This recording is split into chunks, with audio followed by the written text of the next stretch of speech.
stupid question. What was Gandhi's profession? We know him mainly as an activist, but what was his profession? And I will go to, is this Jeannie? Yes, it is. By the way, the Shauna will work for Jeannie, too. Really? Yeah, it mentions Jeannie in okay, there. All right. Hang on a second. All right, Jeannie, what was Gandhi's profession, please? All right, enjoy your song. What was his profession? A lawyer. A lawyer, that is correct. Did you hear him say Shauna Jeannie? Yeah. All right, hang on. Jeannie, we are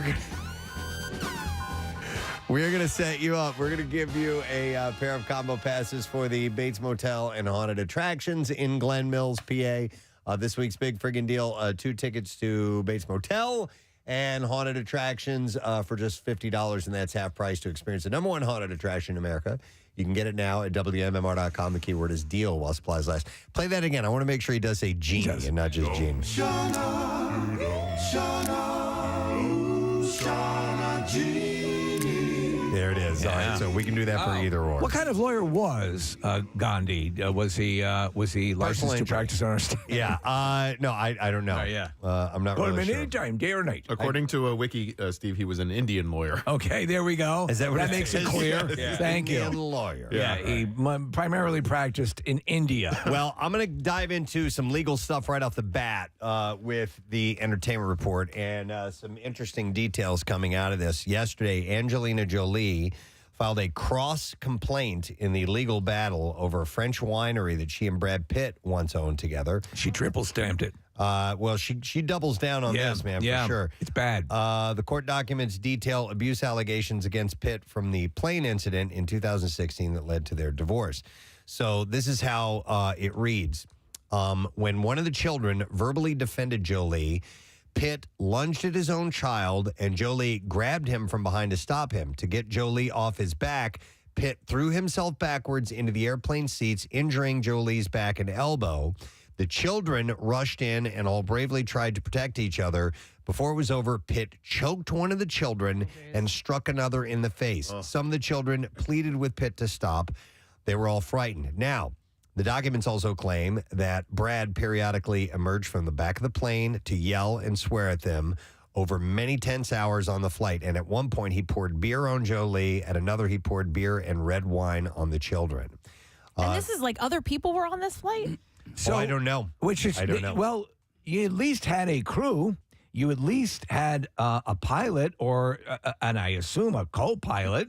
It was a long flight. So that's the question. Yeah, why usually, did they hear anything? Right. Why did not they interact? On a flight like that, I have no idea. And correct me if I'm wrong. And again, this is what they filed, and it's horrific if it is the case. But wasn't this already brought up in court? And they hashed it out. He admitted to getting drunk and getting right. I remember all this. Yeah, but none of this came out during that. Yeah, none that I ended up hearing. But it sounds like a really drunk person doing stupid things. And he admits he would get really drunk. The filing states that Jolie has gone to great lengths to try to shield their children from reliving the pain that Pitt inflicted on the family that day. But when Pitt filed this lawsuit seeking to reassert control over Jolie's financial life and compel her to rejoin her ex-husband as a frozen-out business partner, Pitt forced Jolie to publicly defend herself on these issues for the first time. Publicly defend them. All right. So, listen, if it was at that extent, if this is, because we've been wondering why, it had to have gotten bad for her to be this angry about it for this long. Yeah. And if he did those types of things, then I can see why she's like, dude, you are forever banished. Forget it. You crossed a line that you can never come back from. Yeah, no, and I would agree with that. And I know they're also fighting over that vineyard that they have in France. Yes. Yeah. Yeah, so this is what that is. A cross complaint in the legal battle over that. So, yeah, I don't know, but we'll see what comes of those particular details or not. Elizabeth Olsen didn't understand feelings of panic until she reached a certain age. The Marvel actress got candid about how she experienced panic attacks in New York when she was 21, a feeling that she said that she wasn't aware of as she was a very loud and confident kid growing up.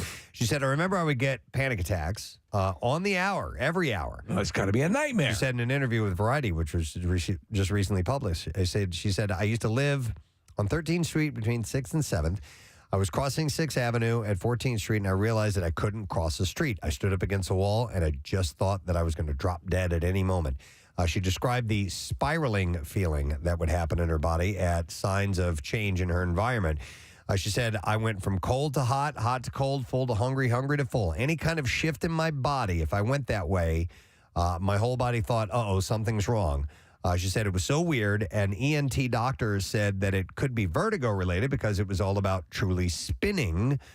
So it was an interesting 6 months. To cope with the feelings, the star looked to a friend who was seeing a medical professional for panic attacks and knew a lot of brain games. Olsen learned one strategy that's called repetition as a grounding technique. It actually was very similar to an acting exercise, she said, that we did in Atlantic, referring to her time at the Atlantic Acting School. She said, you just are constantly making observations about the person in front of you, and you're just trying to connect. She said, when I would walk down the street, I would just start naming everything that I saw out loud to get myself out of the spiraling thoughts in my brain.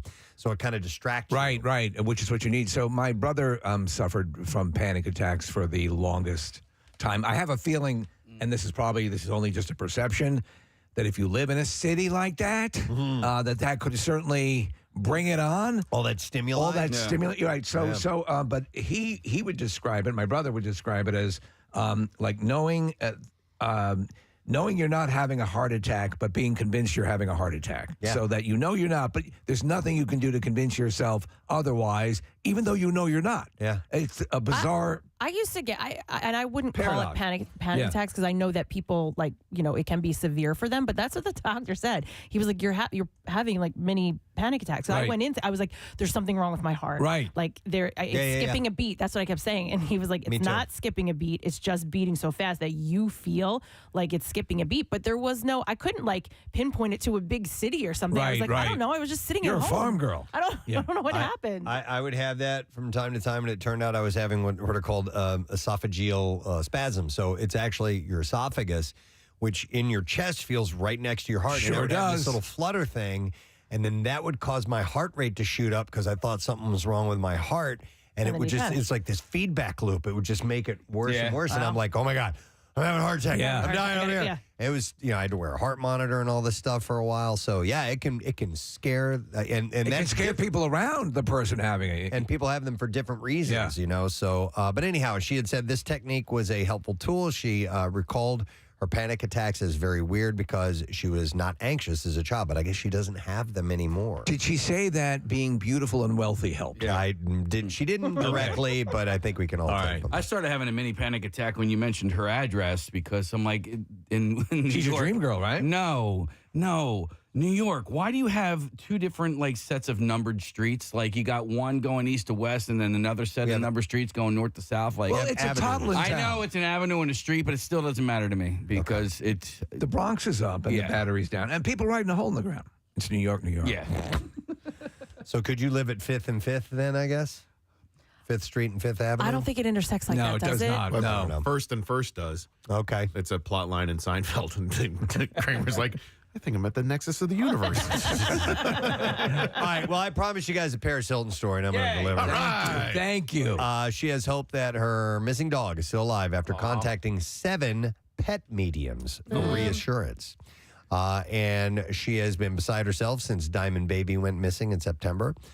She has offered a reward of $10,000 for anyone who can help bring her pooch back home, pleading with her followers on a daily basis for information. Offering an update, I see a dog. she shared that she wants to offer a much higher reward. The dog has a diamond-encrusted clutch. But has warned against the idea by her security team as they believe it would put her in danger. She went on to say she has spoken to 7 credible pet mediums and communicators who all say Diamond Baby is alive. Well, if they're credible pet mediums. And someone has her.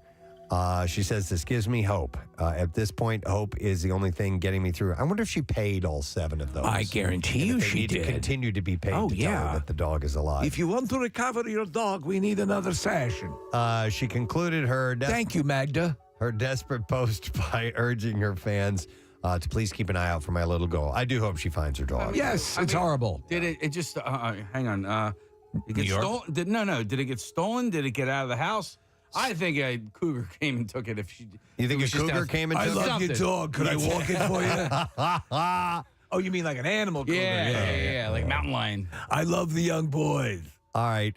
This real was quick, Casey, this just in. You can live at 5th Street and 5th Avenue. Okay. Oh my God, that would drive me crazy. By the way, that video you just had up on the monitor here, it was somebody has a black dog and they put legs on it to make it look like a giant That's hers. tarantula. Yeah, that's Is hers. that the dog? Yeah. Oh, yeah. That's a great costume. Yeah. Oh, man. It just breaks your heart. It sucks. Yep. All right. So, very sad news from the world of country music yesterday. Loretta Lynn, one of the all-time greats, passed away at her home in Hurricane Mills, Tennessee. She was 90 years old. A towering legend Yeah. in country music. The family did not cite a cause of death. She was 90 years old, as I said. Her career was remarkable for its storybook ascent from its hardscrabble origins. She was a teenage bride, a mother, a country star, and a grandmother by her early 30s. She's a very similar story to Dolly Parton in the rural nature of how they were raised. Trailblazer for other female country performers, and she was the first woman to win the Country Music Association's Entertainer of the Year award. That was in 1972, yeah. She also helped redefine and broaden the appeal of country music. Her songs were delivered from a distinct female point of view, and that had not been done before. Not the way that she did it, writing about women as they really lived, and it was a breakthrough. If you ever, have you all seen Coal Miner's Daughter, the movie? Great movie. It is a guys. great movie. It's really even well if you're not done. into this country music at all, it is super well done. I agree, Steve. It's one of the greats.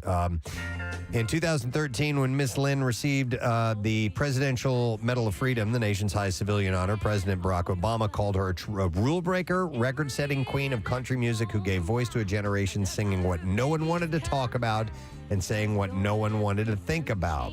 Her career was propelled by an indisputable musical talent. She was a formidable performer, having to grow up fast, she said, as I did when I got married, took something away from me. She noted this in her second memoir. She said, but it also gave me something, a hard-won strength.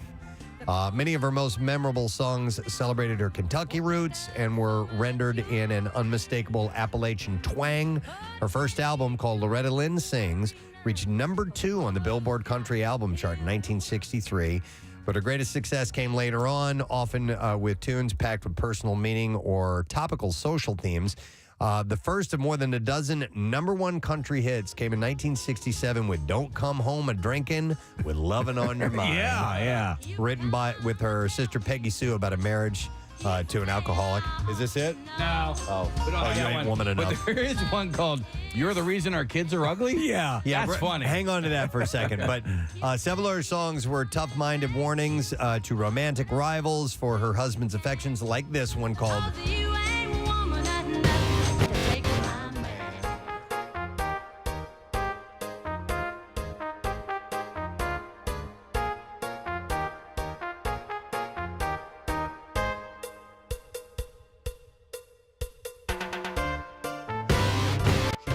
Do, I think was his name. Right. So, but there was a song she had a number 1 hit with, and I don't remember this one, but it's called Fist City. Yes. Okay. Do we have that? No. Because here's some of the lines. It says, I'm not a saying my baby is a saint 'cause he ain't, and that he won't cat around with a kitty.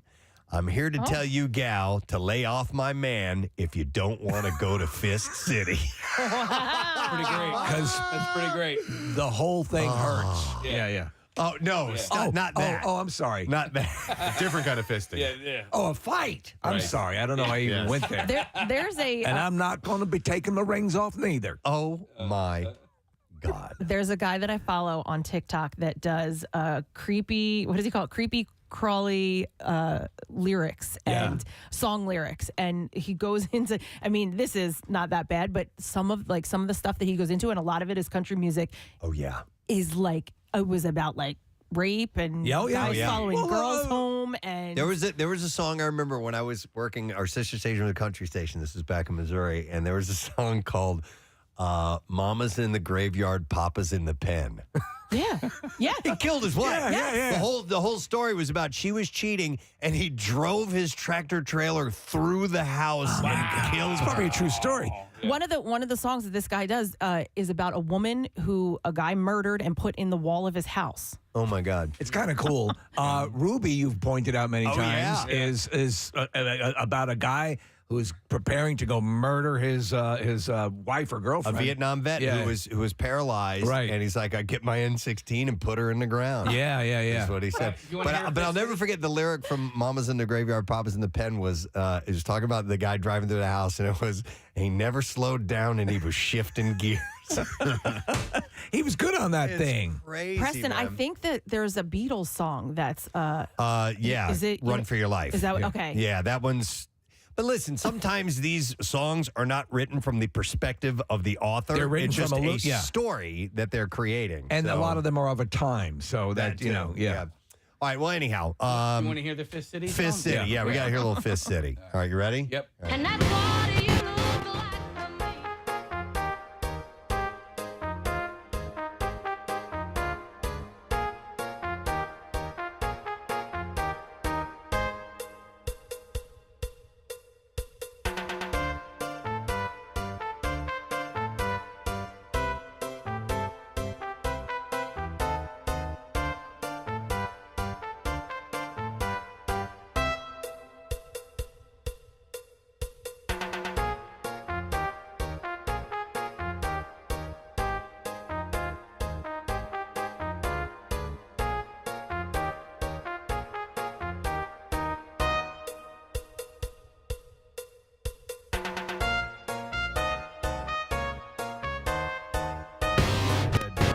About a woman saying goodbye to her soldier husband. You're looking at Country, Love is the Foundation, and One is on the Way, written by humorist Shel Silverstein, by the way. I remember that song. About a beleaguered housewife expecting a child. And there was also a song called The Pill, and I think we have a clip of that. Yeah, we had already played it. About the liberating effect of contraceptives on a woman's life. She recorded the song in 1972. Her record company withheld it from release for 3 years, and many radio stations refused to play it, but it eventually became a top 5 country hit.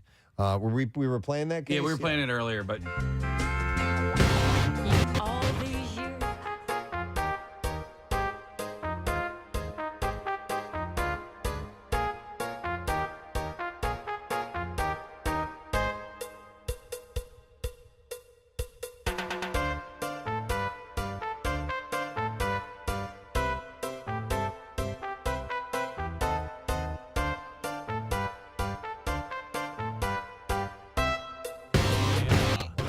Okay. Do you remember her song "Pull Out"? I had forgotten about her collaborations with Jack White in the early 2000s. Emmy, Grammy nominated. They might have actually won. They loved each other. They spoke really highly of their collaboration. Yep. But the classic was Coal Miner's Daughter. Yeah. That was just such a great song. And it was actually a later hit for her. It was in 1970. Yeah. And it only spent 1 week at #1, but it eventually became her signature song. The movie obviously helped that. Sissy Spacek did an incredible job. And Beverly D'Angelo as Patsy Cline. When producers were still casting the movie, Ms. Lynn casually spoke on The Tonight Show that little Sissy Spacek would play her on the screen. Spacek, who shadowed Ms. Lynn for months and sang all the movie songs, by the way, won an Academy Award for Best Actress for her portrayal in that movie. And like Steve was saying, you should see the movie. It's great. And it will, I'm assuming it'll air this week. I'm going to have to imagine. You should be able to find so it. Crystal and Tommy Gale? Lee Jones plays her husband. He's fantastic. excellent. Crystal Gale is her little sister? Yes. Her actual little sister? Yes. Yeah. Oh.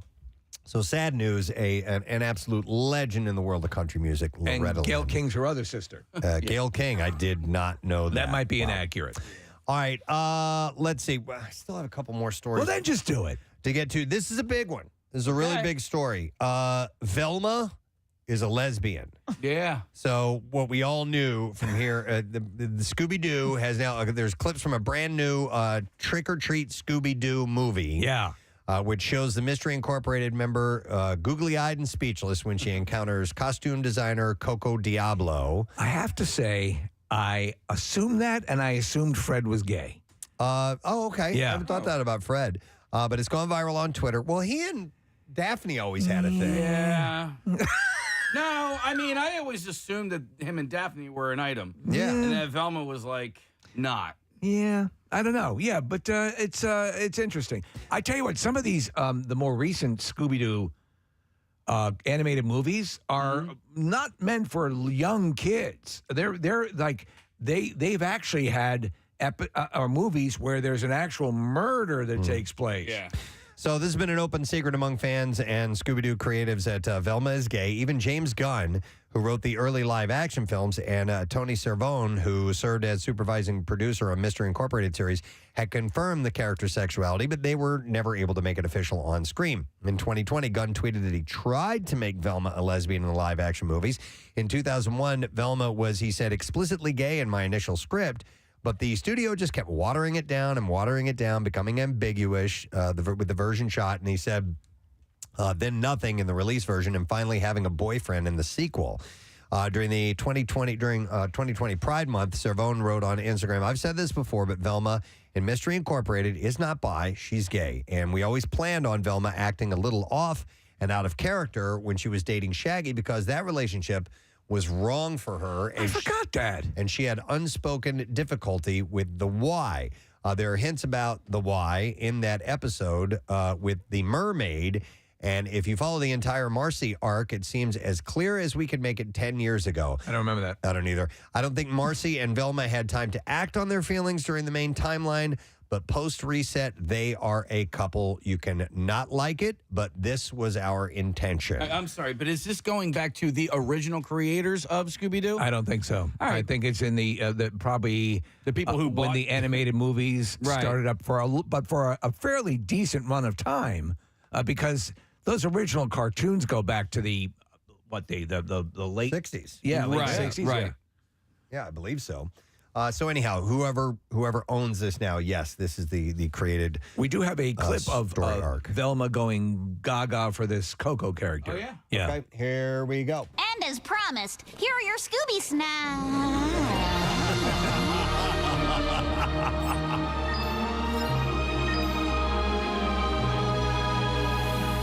Jinkies. Oh, that's great. Jinkies. Oh, that's the best. I love it. Sometimes, when you're getting amorous with the wife and you reach completion, do you scream jinkies? Jinkies. I do. Well, jinkies to this. According to Page 6, Giselle Bundchen and Tom Brady have hired divorce lawyers. Yeah. Knew this was I coming. have a feeling this is going to get nuclear. As far as the ugliness goes, yeah. A source told the outlet, I've never actually thought this argument would be the end of them, but it looks like it is. I don't think there will be any coming back now.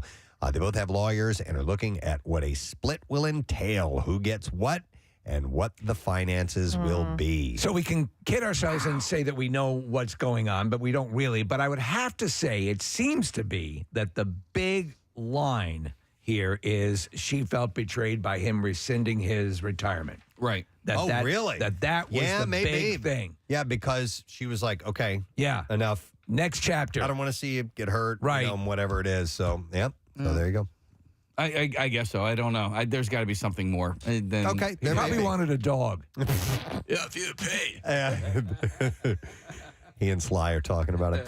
All right, and then one last story. I have a lot. It's already 5 minutes after my God. 7, but I have to include this. The Long in the Works Frasier follow-up is finally a reality. Paramount Plus has given the series a green light. Executive produced by Kelsey Grammer. I loved Frasier. I loved Cheers, and Frasier was the same crew, sharply written, incredible ensemble. I hope they can do it again. Yep. I'm fearing that they won't be able to, but we'll see. Grammer in 2018 started fielding interest for a new Frasier series that would feature the title character in a new city and has been the driving force behind the efforts ever since. Number of episodes has not been confirmed. It's possibly going to be like a 10-episode arc. So, All right, maybe they'll do it right. Yeah, so details about the new series are also not being revealed beyond the fact that it's focused on Frasier Crane's next chapter in a different city. He will be surrounded by new characters with the original Frasier cast members not expected to be series regulars but could make guest appearances. And that's kind of what they did with Frasier anyway. They moved him from Boston, whole new cast, to Seattle, and every now and then some of the cast members would be guests on that show. You don't have John Mahoney, though. No, he's dead. He's dead. Jan Leaves you do have. Yeah, the brother, Niles. Niles. They were essential to the case. What I love, Preston, is that he was doing this radio show. He was a radio psychologist. Yeah. and celebrities would call in as the callers. You wouldn't really find out to the end unless you recognize the voice. Yeah. But they would always have these cameos from these celebrities on the phone. Yeah. Here's I would rather see Cheers come back. And you could do that. I mean, you could create a storyline that, maybe Cheers was going to go under her, or who knows, and then Sam and everybody come. I would love to see that whole cast back I think together. that'd be harder. Yeah. Because you have that's a huge cast. It's a huge cast, Yeah. so, but they're all still viable and Except there for and Shelley, but available. she left the show. Yeah. So All right, I don't know, Kirstie maybe. Alley. Yeah. You can have Kirstie and Shelley back. All right. Well, right now we're going to do the clips, so let's move on to that. Let Kathy work on that. In a world populated Getting them all by back together? That's a task. beautiful, fit, and vain vampires, overweight Reginald tumbles into it as an unlikely hero in Reginald the Vampire. And here star Jacob Batalon, explains how his character Reginald is relatable. Well, Reginald is a very everyday person, and I think that what's relatable about him is that he's not trying to be anything or be anyone. He's just genuinely himself. In that he may not be the typical hero of the story. I think that he's never really experienced love. He's never really experienced what it's like to have friends. We've had him in the studio. He's great. He was fantastic. The Spider-Man movies, yeah. Yeah, he plays Peter's best friend. Reginald the Vampire premieres tonight, 10 o'clock. That's on Sci-Fi. I wonder if he's going to continue, not to give spoilers here, but he had capabilities at the end of the last Spider-Man movie, if that will continue. Yeah. It's gotta. Next clip. Single sail to the Mediterranean on a luxury cruise ship looking for love in the Real Love Boat. The Real Love Boat. In this clip, host Jerry O'Connell explains how he reacted when the first person was eliminated on the show. I was shocked, and I expressed my shock. I think I may have said, I can't believe that just happened. And immediately they said, cut, cut, cut. The producers came on set and surrounded me and said, as a host, you are not allowed to talk like that. I don't think I want to see it. The Real Love Boat premieres tonight, 9 o'clock on CBS. So. There's a couple of shows like that, Below Decks, or what is that? Yeah, Below Deck. Yeah, where there's, it's basically a reality, show focusing in on the crew. We'll see. Maybe I might try. He's a good host. He is a good host. Yeah. All right, there you go. That's Entertainment Report for now, friends. We need to take a break. We went way over time on this particular one, but I would like to give away, as Casey just handed this to me, a case of Headhunter IPA. We'll take caller number 18. It's Fathead's Aggressively Hopped Legendary IPA. It's available in both 6-packs and 12-packs, and you can also enjoy it as part of Fathead's new IPA variety 12-pack, and you can pick up some at your nearest Acme or craft beer retailer. So we'll take caller number 18. You have to be at least 21. We'll set you up with a case of beer from Fathead. 215-263-WMMR. We'll be back in a moment. Stay with us. Preston and Steve. On 93.3 When Channing Tatum met, she called him out for wearing Crocs.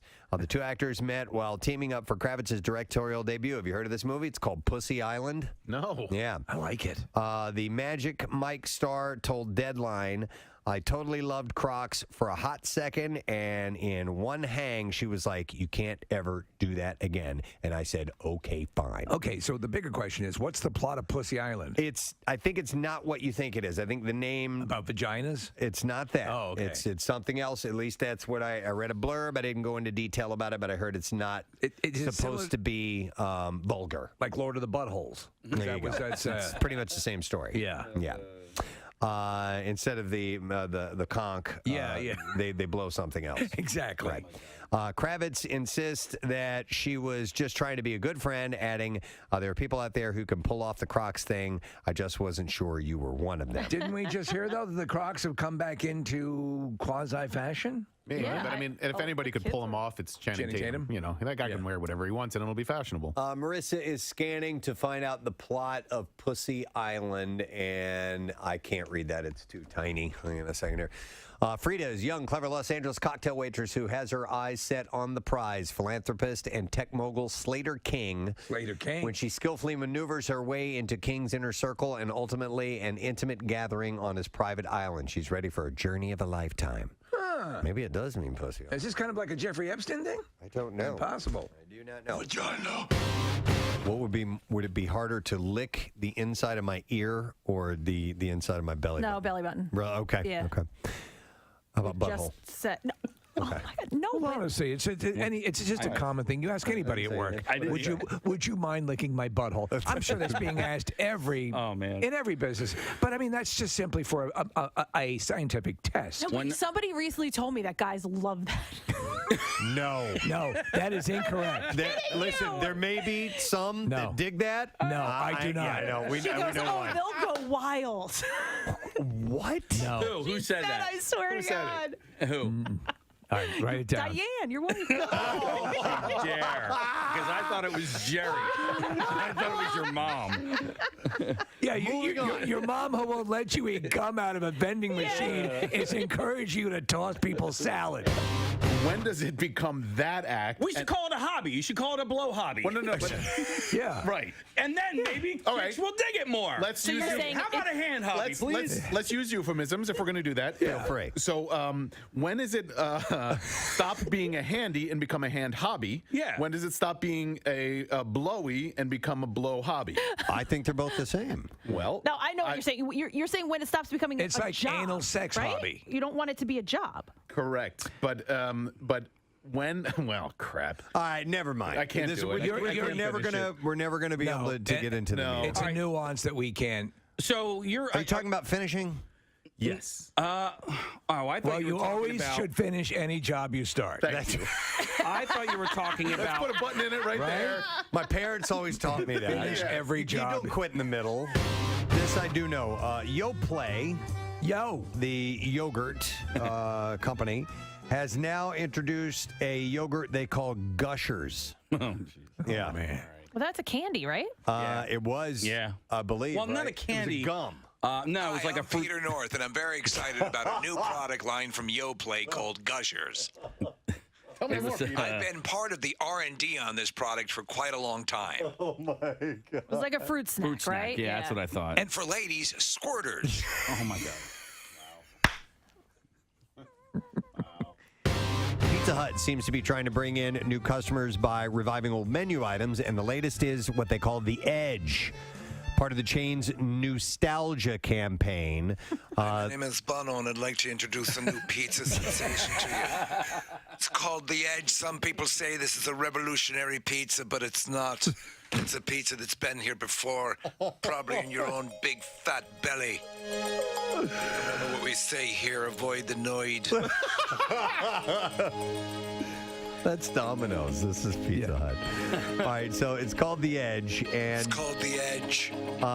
Pizza Hut considers the Edge. It was first introduced in 1997, and they call the Edge a tavern-style pizza. Oh yeah. It's cut into 16 squares and comes in a cracker-thin crust. I remember this. Geometrically perfect and a taste sensation that'll rock your world. And it will be available at participating Pizza Hut locations. Order now and receive a mid-sized Coke.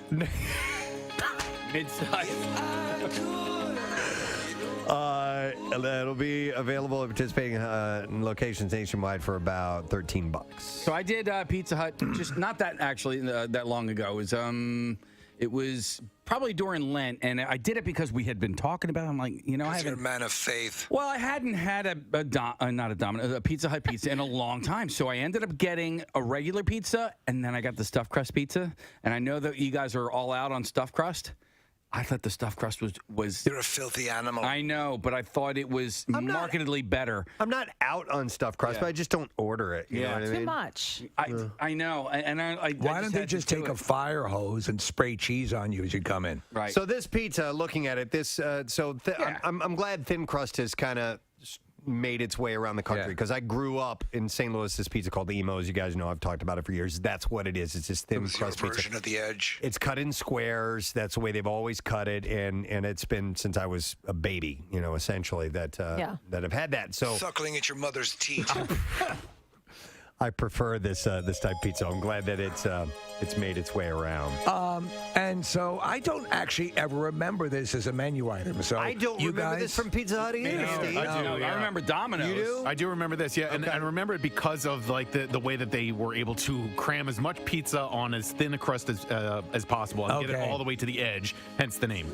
Well, this was kind of Like you said 97, right? Yeah. Yeah. So like that was past at least my Pizza Hut days. I think the last time I had Pizza Really? Hut, I was in like middle school. You were Yeah. not in college or on ordering pizza? The time at downtown Julie Brown. Wubba, wubba, wubba. No, Nick, you know. Wubba wubba was the battle cry as they took to the pizzas. The ovens flamed with the fires of edginess. Wubba, wubba. So Nick, we had like the famous like pizza restaurant that we would go to Yeah. in Westchester. What famous pizza restaurant was it? Amore's, I think it was called. Amore's. That's That's amores.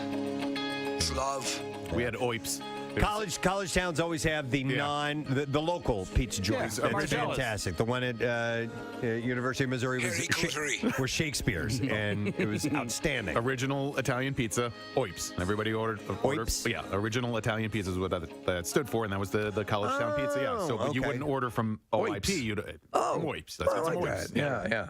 All right, let me move on to something else. You had mentioned your mustard, Nick. Yes. You may want to try that on watermelon. It's the latest thing that people have been sampling. Lizzo kind of made a big deal about it on TikTok. So she had she made a video of her doing some funny TikTok things where there's some edits and all of a sudden the watermelon appears and so on. So this to me, Preston, seems like the old thing of putting salt on watermelon. Yeah, I grew up putting salt on watermelon. I don't do it anymore. Yeah. But they had said it was to bring out the sweetness by adding the salt, and I heard that on cantaloupe. Yeah, yes. Oh, yeah. Same thing. Same thing. Yeah. Yeah, and I like them. Any melon will do. So here's the thing. Doesn't matter if it's a cantaloupe or a honeydew or a cassava. Any melon covered in salt will bring out the sweetness of the savory. Living together on one melon the way we should all live together. Now people are trying mustard. Now they're trying mustard just like Lizzo. Yeah, so, but the jury's out on whether she thought it was good or not. So she had called it, is it bussin' or disgusting? Is it bussin' or disgusting? But she never really, Is it bussin' or disgusting? in this video, said whether it was bussin' or disgusting. So No, she doesn't. And I think so. The common thing of like sea salt and caramel. Yes. Right. So to me that does work. And Yep. some things that I thought would never work do work. I don't know about the watermelon and the mustard. It just seems to be too combating. Yep. I'm tying it into the previous conversation. We used to do mustard on pizza. Okay. I can see that. Why did I you don't do know. that? I'm not sure. Somebody. Ranch dressing, Kathy. Ew, no. That's just You for said, the, "Ooh, no," that's but for you the put- crust, right? Or the whole pizza. You can do the whole pizza. Oh. Yeah. Yeah, should- I know. we I should've said gotten ew, no, watermelon. yet I put mustard on pizza. Sorry. We should have taste tested this. Casey, when's the last time you've had ranch Ranch? dressing on pizza? It's been a while. been a while? At least like 2 or 3 days. Okay. All right. Do we have something that could approximate a melon and put some mustard on it? Wait, I might. Let me see if I have. Do you keep a melon in your desk drawer? I might No, have Kathy watermelon. brings a ton of fruit every day, remember? Oh, She brings check. a Can we try giant fruit that? salad. Yes. Go see if you have watermelon. Yummy, Yeah. yummy. We'll try it. Let's get it. I'm sure Kathy rises to the challenge. there's got to be mustard in the fridge. Yes. Connor, can you go look in the fridge and see if there's any mustard? Let's try it. Or Marissa's already on her way. But yeah, I got to believe no matter what, it's not good. And this is just a thing that people have done to make you eat mustard on Preston, watermelon. Here, try this. People are eating Tide Pods, so you have to take everything with a grain of salt. Here's a text. Somebody says, my husband always puts pepper on his cantaloupe. What? Interesting. What, in prison? No. Oh. But I've had, you know what? I've had fruit in salads before, and you put pepper. Like, there's strawberry salads and things like that. Do you know what I Put pepper on do? that. So, and it's a weird. So, Honey Grow, I do the like a sesame noodle. Whatever they call it, it's a salad, I guess it is. Okay. But pineapple in that. So something pineapple and sesame. And a sesame sauce work together really well. I could see that work. Sometimes when you have like a teriyaki dish. Yes, there'll be exactly. pineapple in that. That's the same thing. Sesame oil in usually in that. So that'll play along. It's great. Let's see if Kathy is. Chef for melons. Where's Kathy's melons? Hang on. Here we go. They're usually on display. Not in a non-sexual way. In the way she has a 44-pound. We got it. We do. So you got watermelon. So we can try this. Should I just hold off until we get Hold this? off. All right. All right, because Hold. now we're in Braveheart. Braveheart. Yeah, there we go. I got you. Freedom! Do you want to live in chains or do you want to live with salt on your watermelon?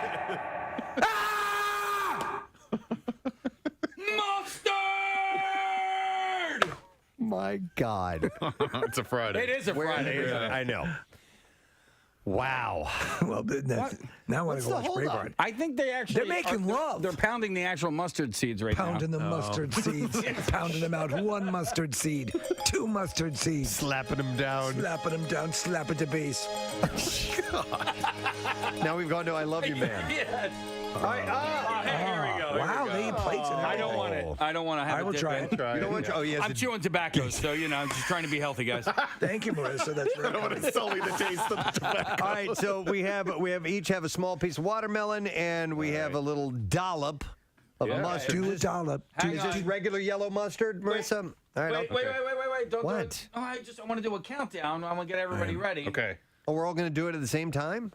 Yes, just like they do in a temple. I'm going first. I'm sorry. You guys, hang on. That way I can talk while you guys are chewing, all right? All right. And 3. 1, 2, 3. That's disgusting. Yeah, you're not a fan? All right. That's horrible. How does it make you feel? Listen, there was a story last week. And we didn't talk about it, What? but there was a radio host in St. Louis. Oh, yes. And in a commercial break, his female co-host, he started going after her. And there's audio of this guy calling her a fat effing bitch and all this stuff. Yeah. And I mean, like, relentlessly just all over her. And, because I was joking around just now, Casey and Kathy had a little tip thing. It was really funny to watch. It was about trimming fingernails. But these two people just, hated each other. Wow. And they have to work together and do an entertaining radio show. And after that break. After the Congenial. commercial breaks, and then go back to their little banter on air and pretending. So, and the really messed up part about this is, I was telling Rochelle about this, and she goes, yeah, can't believe I dated that guy. No. She did? Yes. That guy in that story for like a very brief period, like a month or something. No way. Oh, she Yeah. had a thing. Yeah, like a little thing. How funny is that? And I'm like, this exact guy. She's like, yeah. I was like, what? What set him off that particular time was she questioned something he'd done on the computer. It was his not computer done. skills. She was kind of busting his balls about his computer skills on air, and he took it personally. The switch flipped, and he went nuts. What do you know? Is there like a follow up? Are they? He still... got fired. Yeah. Okay. So that absolutely happened because he was really going after her. How was there audio of it? Crossed all kinds. I think she was recording it. Yeah. I think it started and maybe she had her phone nearby or something. Let me just like do it, that, yeah. and just started recording it. But yeah, it was brutal. I had therapy yesterday, and so I'm in therapy brain. And like if you go to physical therapy, you go to you go see a therapist or whatever. Like that stuff lingers with you for a while. You're trying to apply it. Exactly. Yeah. And so I watched the encounter between Casey and Kathy, and my entire therapy session yesterday was about effective communication and how to talk. How did we do? Not well. Not well. I disagree. I think I did pretty good. Yeah, you know what was best was when you were yelling on the way out of the studio, and then the soundproof door closed. Shut your hole. I was a joke over there. I know. I'm kidding as well. Casey, I- what would you like to say to Kathy? But you know what? Going back to that story. Hang on just a second. Going back to that story. How these people can be, how there can be that vile conversation off air, and then all of a sudden they have to turn the switch on and pretend like, Hey, how was the bake sale on Saturday? How can you live like that? How can you work like that? I look at it then, I'm like, well, so everything they do is fake. You know Everything what I they do mean? is fake. There have been shows that have, and I'm out of deference, we won't betray names, that we know for a fact despise, Hated each other. And like not only the two mains or the mains, the whole staff, they all hated each other, and it's the most bizarre thing because you're supposed to be this pleasant pick me up in the morning, and that's why a lot of times you'll have shows split where you'll have somebody off in a remote location, and that's happened too, where they're not even in the same studio. Yeah. It's a nightmare. I would love to hear what the breaks were like after that encounter. Yeah. Right. You know, like at what time in the morning did that happen? And then Now what? it's time for traffic with the fat bitch. Okay, so you think you could pick up on it afterwards? I don't know. Yeah. I don't Thank know. you, Well, impudent listen. prick. Listen, I get butthurt on this show sometimes, and I go into shutdown mode. Like I want to be real. Like I'm not going to pretend like we never butt heads or anything like that. But like I love all you guys.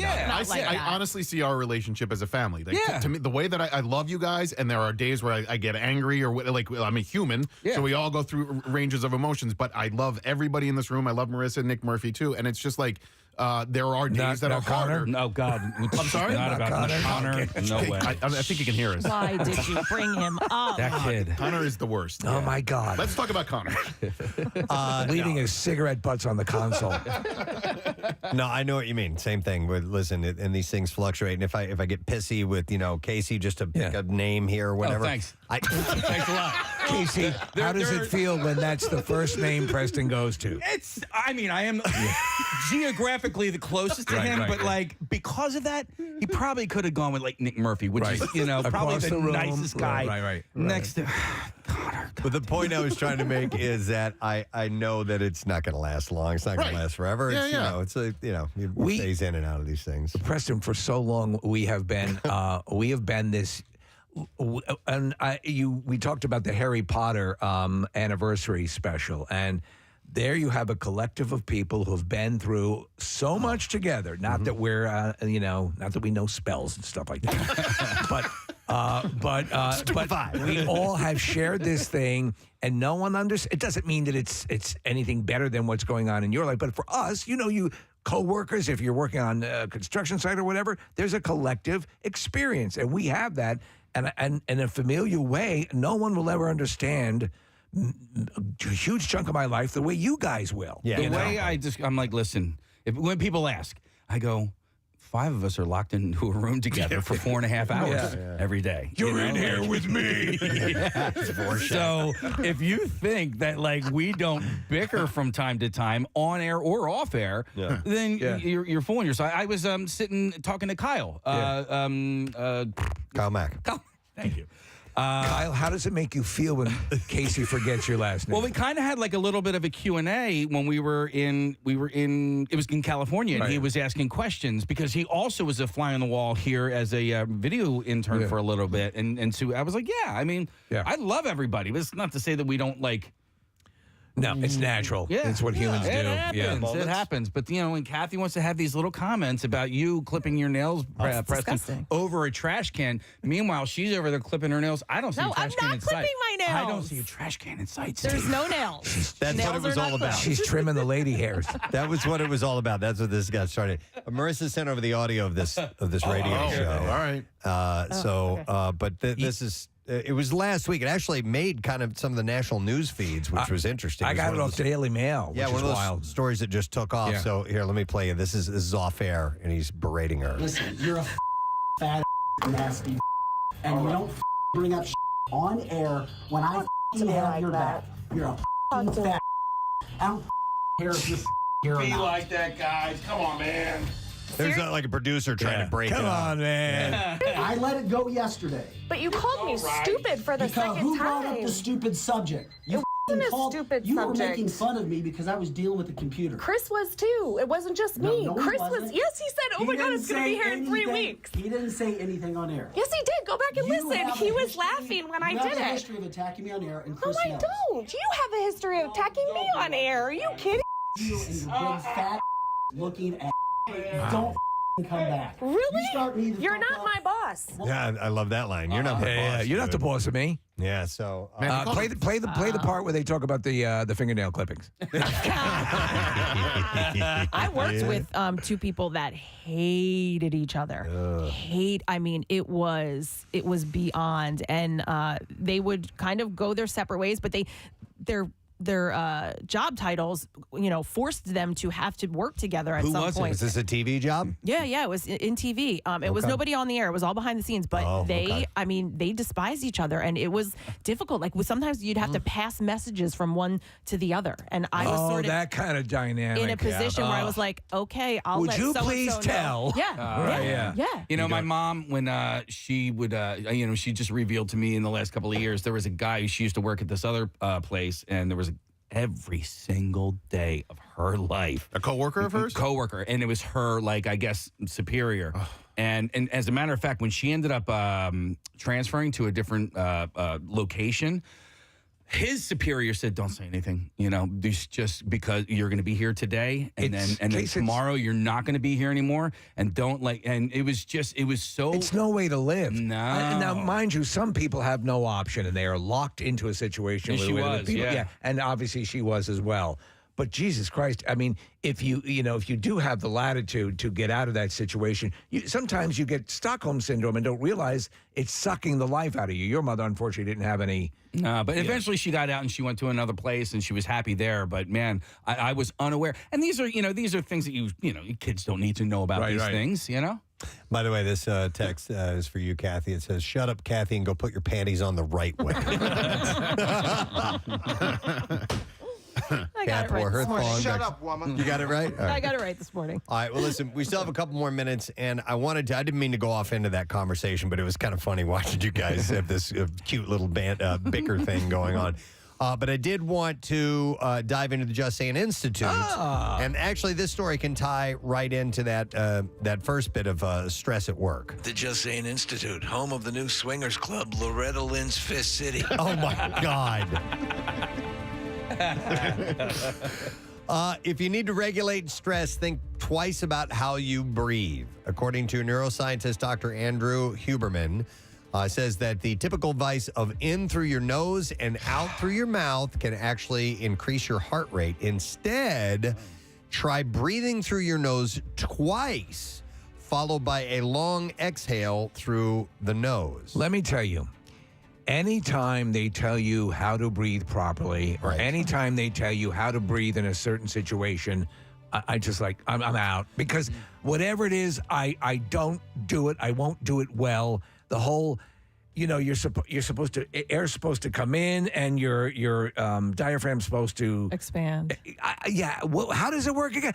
As long as it's keeping me alive, I'll just settle on that type of breathing. And I've been doing pretty good for quite a while. That sounds like a yoga practice, though. Is that what that is? I mean, that's what we do. Like, can you control your breathing and can you do these various? Yeah, that's all part of it. It's all part of being able to get through the classes to control the breathing. And the same in some thing? spots, that's what you're told to do. You take that second breath at the end and then you exhale. And I guess it takes a while to train yourself to do that regularly because it's easy to fall out of it if you don't do it enough. It's just something you have to reherse and practice over and over to get used to. I think I'm too stupid. And in yoga, at least, we breathe in and out of our nose.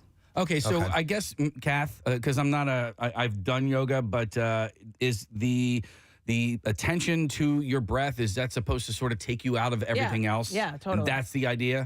So even if you're getting annoyed that you're maybe not doing it right, at least that's what you're focused on? Or if it gets difficult and you want to, fall out of the pose, it's like just concentrate on your breathing instead of, your legs that are hurting. Mindful meditation does the same thing. Like you focus on the breaths you're taking in. It is supposed to put your focus into that one thing. Yeah. And therefore kind of clearing your mind a bit. All right, so I do a meditation. Dr. Rosenpenis gave it to me. And I guess in the beginning it does require you taking breaths. But, I mean, there are so many ways that we get information that says, okay, you have to do it this way, you have to do it that way. That just seems like a natural, relaxing breath. Mm-hmm. So is that what we're talking? No, it's more focused. Like because when you're breathing normally or even a relaxing breath, you're not focusing on your breath. You're not concentrating. Right. And so it becomes an unconscious thing. When in yoga or mindful meditation or whatever, you consciously focus on the act of breathing. All right. Where it's going in and out of your body, if it's leaving your nose or leaving your mouth or whatever. And that's sort of like Kathy's talking about with yoga, is like you're actually focusing on it at that time. And then by focusing on it, it changes your mindset and hopefully like your heart rate or if you're stressed. Right. Because a lot of times when you're doing strenuous activity, you'll actually forget to breathe. Right. Right. So that I don't do, I guess, because Well, you hold your breath for a moment. Hold your breath for a minute. Yeah. Don't forget to breathe. You're not You going to just kill gotta- yourself. Right. But yeah. Oh, I forgot to breathe yesterday. Yeah. So it's not good for you to do that. Yes. Do you, when crossing the finish line in a sexual encounter, do you hold your breath? I don't know. I've never paid attention. Well, it was a conversation. He says jinkies. Maybe. Jinkies. Next time that happens with a partner, no, not when you're by yourself. We have audio. I think I probably would. It's Definitely breathing out. That guy's breathing out. Yes. It was a little source of conflict at home there, and it was like At home there. Did you have garlic at home there? There with the various vaginas and things, as they want to do. You guys had a discussion about it? We did post, and it was like, she's like, "Why do you hold your breath?" And I was like, "I don't think I do it consciously." And then, why do you even breathe? I would say, why are you paying attention to me holding my breath? Because it was her suggestion that I should breathe. I cannot wait to get back to painting. But here's the rub. And Casey, earlier you said what's good for the goose is good for the gander, or however that expression goes. She crossed the finish line not that long ago and completely held her breath. And I was like, but I waited, and I didn't discuss it right then. I waited until. Can I complain about something? A while later. It was an interesting observation. Or right there. No, See what you just did? Wow. Right? Okay. So notice that next time you're with your I will. partner. Or have someone, an observer. Right. Yeah, I'll notice it. Bring I'll on be a third watching party. over here, Nick, when you're done. I'll see if you hold your breath. Regis.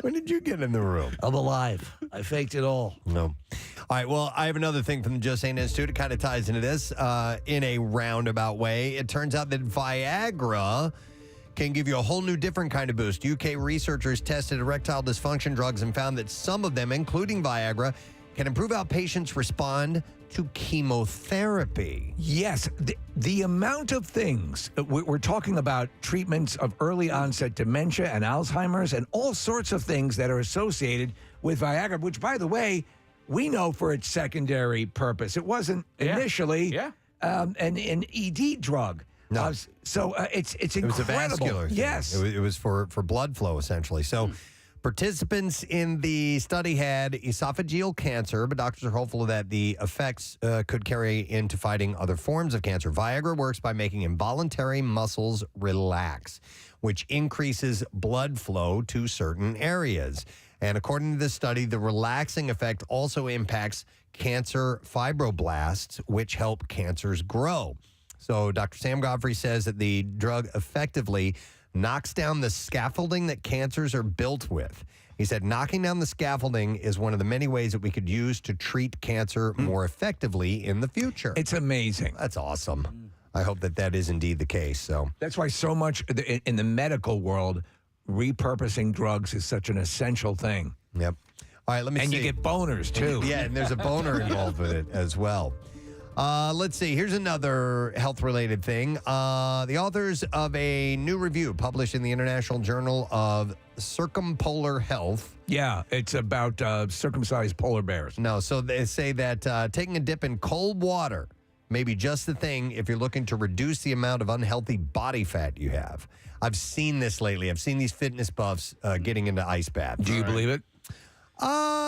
Maybe. You did the cryotherapy, did you not? Yeah. Now, that It's wasn't in similar to cold that. water, but it was in a super cold tube.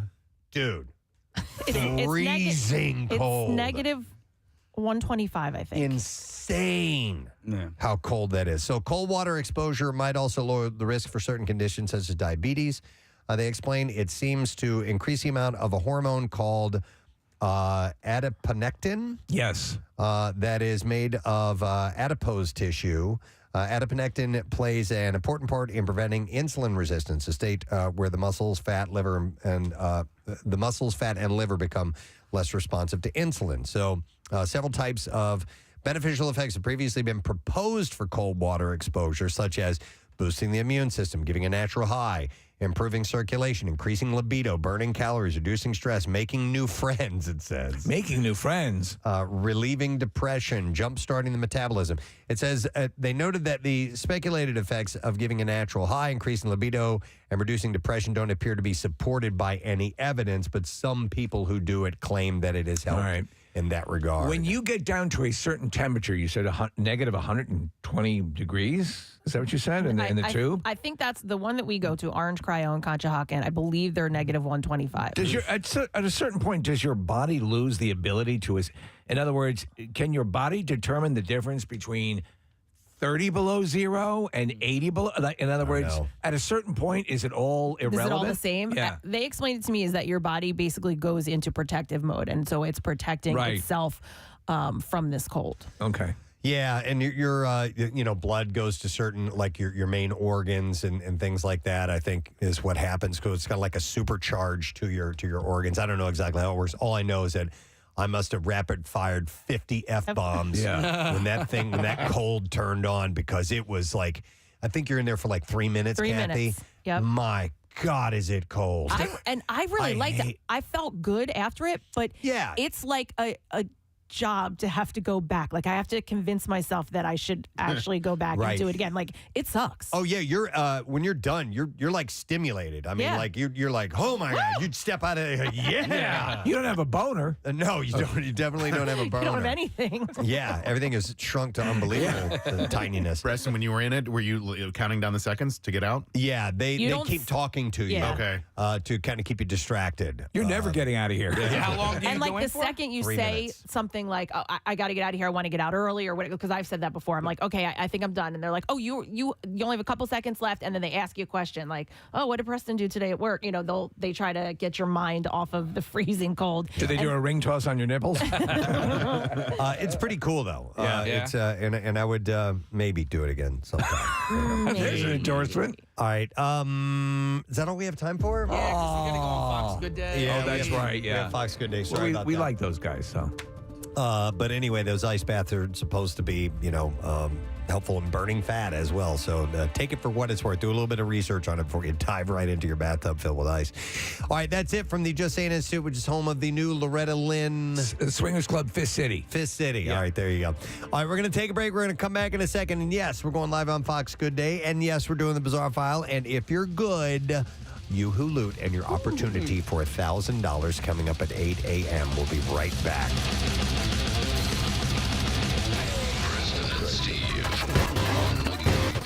Get different mustard. No. No? No, it doesn't belong on watermelon. Kathy? I do love mustard, though. I don't mind And I it. like watermelon. I think it's two separate things that I like, I but agree. I don't have the reaction that you have that it was disgusting. I think it has to be marketed as two great tastes that are horrible together. There you go. Wait, didn't your son make you like a peanut butter and tuna fish sandwich once because he knew that you liked both? No, it was Gadzooks ice cream and shrimp. They were two of his favorite things, and he said they must taste great together. I let him learn that one on his own. Dogs can get sunburn. Yep, like people, dogs exposed to too much sun can develop some skin cancers and things like that, and you'll see their skin will actually get a little bit pink or red. Yeah, so Fozzie was looking all majestic and just laying in the driveway yesterday. I did not, Steve. What'd you say? You made love to him, too. He's big enough. You could. No, that's Reggie. Oh, Reggie's the larger one. Fozzie, I would split in half. Case and jeez. Oh my God. Oh, why did I say that? I sent you down that path, didn't I? And now you're thinking about banging your dog. Connor's face in the other room. He's like, oh my God. Wow. Yikes. Okay. God damn, that dog's looking good. Oh my God. You know what? Okay, I'm going to bring this up because I don't know when I'll have another opportunity to do so. But Stevie sent me this. Fancy boy. You sent me this article about the best brownies in Philly.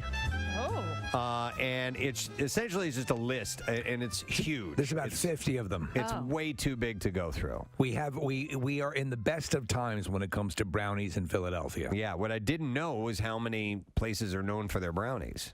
And there's a lot of them. So there's Cake Life Bake Shop, Second Daughter Baking Company, Franklin Fountain, Dolce, Crust Vegan Bakery, the Frosted Fox Cake Shop. What's that, Kath? What do you love? Franklin Fountain. Yeah, but you got to make sure you're either A, ready to wait in line, or B, get there at a time where there's not a line, because it's really popular. It's fantastic. It's so good. You guys ever been? It's right on. I have not, no. It's on Market, and it's great. It's really. Is it a bakery? It's like an ice cream shop, like an old-timey ice cream shop. Yeah, and so you go in and they have really good ice cream and really good dessert treats. So it's worth it. It's just not cheap, and you got to wait. Nick, a friend of mine did her wedding pictures there. Oh yeah, I could see that. Yeah, it was cute. It's a cool spot. All right. Cookie or brownie? Cookie. Ooh. Man. I guess. I used to be brownie, but I feel like now I would do a cookie. Okay. I'd do a cookie. If I saw them sitting out, I would go for a brownie anytime. Yeah? Really? Yeah. I think I might go brownie. Wow. Okay. Because I do the chocolate chip cookie is my favorite. However, a well-made brownie. Also there's a company that actually of the companies that do mail order brownies. Fairy Tale Brownies is a great company. If you've ever used them, they have their top level brownies. But yeah, that's neck and neck. Brownies are sensational. Brownie or cupcake? Brownie. Yeah, I'd go with brownie. For your cupcake? Cupcake. Okay. The thing with the brownies, though, I feel like, and I don't know if it's like as I age, my sense of taste gets even more sensitive. I don't know. But like, I feel like if it's not super well made, I can taste like the mix. Really? Instead of, yeah. See, after you get a hysterectomy, that goes away. Stop. I hate you. I remember seeing the history of brownies and why they were created. And it was, I forgot the name of the place, but it was so that people could, I think, take them to the beach or something like that. Seriously? And so the brownie has a thicker consistency than a piece of cake. Like the cake would be too crumbly and fall apart. It's more cohesive. And yeah, so there's a little more goo to it. In case if you want to have some fun with that. Goo. It's I need that sound clip from Billy Madison. Yeah, when he notices a kid peed his pants. The thing about a brownie for me is that the cookie is a little more pedestrian, right? Like a cookie is sort of an everyday dessert, whereas the brownie All is right, fancy boy. Right? Yeah, I feel like a little bit of a fancy boy. You're too good for Like it's Billy. special? A fancy Nancy, if you will. When a brownie shows up, I'm like, look at that little treat. Look at Nick with his little waistcoat. Thank you. No, I understand that. I think though that they're easy to make. Brownies, right? Brownies are easy to make. Brownies are super easy to make. They're just as easy as cookies. I'm standing firm on this. Cookies are far superior than brownies. Far superior. Oh, and there's a reason why there's more of them, and it's more because they're better. They're just better. And it's not to say that brownies aren't good. They're good. They're just not as good as cookies. I think they need more of them to make up for the fact that they're not as good as brownies. They say, hey, we have diluted the market with this product, and we're going to try to catch up to the brownie people. I think the tough part about, and the reason there are more cookies is because, and if you're talking like when you go to the grocery store, cookies are more rigid, they're easier to package, you can put more of them together. Yes. Brownies can kind of, there's a shelf life on them. Some cookies can last for a while. Brownies don't Chips have Ahoy. that luxury. No. And even if you do the brownie bites, which I think are sensational, brownie bites do have that preservative taste to them. Let me ask you a question. Why do brownies have to be as thick as they are? You can kind of cut them in half first, right? Before you cut them into their little squares and stuff like that. You could essentially cut the tops and the bottoms like a piece of brownie cake. Yeah. You can do whatever you want with your damn brownie. Yeah. I don't know. Make thinner brownies. Yeah. At your home when you make them. Yeah, our brownies are usually pretty thin anyway. Yeah, okay. You okay? You all right? I'm fine. Everything good? You guys, Steve. What? You cut me deep here, man. How did I cut you deep? Because you went with brownies over cookies, and I thought I knew you. He feels betrayed. I thought I knew. I love chocolate chip cookies, but if I have if there is they're right neck and neck, but I do love a damn good brownie. But chocolate chip, they're it's like Godfather 1 or 2, Steve. Yeah, it changes from time. Goes from time to time. You lean one way or the other. All right. Goo! All right. There it is. Now he's got it. I got it. There's more goo and a brownie. All right. By the way, Steve, this list of brownie places, where did you? I was in the Inquirer. The Inquirer. Yeah. Okay. So the you can Inky. You can go on and find a list of great brownies, if you will, if you check the Inquirer's website. All right. What? Okay. Oh, let me go to Mario. I was going to wrap up there. Hey, Mario. Good morning. Oh, he put on his glasses. He can't see without. Exactly. What's up, dude? Casey wanted me to talk to you. Hey, I really appreciate it. Hey, cookies are way far superior than brownies. You can eat so many more of them. There's different kinds of textures. There's only so many things you can put in a brownie. You don't need to. It's perfect. I'll tell you what the deal is, Mario. It's when you see a plate of freshly made brownies and freshly made cookies, you know you're more likely to encounter freshly made chocolate chip cookies. At least I am. But a brownie is like, oh, We don't get brownies a lot. I'm going to go for that first. Look what showed up. Right. Yeah. I will There we agree go. with that. I will agree that it will be like a special little treat, but I will also say that if there's a freshly made plate of cookies or brownies in front of me, I'm going for them cookies first. So I'm going for the brownies because I don't know when I'll get another shot at those brownies. That's right. That makes sense. Carpe diem, man. Carpe diem. Yeah. I appreciate you coming to the phone call. I just want to say I'm a cookie lover. All right, Mario. I mean, you can enhance a You're not brownie alone. by putting a cookie in it. You can enhance a cookie by putting a brownie in it. No, you absolutely can. No, I've had brownie cookies. Yeah. I don't even know you've what had that cookie means. brownies. Putting a brownie in a cookie? Yeah, you don't do that. But I've never heard of putting a cookie in a brownie. You've never heard of a blondie, bro? No. Well, you know what? I have heard of a blondie. I just didn't know what that was. It's cookie brownie. Okay. It's cookie brownie. All right, so some stories to run by you. We'll start with Prince Harry. He has returned to the UK ahead of the unveiling of a statue in honor of his late mother, Princess Diana. I'm black. At Kensington Palace on July 1st is when that's coming up. Is anyone home? Would have been her 60th birthday. Meghan stayed in California with Archie and Lilibet. Rumors and speculation on the current status of Harry and the rest of the feuding royals accompanied the news. And of course, Diana would not have approved of the way Harry and brother Prince are arguing. Many do speculate that. It'd be terrible. And with that in mind, maybe they can patch things up. Yeah, I would hope so. And with that, I saw a teaser story that I think William was kissing someone or something like Yes. that. Did you catch that story? Who is he kissing? Like an aide or something along those lines? Yeah. But I didn't really. I'm kind of bored Kathy with this Bates. crap. He was making out with Kathy Bates. I'm a big fan of misery. I've often fantasized about And here's another bit of information. Prince Charles apparently will not strip Archie and Lilibet of their royal titles. Rumors assert, despite previous indications, that he would consider it. I tend to think we get a lot of misinformation. Yeah. And according to an insider, they said, I don't think he will make the unpopular, hostile move of removing the royal status of his grandchildren. And then you have basically people just comment on this Absolutely. stuff. I These absolutely experts. extract from the royal titles not because at this point in time. Agreed, sir. Exactly. So, why would you do that anyway? Hang on a second. What does it say? Oh, Prince William promised to give a 96-year-old woman a kiss once. The rules relaxed more during his mini tour of There you Scotland. go. So that was I it. would like a lot of tongue, please. You misunderstood. You were thinking of a more provincial kiss where I was looking for something more sexual. Hey, she's 96, man. Oh, I guess so. She can ask for whatever she wants. All right. Open. Give me more. Give me your tongue. Gross. Dear God, woman, I can taste your pancreas.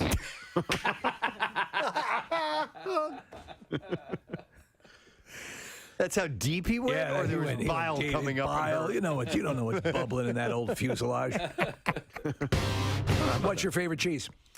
Of all time? Is that even possible I have to say? no. Well, America, Jack! No, one of the greatest cheeses I ever had was called a Shropshire Blue. I was given it as a gift from some friends who knew that I love cheese, and it is actually an orange blue cheese. It's really good. Orange with blue veins, you know, like a big penis. Really? Wow, yeah. Like a big, veiny, older man's penis. Yeah, it's purple. Wow. Yes. It's an orangish yellow cheese. Like a senior citizen's penis. With blue veins in it. And it's, Yes, do you have any cheese that would resemble a senior citizen's penis? I've got just the thing. and I absolutely loved it. It's from Shropshire, England. Now, something that would resemble an older woman's dried out vagina. Oh my God. Dear Lord. We don't have cheese like that, but we have plenty of meat like that. You know, sir, perhaps you're not interested in cheese. Yeah. My little cheese place in Chestnut Hill closed down. It I did. was devastated. That sucks. Yeah. Wow. All right, well, anyhow, so if you want to, you can use your Ritz cracker and try to cut your cheese with it. Remember when cut the cheese used to be a euphemism for farting? Yeah. Yeah. Did you just fart when I said I that? thought you were summoning me. He just... Kathy, did you was see summoning. that? No. He's standing up. He squatted down a little bit right when we said that was Yeah, the I word thought for you were farting. telling me to do that. Can you, if I ask you right Fart now? on command? Absolutely. No, I wish I Do it could. right No, now. I Go can't. for it. I can't. Drop a deuce. Could you take a jump right here? I Yeah. just did, though. All right, so did you really? Drop the deuce? No, he farted. Oh my God. Wow. traffic on 93.3 WMMR. All right, thanks, Kath. I don't know, 30 seconds or something like that away. Fox Good Day, sorry. Pierre Robert broadcasting live today. Yeah. From Xfinity Store right here in Bala Cynwyd. Right over across the street. City Avenue. So if you're out and about today, stop by and see Pierre. We're going to try and swing by there and say hello as well. But it's for Camp Out for Hunger from last year. Yes. And doing a live broadcast because they won that. They came in second place. So we're excited about getting Camp Out underway again. Day after tomorrow, it'll be exactly 1 month away from when we start Camp Out. And you can already donate now at Acme. Yeah. When you go and check out. It's real easy to do. So please, if you can, drop some money. That'd be fantastic. We're going live on Fox Good Day. I hear faint music. Oh. Yes, they are. Hello. Hey, guys. Hey, how are you? Hey. All right, Alice is going to set this up. Here we go. Okay. So apparently some men are stuck in a real rut when it comes to their wardrobe and feeling like you have nothing to wear. So a new poll finds that 52% of men repeat outfits each week and 21% of men wear the same shirt 3 times a week. Casey boy? Not me, Case. No, as a matter of fact, I'm probably the one who, well, I don't know. I tend to stick to the same cycle of T-shirts, but yes, I have so many T-shirts, and then I also have like these Adidas joggers that I have like every color of the rainbow and then some. I love your pencil skirt. That's my favorite. But every morning when I go into my closet, my outfit starts with my pants, and then I go, okay, and then my and Mike, we've talked about this before. My closet, my T-shirts are hung up, and it's like a rainbow order. Everything's color coordinated. Wow. So I grab my pants. I go, okay, what shirt would actually match best with this? And then I have an array of hats as well. So I don't necessarily do that. I think I wear a different outfit probably more so than anybody. Yeah, I find that fascinating. Pants first, and then because usually I do top first. Really? Well, you're a fashion plate, Alex. You're much more dazzling a dresser than any of us. And it also depends on what you do for a living and how you dress. I mean, we're T-shirts and shorts. Okay, Yeah. so we wear T-shirts usually with something branded. I'm wearing something blank today. You can't repeat that 3 times a day. Now, if you're wearing a suit, you could wear that white button-up shirt 3 times a day if you wanted to, if you're wearing a different tie with it or something along those lines, or a different jacket. So, And I'm currently wearing my fall underwear, which I wear throughout the entire season, and then shift. Now, I wouldn't say we're great dressers, but we do. I don't wear the same things every day. No, I don't either. Now, I saw this study you guys were talking about. It also said that I think we wear like maybe 40% of what's actually in our closet. I have so many shirts and things that I just don't want to get rid of, and a lot of it's out of sentimental value for one reason. Even though I don't wear it anymore, I just can't take. So what do you do? Give it away. I don't know. Well, I mean, with T-shirts, you can turn that into a blanket, and I know that you have a whole bunch of old radio T-shirts, Preston. I thought about doing that. Yeah, so that way you can kind of keep it and not get rid of it, and Preston? Yeah. What would make something sentimental? Like you conceived a child wearing this T-shirt? Certainly. I used it for cleanup. Yeah. No. There are a couple babies in this one. Oh my God. Mike brought it up. Oh my goodness. I think that might have been this might be the No, last one ever. It might be a concert shirt, an event I went to. Someone gave me that shirt, or you just don't see that brand anymore. Your grandfather gave it to you on his deathbed. That too. Right, yeah. So. Oh my gosh. Let me peel this off. Okay. See you guys. Bye, guys. Nice talking to you guys. They were like, wrap it up. Yeah, the producer's swinging his arms around. Rap. They'll go to TV level. They don't realize we can go well past that. That we can. All right, we are in luck. It's 8 o'clock. Here we go. Here it is, MMR's Yoo-hoo Loot. Now, listen up. Here's your keyword. We're watching the delayed video of those guys on Fox. They just buried their faces in their hands. Alex's jaw was agape, and Mike just had his head in his hands, and they just both gave up. All right, here we go. Your word. Back to this. All right, promise is the word that you have to enter. All right, Promise. And you have until 15 minutes after the hour to enter it. 3 ways to do so. You can text it to the special contest short code number, which is 45911, or you can enter it via the MMR app or at WMMR.com. One random entry wins $1,000 in this company-wide contest, and each winner gets a call from Beasley. So make sure you answer your phone. Contest rules available at WMMR.com. It's all sponsored by Horizon Services. So again, the word that could be worth $1,000 to you is promise. Promise. We wish you good luck. WMMR presents Preston and Steve's Bizarre File. It's brought to you by Sika Corporation. Sika Corporation has immediate openings for operators at their Fairless Hills facility, earning up to $21 per hour, $1,500 signing bonus, and immediate benefits. Walk-in interviews this Saturday from 8 a.m. to 2 p.m. The Sheraton, Bucks County, no appointment needed.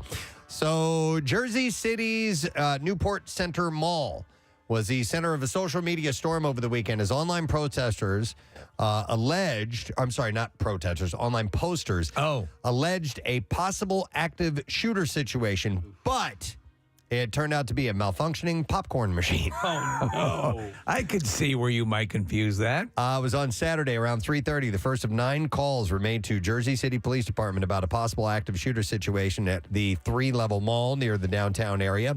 Social media users began warning people to stay away from the 41-acre Newport property filled with over 130 retail stores. It said, one poster said, if you in Jersey City, don't go around Newport Mall. City spokeswoman said, police quickly determined it was a malfunctioning popcorn machine. The mall was not evacuated, but rather people panicked and fled on their own. In less than 5 minutes, police officers responded. Investigators determined almost immediately that the calls were shots fired were actually unfounded. They sent detectives from the concessions division, and they took it. They straightened it out right away. Let's see. Shyla Rodden, the victim of a horrific roller coaster accident Sunday in Australia, had walked onto the track to retrieve a cell phone. A video posted to social media showed. And it gets even worse. Okay, so Rodden is in critical condition at Royal Melbourne Hospital after she walked onto the roller coaster track at the Royal Melbourne show on Sunday night and was struck by the coaster. She was trying to retrieve a dropped phone from beneath the track when she was struck and dragged 25 feet into the air before falling. She had just learned to walk again after a horrific car crash last year. What the hell? An eyewitness who unintentionally captured the moment of the girl being struck by the roller coaster said he hasn't slept since after being left traumatized by the incident. The coaster was traveling at more than 40 miles an hour. Jordan, the man, said that he was filming the roller coaster as his sister and partner who were in the front came around the loop. The Rodden family, meanwhile, said that she suffered horrific injuries, including several broken bones and brain damage. How did she gain access to the roller coaster track? I don't know what kind of a coaster this was and why one would be able to walk into the track area. I have no idea. But in January of last year, she was ejected from her car after it ran into a truck and a car and was reported that she was not wearing a seatbelt in that incident. Wow, that's terrible. The Spartanburg, South Carolina County Sheriff's Office is investigating after a quick draw competition. That never goes well. No. Between friends turned deadly. Deputies were called to render aid to a shooting victim at a home. James Turner and Raylan Hamilton, both 21 years old, have been friends since middle school. Both were gun enthusiasts and had done a quick draw to see who was fastest, approximately 14 times on the night of the deadly shooting. On the 15th time, Turner said he accidentally chambered a round from the clip into his gun due to muscle memory and pulled the trigger. Hamilton died from a single gunshot wound. Turner. Were they drinking by any chance? You know what? It didn't say in this particular story, but, you know, who knows? Jesus. Turner and a family member gave consent statements about the incident, and deputies say physical evidence corroborated their accounts. I don't know why you would even have a magazine in. No. If you're going to do this type of thing. The solicitor's office determined there was probable cause to charge Turner with involuntary manslaughter. All right, this story is out of Manila, the Philippines. A mathematics professor on Monday said it is highly unlikely, but not completely impossible, for 433 bettors to have won the jackpot prize in the Grand Lotto on Saturday night. 433? Yeah. University of Philippines Institute of Mathematics professor Dr. Guido David said that there are 29 million combinations for the 6 digits needed to win the Lotto jackpot. This means that if a person bets on all 29 million combinations, he is expected to win once. What is unusual, however, is that so many people got the right combination. The expert noted, however, that he backs calls for an investigation into what happened. Yeah. Senators have called for an investigation of the Lotto draws results. So seems feasible. Yeah, 433. I think the only thing feasible would be if these were all numbers that like meant something to somebody and they weren't like quick picks. Even then. You remember the lost lottery numbers? That happened a couple of times because people would bet them when that series was on. Right. And every now and then that would actually hit. So people wouldn't win the entire lottery because they had to share it with everybody else who was betting the same numbers that they came up in. Do you remember the most that won at once because of that? No. I'm curious. Curious, yeah. And okay, so I have two It's probably stories. 400. I have two stories that kind of tie together, and you guys will see this, okay? In California, a young, scared coyote scurried into a middle school and hid out in the bathroom Monday until an officer was able to safely remove the animal. Video released by Riverside County Animal Services show the male coyote, believed to be about 9 months old, hiding in the stall of the school bathroom. I know, it's when they show it, too, it's pretty cute. Poop. As the officer approaches, the animal looks away and tries to hide behind the toilet. I'm not here. You can't see me. Animal control officer Will Luna lassoed the coyote and released him into open land far from the school. Staff members found the coyote on campus, and it ran away from them, fleeing and hiding in the school bathroom. Staff members said that they had seen the coyote around the school property in recent weeks, and they even nicknamed him Wiley. As Luna released Wiley into the wilderness, he can be heard wishing the animal good luck. Now, on the heels of that, this is a story I had from last week that I never got to. The Arizona State Parks Twitter account showed a scenario right out of an episode of Looney Tunes. The Twitter account tweeted out a photo of a roadrunner perched in the passenger seat of a ranger's truck at the Lost Dutchman State Park in Arizona. Oh, my God, that's hilarious. The bird appeared to be staring out the windshield, presumably checking to make sure that the coast was clear before scurrying back into the desert. No word on if Ranger Jackie aided the bird's escape. And you know what? The Roadrunner looks a lot like the cartoon version. They're pretty cool-looking birds. I saw some Roadrunners in the parking lot of a gas station in Amarillo, Texas. Were they filling up? They were not filling up. No, they were taking off. They were just. But I've seen them before. Yeah. But Kyle and Jackie were just. They were like, no way, Dude, all right. I was in Arizona one time, Casey, and I saw one as well, and I was camping, and there were a bunch of French tourists that were near me, and they were trying to, I speak a little bit of French, but they were trying to ask me what it was, and so Steve, eventually I just had to go, meep, meep. I knew exactly what I was saying. Looney Tunes is a universal language. Yeah, that's great. I love it. Can they fly at all? I don't think so. I don't think they Like can, but they are emus and- obviously brisk, runners. Penguins and so on that Flying birds- only when necessary. By the way, the quintessential falling off the cliff body concussion is from the Roadrunner cartoons, the one we always play. So Nick, kind of like a turkey, they can probably fly short distances. I mean, they can book a flight. Yes, of course. Yeah. All right. There you go. All right, so you have about 5 minutes left to enter the word promise, gang, for you who loot. PROMISE. There's $1,000 riding on this, so don't miss your opportunity. Make sure you send that word over now. We're going to take a quick break. Be back in a moment. Stay with us, friends. Preston and Steve on 93.3 WMMR. Cue the jingle. Fall activities. There it is. It's Kathy Romano, and I revealed my 2022 Kathy's Fall Activities List. 10 brand new ideas to get you into sweater weather mood. Find the list. We are adults at work. At work. This is our job. We're making money. We're Yeah. at We're making work. good I money. think I just bonused with that one. I wish you would get fired. Is that what you want? You want my family destitute, Kathy? No, You want my family on the honestly, streets? She says just you. I'll just take care of your kids. What about my wife?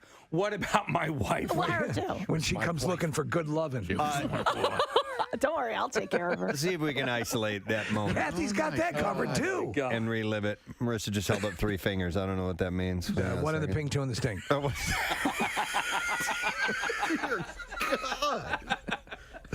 It wasn't that 3. What? 3 minutes, I can get it. Okay, thank you, Marissa. So 2 in the stink. So maybe we'll kind of reinvigorate this thing.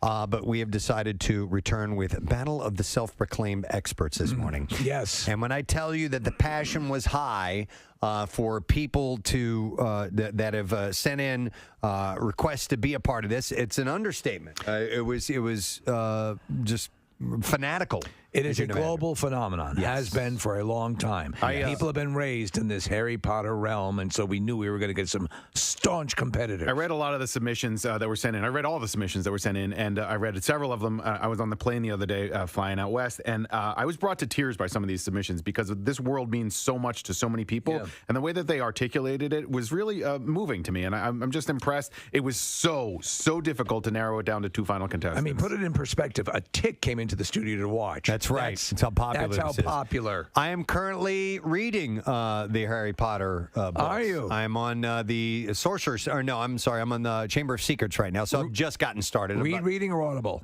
Audible. And who's doing it? Who's doing the I've forgotten the actor's name. Jim something or other? He's excellent. Hey, there might be a question coming up. Okay. So I'm about 3/4 of the way through the second book. Awesome. So I'm underway. I'm starting to learn. I've seen all the movies and I found them entertaining, but I wanted to know, because there's so many people that you talk to about this story.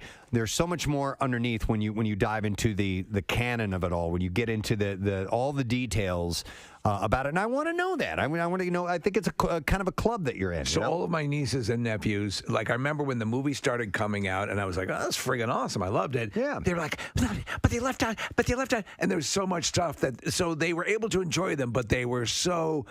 They were a little deflated because the books, they devoured. They were ravenous for them. So I think you're entering a cool realm here, Preston. By the way, Nick McElwain wearing his Gryffindor attire this morning. Yes, sir. He has pajamas. Yes. That look like a robe. It's the closest thing I have to a robe, but they are officially licensed Harry Potter pajamas, and so I am a Gryffindor, and that's why I'm Mr. Potter, what happened to your head? You have taken the online quiz to find out which house you belong in? Yes. I'm a Gryffindor. Oh, you did? Okay, yeah. Pottermore was a great website. I don't think it actually exists anymore, which is too bad. But I mean, I've been in the Harry Potter universe for a really long time. I think I got into it maybe when the 3rd book came out. And Steve, I love the movies as well, but the books really do add layers and levels and these just the intricacies to this universe, and it's why people keep coming back to it, because there's so much to read, there's so much to rediscover, and maybe you didn't even notice it the first time around. And not only has Nick worn his pajamas, but he brought in his wand, and so did Steve. Yes, I did. And you guys both got those at Universal Studios? This was a gift for me from Universal Studios, yeah. So my friend that went and knew how much I loved Harry Potter and brought it back for me. And you haven't been there? I have not yet, no. Oh, my God! I know. You've got to go. It's incredible. I did a couple of the tours in London, which were amazing. But yes, I absolutely have to get to Universal. That's the only thing I know about Harry Potter is that the rides were fun at Universal. Right. Literally. Kathy, it is a whole world. I went to all the vendors. You did as well, Preston. On your recommendation. My daughter got a wand fitting there. And yes, and when you go around the town, the wand activates certain things in town, cool, which is awesome. Yeah. I've been to both. I've been to the one in California and in Orlando, and they are outstanding. I gotta go. You won't, if you're a fan, it's real. You're gonna cry. That it's world real. is real. All right. Some of the people that sent in submissions said that when they got there, then they saw the Hogwarts castle, it brought them to tears. I believe that's how moving it is, yeah. All right, and by the way, Harry Potter fans are adorable. Look at these guys here this morning. We're going to meet our contestants. Preston and Steve present Battle of the Self-Proclaimed Experts. As Nick had said, we had loads and loads and loads of entries, but going through, we've got to narrow it down to 2. And I'm sure that there are people that are incredibly well-versed, but we only have room for 2 people in our studio.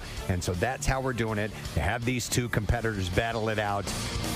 Mano a mano. All right, so let's meet our contestants, and we'll read the emails that we got from them. We're going to start with this one. It says, dude, I grew up with HP and obsessed. I was born in 89, so I was right out of the same age as Harry, right around the same age as Harry and his compadres, or his comrades, it says, as the books were released and they made their way through Hogwarts, ultimately not returning for education in year 7 as the Dark Lord has by that point been hit full strength, obviously.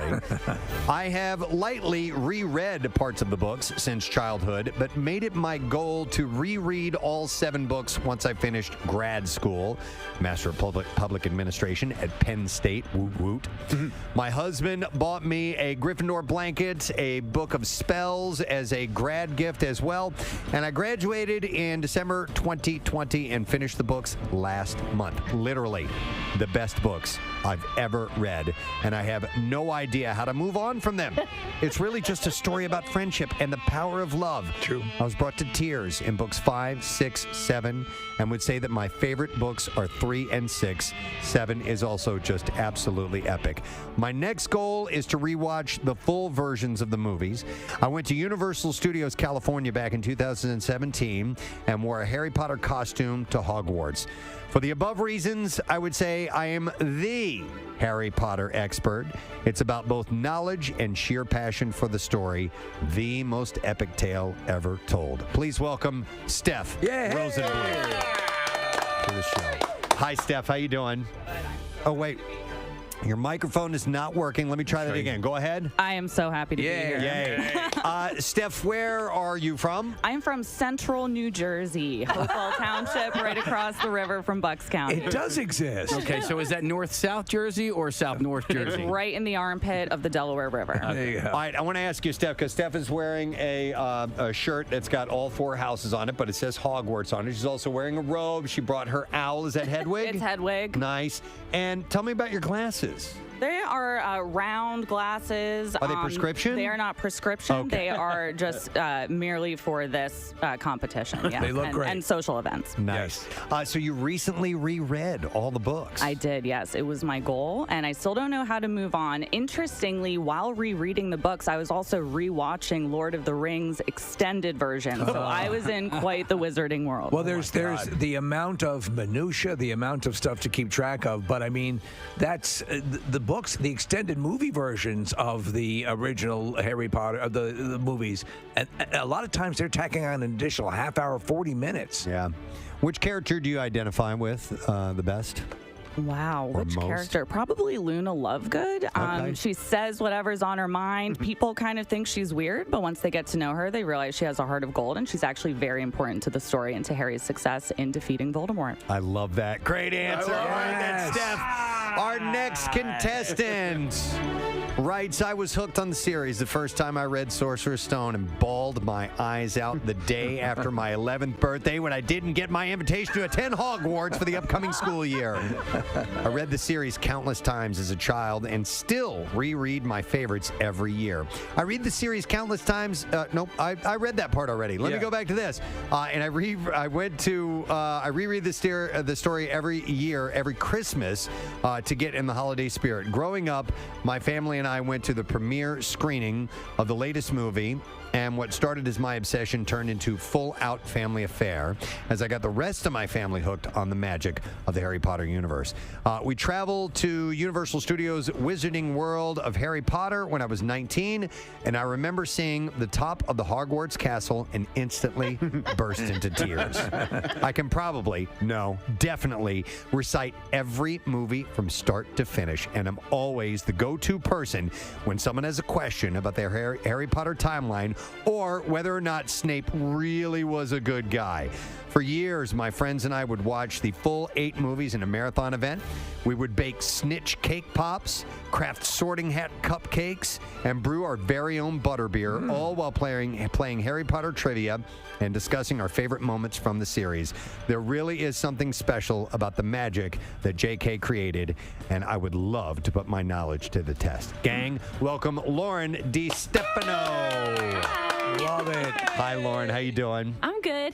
All right, so tell us a little bit about you. Where are you from? I'm from Downingtown, Pennsylvania. From Downingtown, Pennsylvania. What do you do? I work at a law office now. Oh, really? There you go. Okay, nice. You can employ spells in changing a witness's testimony. You bring up something that I thought was really cool, and I think of it this the same way. For some reason, I perceive Harry Potter, the movies, as Christmas time fare. Every single movie has a Christmas scene. Right. And so it's always applicable. Yeah, no. And so, Lauren, how long have you been listening to the Preston and Steve show? Probably my whole life. My parents are Y100 listeners, and we had nice. like the CDs, and I was like, oh, that's the only station is Preston and Steve. So I just didn't know. We were our own station, the Preston and Steve station. So you're wearing a Hogwarts School of Witchcraft and Wizardry shirt this morning, and you're wearing some funky-looking glasses. Yes, what are they those? Luna Lovegood's glasses. Those are Luna Lovegood's glasses. Oh, wow. So she can see everything. Okay, that's beautiful. And would I'd asked Steph who she identified with, and she said Lovegood. What about you? I think, well, my favorite character is Sirius. I love him so much. I love his arc of being the villain to the good guy, but never getting like the redemption of it. But everyone who loves and knows him knows he was the good guy. You mean Severus? No, Sirius. Oh, Sirius. Oh, Sirius Black. I'm sorry. Okay, Out right. of prison, and everybody's like, and then he finally at the very end, they're like, oh yeah, he was a good guy all along. Okay. Wow. I just loved him. Oh, you guys are the real deal. Well, we're going to put you to the test, guys. All right. Are you ready to get this underway? Ready. All right. Ready. Let's test your. Now we have. You guys are going to be buzzing, and I'm going to explain the rules. But let's just test your bells and see how it sounds. Steph. That's Steph's bell, and this is Lauren's bell. So a little bit of a different tone to each, so we can tell the difference, and we should be able to hear that. Okay. All right. Let's get this underway and tell you guys how we're going to be rolling this out for Battle of the So-Called Experts. There are 3 rounds, and they increase in difficulty. We will begin with the easiest questions, and they will be worth 1 point each. There are 4 questions per round. Okay. Second round, the questions are worth 2 points, and the third round, the questions are worth 5 points. So even if you're behind going into the third round, it can really change, and you can end up winning because of the difficulty level. Now, I will ask you a question. You have to buzz in to answer. If you get that question correct, you get points. Now, here's what I want you to keep in mind. If you buzz in while I'm asking the question, and I haven't finished the question yet, I will stop, and you will have to answer based only on what I've said so far. If you're incorrect, I'm going to get former Eagle Marcus Smith in here. It is Mental Health Awareness Week or month, I'm not sure. Week. Week, yes. So, and he has had some struggles, wants to share some information about that, so we'll get to that. Could benefit you. Little while, yes. This might be able to benefit you. I do not know or not. But In Touch has come out with the 2022 annual drive-through study, meaning drive-through, takeout restaurants, fast food restaurants, and so on. And all of us, every single one of us, have spent time in that line and had good experiences and bad experiences in that line. And the drive-through experience, I don't know what the hell is going on here, but the drive-through experience got a lot more active over the past 2 years. Noticing we talked about how many places that was all they were able to do. So yeah. Will you from time to time, if you really need to get something to eat and you go by and you pull into the lot and you see that there's a long line, park the car, go inside, see if you can get a quick I go back and forth on that because I wrestle with, now, if I stay here and just get in line, chances are there's a line in there too. Or there's also people ordering, so we have to wait for everybody to get their food.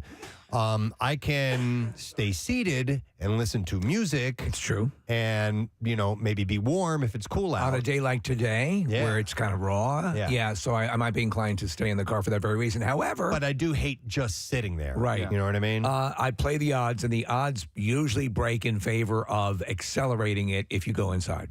I don't know. Sometimes I will take a look at the car... the color of the car that I would have gotten in line behind. I do the same thing. And then go inside and then get my meal. And if I come back and that car is not there anymore, I'm like, son of a bitch. I do that at traffic lights. Like if I, instead of waiting at the traffic light, like there's a way to get to my house, I can turn down a back street and then I'll see if the car has made it and turned. What you could do is go around to the car that's right behind the drive-thru, pop a screwdriver in the tire. Yes. And then you'll definitely be out before them. Or you can just hop in with them. Yeah. Say, can we do this together? Let's make it a group order. I'll pick up your fries. I do it like anytime there's a choice, right? If you're at Wawa and there are 2 lines at Wawa and you're like, okay, which one do I choose? All right, I'm going to choose this one. And then I pay attention to who is, I'm like, oh, man. I choose quick the question. wrong one. I know, me too. Can you, because obviously you have the drive-through and you have the ability to go in and walk in, and yet a lot of places like Wawa will now have their self-checkout. Self-checkout and also the to-go, the Uber Eats. Yeah. So could you call for pickup? Like, in other words, or do a lot of the apps for McDonald's, for Wendy's, for Chick-fil-A or whatever provide the Chick-fil-A option? definitely does. Where you place your order and it's ready for you to just go in and pick up. Yeah. Yeah, I've never done that. You've never done it at No. Chick-fil-A? No, I've never done it at any fast food restaurant. Oh, I love the Chick-fil-A one. Oh, yeah? But although if you get there and there's still a line, sometimes you still have to wait. I'm like, we're not doing this. They don't put it like in a. So that would be a way to accelerate it. Or you put it like in a rack to. Like, Panera does that. Yeah. Okay. So does Dunkin'. And so so Dunkin' I go. will do it? Yeah. I do it more so at Dunkin' now. It's so easy, and also if you're 5 minutes away, do it at Dunkin'. Like because I used to drive through all the time with the app, and it works like gangbusters. Well, my Dunkin' my two Dunkins that I go to don't have a drive-through. Oh, so I have to pull up, but I'm doing it like basically all the time at Dunkin' now. But at my Chipotle, I went to Chipotle last night, and they have a rack that they put the bags in. I like that, but they're not putting in the rack, so I don't like that. And it's because people are ganking it. Oh, man. Sons of bitches. Yeah, so now you have to go up and say, and I didn't know that. So I was waiting and waiting and waiting. I'm like, they said it was going to be ready at 7:10. And I'm like, it's 7:15 now. Some bad apples. Yeah.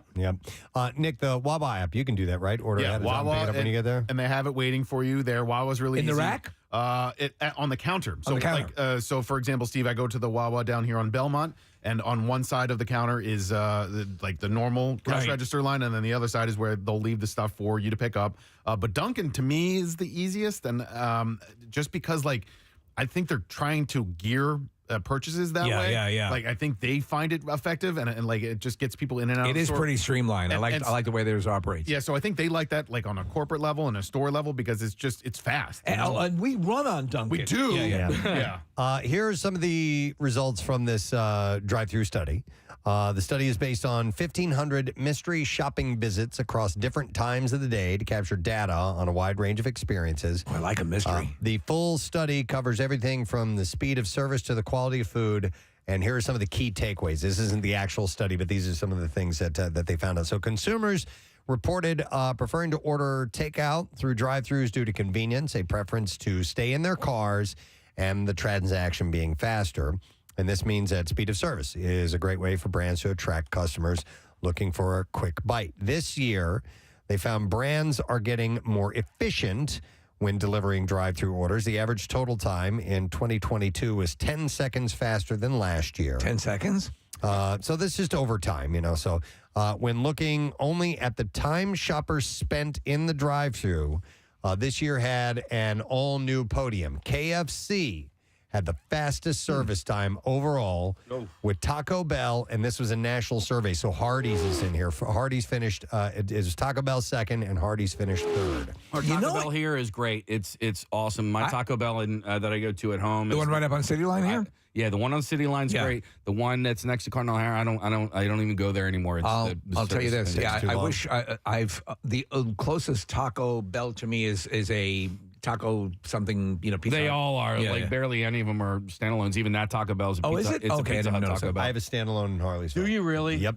That's why you moved out there. Yeah, man. That's why we moved out. After school district, you have a standalone Taco Bell. So I worked at McDonald's 30 years ago, so it's probably changed at this point, but I loved working in the drive-thru. It was a good job, and sort of like you would crave getting that position because it was easy. But as soon as the order was made, there was a countdown clock. And so you were beholden to that. Yeah. And the most you ever wanted to make people wait was 4 minutes. Was it like the red light, green light game in Squid Games? It was, not that brutal.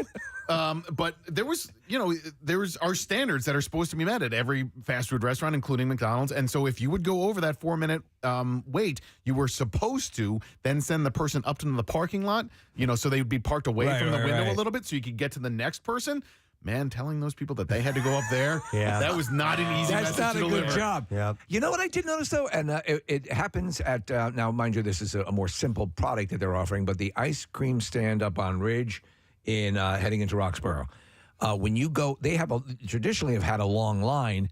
What happens is they'll send out 2 or 3 employees to go along the line and get orders about 5 or 6 cars back. Oh. Yeah. That's what Chick-fil-A does. Is that what Chick-fil-A is doing? Yep. Okay. Yep. They have people in their busiest times. They have extra people actually out with digital menus and doing the whole transaction. Yeah, and that's why I think the whole cumulative thing, I think Chick-fil-A is the best. Well, they tend to thunder on a lot of categories, but that alone, stop and think about it.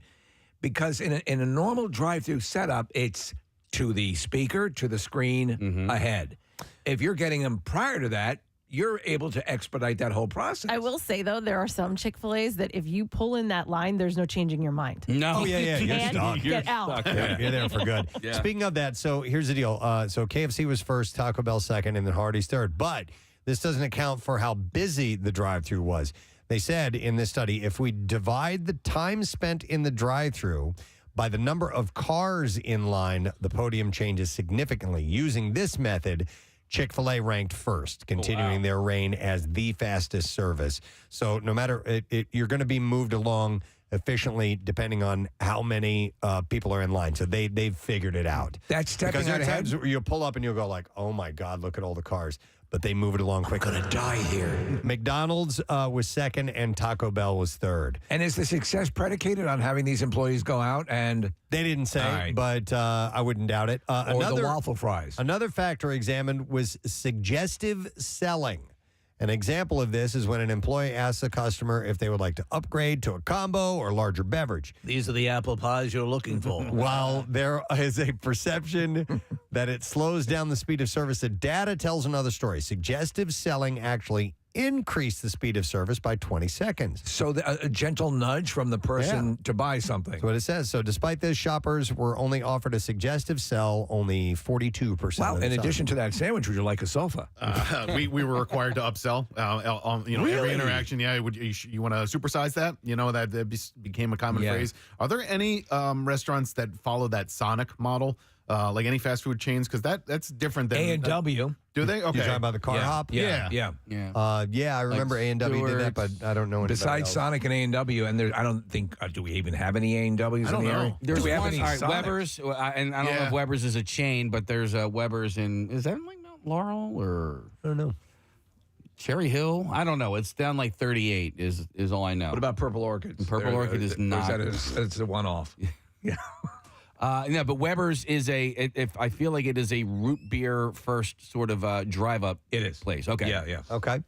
But I do like that, the car hop thing. Yeah, me too. Yeah. I think there's an A&W when you get off at the Jack Frost exit up in the Poconos. Okay. When you there's the Wawa on one side of the street. I think there's an A&W on the other side. Yeah, it's because it's also a Long John Silver, I think, as well. It's like things you can't find anymore at that interchange. Yes. By the way, the Sonic, remember you mentioned a while back that a bunch of them closed. I've seen them reopen now. Yeah. There's one kind of in the Norristown Bluebell area that I thought was shut down and went by there the other day, and they were serving. There's one in Royersford or Limerick. Do you think a new company took them over, or? I don't know. That Bobo drive-in that I went to in Topeka is also a pull-up. What'd you call that? Car hops. Car hop. Yeah. Yeah. Let me see here. How about this? Now, accuracy of orders. Consumers ranked order accuracy as the most important factor for a positive drive-through experience. The most common error with orders was the beverage being incorrect, accounting for 34% of the inaccurate orders. I've had, I don't know, this happens a lot with me. The inaccurate beverage is I will ask for iced tea. And they'll ask, do you want sweet tea? And I'll go, no, just iced tea. And a lot of times I'll get the sweetened anyway. All right, say something like, I'm diabetic, Right. Like, Yeah. I'll do that, like, when I don't want onions on, I go, I'm allergic to onions, Yeah, that's So a good if point. you want, like, a... I'm blind. Yeah. Wait, what? Why are you driving? You're driving. What are you, a cop? Yeah. Order accuracy is not only a driving factor for positive customer experiences, but also speed of service. On average, accurate orders were 49 seconds faster than inaccurate ones. All right. Really? What is more disappointing? What is the most disappointing revelation driving away from the drive-thru? They didn't include the French fries, they got the sandwich wrong, or your beverage wrong? Or, No, they forget the sauce. The sauce. That's it. What about the duck sauce, dude, in New York? Right. Went back in. So what are my options here? The beverage wrong, no fries. They forget the fries, or the sandwich is wrong. Sandwich. I can deal with the sandwich being wrong because I'll kind of eat what you give me, that type of thing. But if I'm driving away and I reach into the bag and there's no fry for me to pull out and munch on because it's the first thing to go to, I'd be pretty pissed I agree. off. That to me is like, you've got to effing be kidding me. Do you drive away without even looking in the bag to make sure the fries are there first? Sometimes, yeah. What if there's a breaded dead rat in there? You would know. Yeah, you know why? Because I hate being the person sitting behind the person who has to go through the thorough inspection of their bag. Get out of the way. It's my turn now. Yeah. You got to do So a I don't quick want to be that guy. glance, though. To like, do. I'm like 1, 2, 3, 4, 5. Okay, everything's Yeah, there. Rochelle definitely does that. Okay, we got 5 sandwiches. We got this. Okay, All right, you can go now. Yeah. And but you have to pull the bread up and make sure, do everything, and inspect make sure there's salt on every one of the French fries. So order confirmation boards, or OCBs, as they say in the industry. Wow, man, you know all the buzzwords. I've been there. So that's been a revelation for the order. Where customers can review their order. Input by staff are another way to improve order accuracy. By the way, so the Taco Bell that I mentioned by me, they will say to you, does everything look correct on the board? Yeah. So they'll I'm make blind. you take again. Yeah. I would like to tell you. What are you not hearing? I am blind. I'm blind. I'm can't have sugar. visually impaired. Yeah, I can't see a goddamn thing. And I can't have sugar because I'm blind. How are you driving? That's not for you to know. But yeah, they'll ask you to take a look and make sure it looks correct, which is a good move on their part.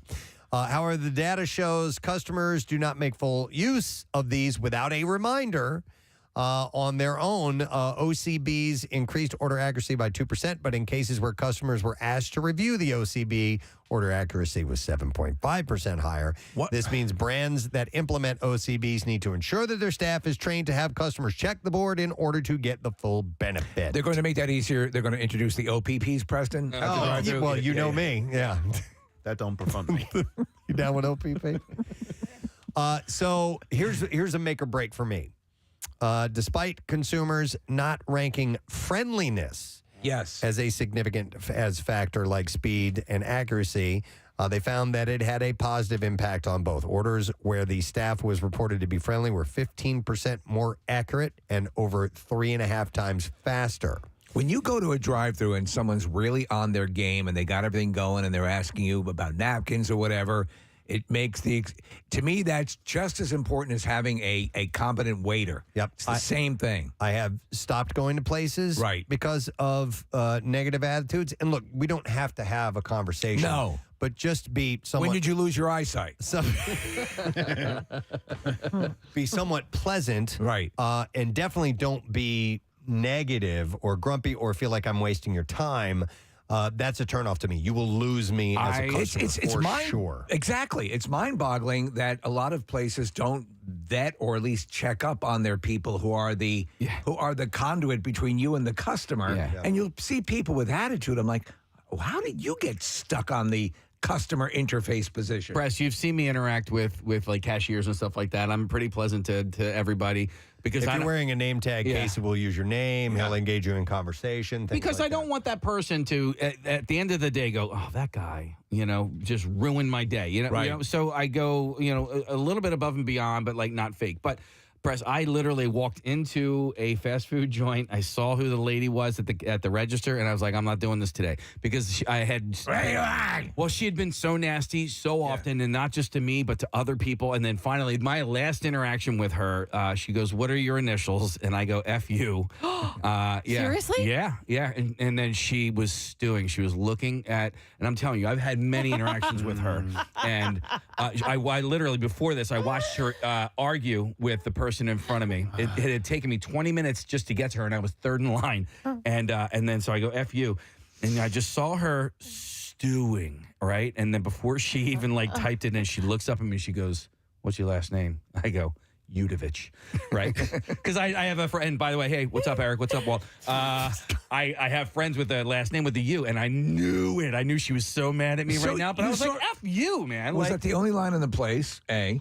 Yeah, it was Okay. it. That was All it. right. That's all I could do, right? But I would have called her on it. yeah, she doesn't work there anymore. But the last time I had gone there and seen her, I go, I'm not doing this today. And I walked out. I go, I'm not just going to go somewhere else. Listen, you you know? twisted up serpent. But she was just nasty. And to like you were saying, Steve, Yeah. like, this is the face of your business. Yeah. How do you have this person as the face of your business? Oh, my God. And conversely, you will go. I know, Preston. We talked about this. You'll go out of your way to go to a place where you know they're really good at the drive-thru. There was a fast food restaurant nearby me, and the manager who I'd seen regularly because I would go by there regularly, he just did a quick so he's like, hey, I'm just asking a few people, why do you come by here? Oh, good. And I said, well, listen, I go mainly, I'll be honest with you, it's because of the convenience. And I said, but I will tell you what, I appreciate the way you train your staff because they're always really nice to me. And I said, if they weren't, I would absolutely, by far, skip this place. It's convenient for me, yes, but I would absolutely skip it if you weren't training these people to be friendly customer service. It means everything. And you go really out of your does. way to accommodate the blind. So they do. You very much, I appreciate that. I can't see. Yeah. But they said in this study that overall friendliness has been on a slow decline, dropping from 79% in 2019 to 72% in 2022. I wonder if that's not a statement that can be applied to the world in total. I don't know. Based on the overall impact on the speed of service and the average cost of a meal in 2022, unfriendly service can cost brands over $180,000 per location each year. I believe that. I mean, it's something. It's so wonderful. And people, by the way, they're busting their asses. They And I know are. a lot of jobs have you bust your ass. But at a restaurant, as you guys can well attest, during the height of like a lunch rush, oh man, it's a battle zone. Yeah, Nick turned me onto this show, and some other friends did, called The Bear. Oh, It's you're on watching it? Hulu. Great show. It's outstanding, but it shows the pressures of working in a food-related environment, and it can get out of control.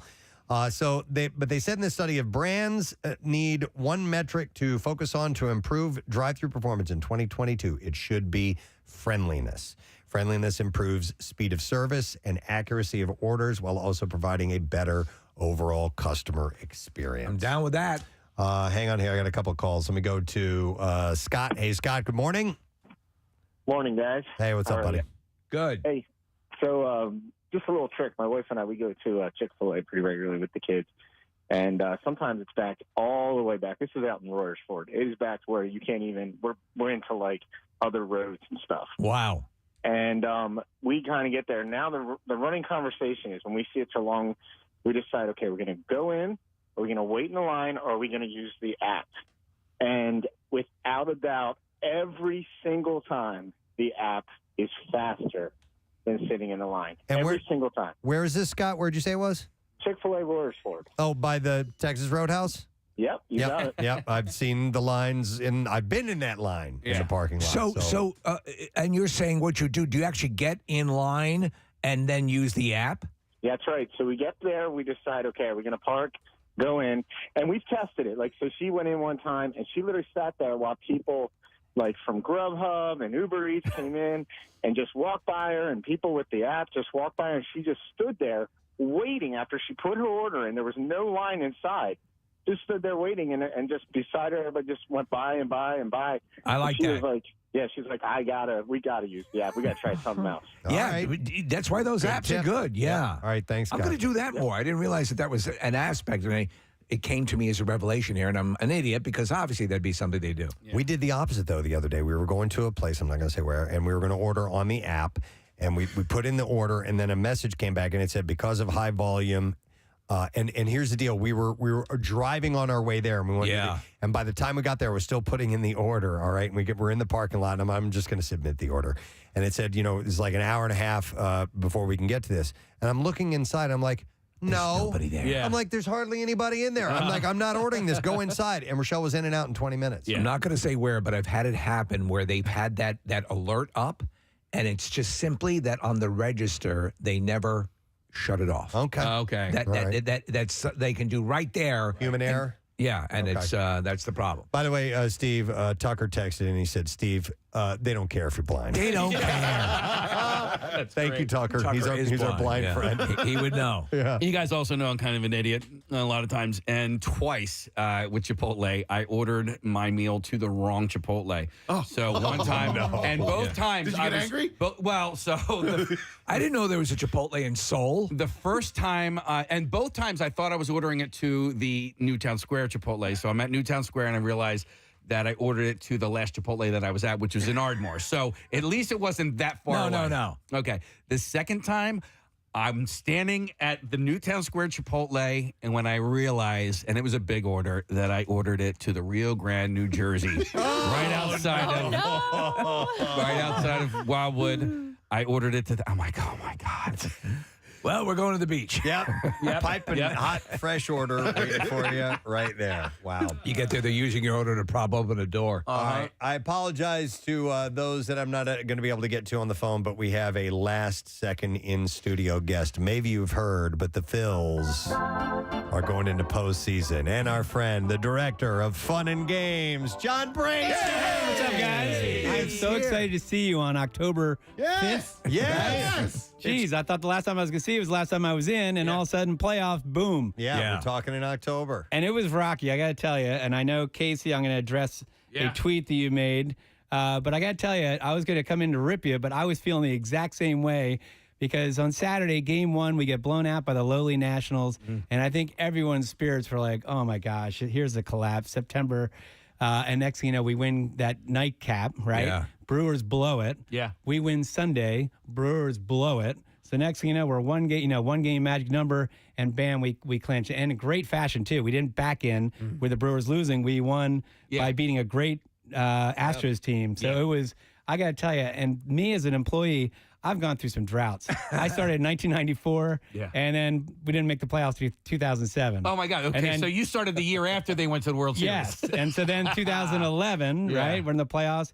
And then now we're, obviously 2022, another drought. So I'm glad that both droughts that I survived both times, but that we're both in. So. No, it's very cool. I mean, everyone's very excited. They're reporting on the Red October bus thing that's going on. Yeah, we're going to have a bus that's going around the suburbs tomorrow and then the city on Friday. I got to tell you, we're all excited. I'm sure that everyone in the tri-state or the Delaware Valley, super excited. And the weird, too, is this symmetry here. October 7th, right, 2011, we lose to the Cardinals in Game 5. Chris Carpenter 1-0 against Roy Halladay. Yeah. Terrible game because remember Ryan Howard blows out his Achilles. Probably one of the worst memories, right? October 7th this year, we're playing Game 1 against the Cardinals. And the weird thing is, two of those guys on the Cardinals are still on that team. That's crazy. Kidding. Pujols and Yadier Molina are still on the team. That's crazy. How crazy is that? Yeah, that's insane. Wainwright as well, but he was out in 2011. I think he was out. Yeah, he had surgery, but he was on the roster, and he might get the start on Friday. He probably will. So they have Mikolas, Wainwright, and also Jordan Montgomery. But I was telling Preston that I think I like our chances in this series because of our pitchers in games 1 and 2. We got Zach Wheeler going game 1 and Aaron Nola going game 2. And, you don't want to predict anything. You don't want to get out in front of it. But I'd like our odds going in the wild card series. Right. Well, especially since one of the teams we would have played is the Mets potentially. And that's DeGrom, Scherzer, and Bassett. And I'd rather face, again, anything can happen. Right. Yeah. We faced Mikolas and the guy could throw a no-hitter. Right. Yeah. So it's just anything. Just like St. Louis, we were heavy favorites in 2011. I think we were 3-1 World Series favorites to win it. So and then look what happened. So you just never know, especially a 3-game series. So now, and Nick was saying we might not have any games here. Well, for all that the games series? in this, what they did, they changed it up. So all the games are in St. Louis. The best of the 3, right? We advance out of that. Then the NLDS would be a best of 5. We'd have 2 games home. Right. So, let's see if we can advance that. And then we haven't had to deal with the wild card round ever in Philadelphia, because they introduced this round, and then there's been like weird tiebreakers over the years, and then there was the pandemic year. So this playoff format is new for Phillies fans. Totally new. So, and again, if I'm a St. Louis fan, I don't want to face the Phillies. You got Zach Wheeler, you got Aaron Nola, and then as you said, maybe Suarez or Falter who's going game 3.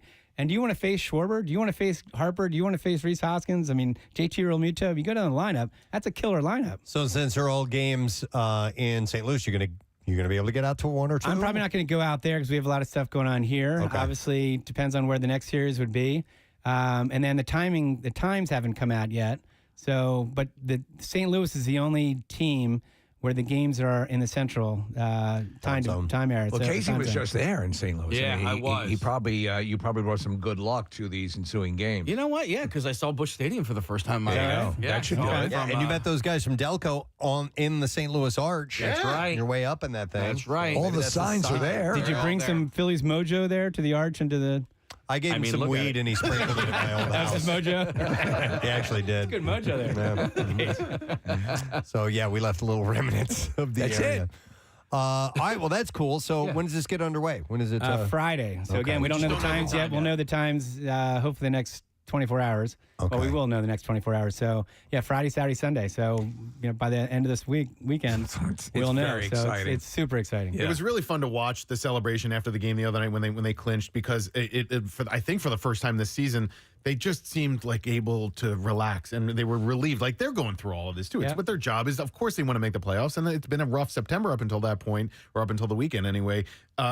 Reese Hoskins getting emotional on the field talking Yeah. about making it to the playoffs and seeing guys like Gene Segura, who's never been in the playoffs I think before. Gene Segura was the longest, the player that hadn't been to the playoffs. Yeah. With as many games played. And those Real guys, Muto was up there too. And yeah, and they were being just real dudes, and the alcohol probably helped because they were partying in the locker room. Well, and I also think Rob Thompson, it's, what a great story that guy is, the manager. So here's a guy who'd been a baseball lifer his whole year, right? Or his whole career.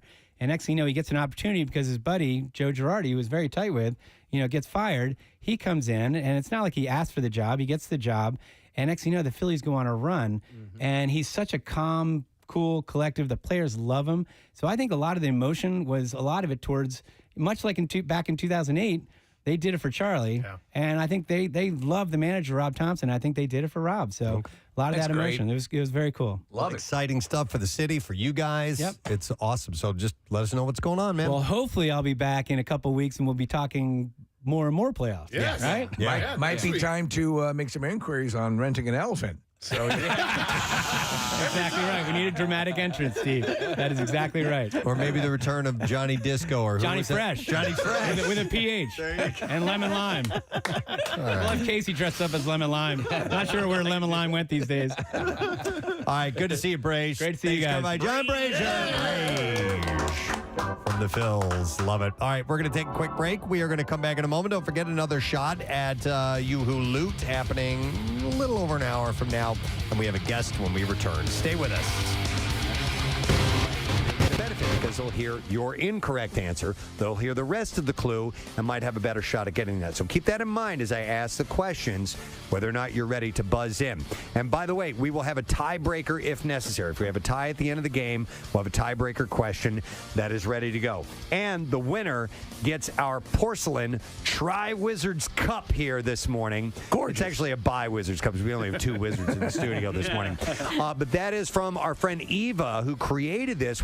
She is the ceramic studio manager at the Wayne Art Center. She's so talented. She's so incredible. She recently had an art opening out in Westchester at Westchester University. Eva's a great artist and a really cool person. She actually submitted to be in this contest because she loves Harry Potter so much. But when she wasn't selected, she made this trophy for us instead. That was very cool. And you can check out our Instagram account. We'll make sure we post that. It's at arts.by.eva. If you want to take a look. So thank you, Eva Hozinez. Is that how you say her last name? Hozinez. Yeah, All she's right, awesome. Thank you, Eva. All right, we are ready to get the battle underway. Oh, boy. Let's begin. All right. Let's get Steph and Lauren in place. Hands by your buzzers, by your bells, I should say. Are we doing practice questions first, or are we just getting right to it? You know what? All right, I'll do a practice question just so you know what it's like to buzz in. And by the way, the questions are difficult. I'm currently reading, and I've seen all the movies. I didn't get any one of these correct. All right, so but that's hey, I'm a neophyte compared to you guys.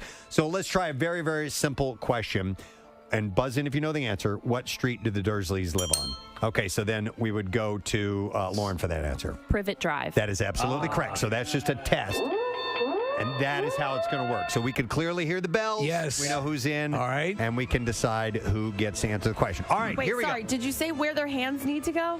They can hover. Okay. Yeah, Hands can hover. We covered that off air. So, all right, first question, stand by. Here we go. And these are the easy questions for 1 point.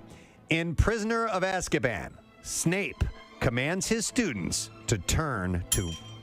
All right. 394. That is correct, Lauren. To which page? 394. 1 point for Lauren. I'm keeping score, right? That was Okay, excellent. yes. All right. Next question. After Dumbledore's passing, he gives Harry the very first snitch that he ever caught. All right, we're going to go to Steph for that answer. I open at the close. She is correct. The rest of the question was, what was the sentence that appeared on the golden sphere? Wow. I open at the close. These guys are good. 1 point each. Next question. What are the full names of the 4 Hogwarts house? All right, we're going to go to Lauren. Lauren. Salazar Slytherin, Godric Gryffindor, Rowena Ravenclaw, and Helga Hufflepuff. That is correct. Those are the full names of the 4 Hogwarts house founders. So far, all my questions asked have been buzzed in early on. Yes, they have. They're extremely confident. Now, these are the easiest of the questions.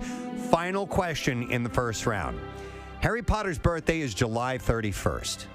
Which character was born one day? Let's go to Lauren. Neville Longbottom. That is correct. Born one day before him. Oh my God. And the total so far in round 1, Nick. Lauren with 3, Steph with 1. All right, 3-1. 3-1.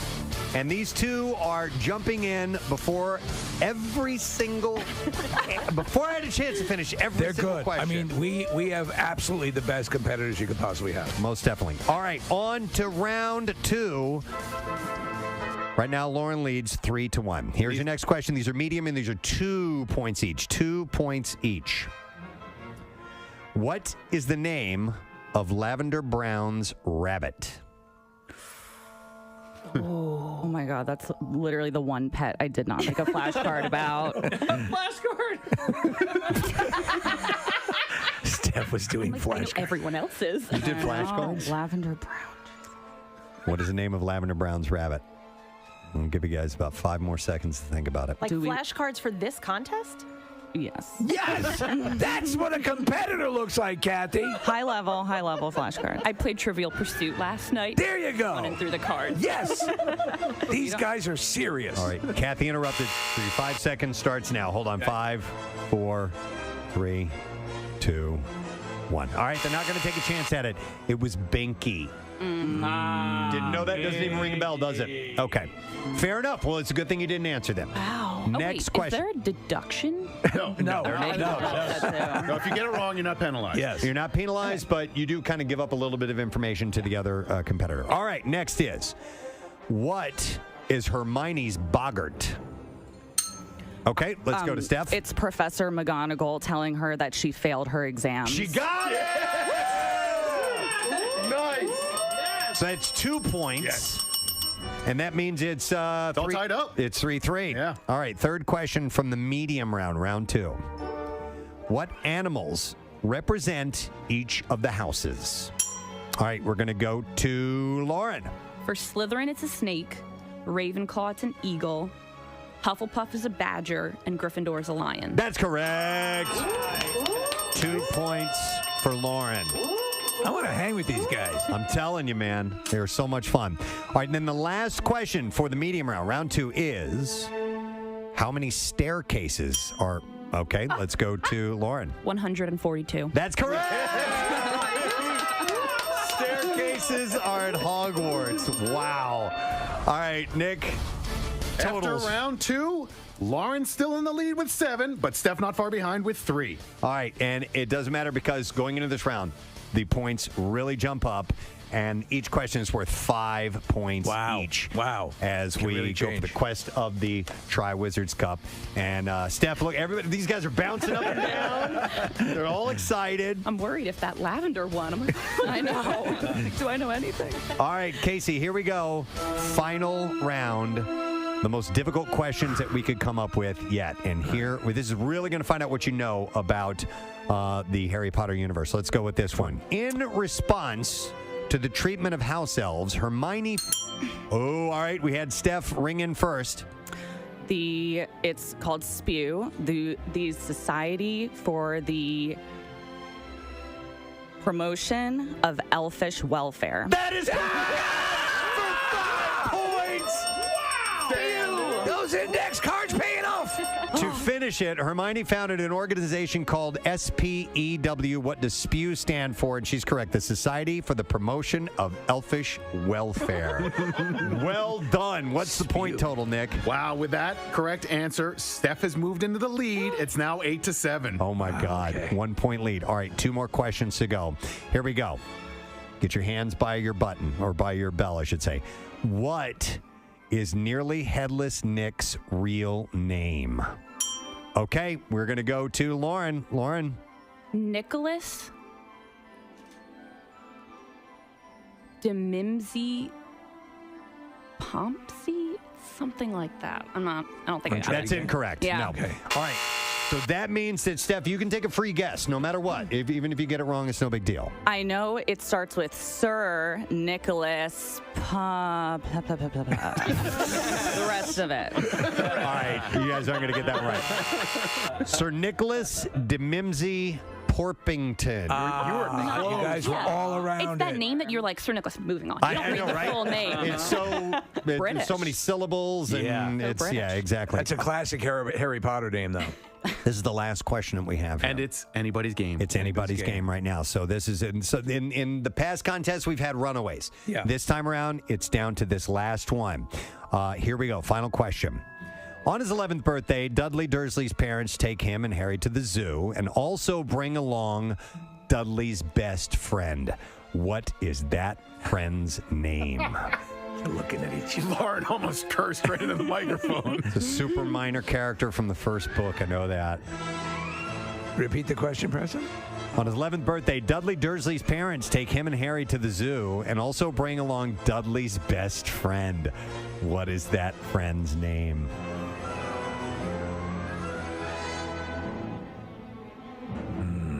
They have this intense look. Steph looks like she has no idea. Lauren is kind of picking around in her brain. Whoever he is, he's not a nice little boy. Right. 5 seconds left. I'm just Okay, gonna put a might as well. guess in. Go ahead. Albert. Incorrect. I'm sorry. Nick, what does that mean? That means with 8 points, Steph is our winner. Is the champion? They are so evenly matched. Oh my Wait, what was it? Yeah, who was it? Piers Polkis. Loser. Please. I mean, I don't. That was neck and neck. All right, just for fun, we had more questions, and we're never going to use these for anything. And while we have Steph as the winner of the Tri-Wizards Cup here this morning, and the self-proclaimed expert of the Harry Potter universe, just for fun, let me try out a couple of other questions for you guys. Who was the freed female house elf who neither wanted? All right, let's go to Lauren. Winky. Winky is correct. How about this one? Okay, let's see what you know about the making of the films. Christopher Columbus directed the first 2 movies. David Yates directed the last 4. Who directed 3 and 4? Alfonso Yates? I know it's Alfonso. All right. I know it's Alfonso. There were 2 people.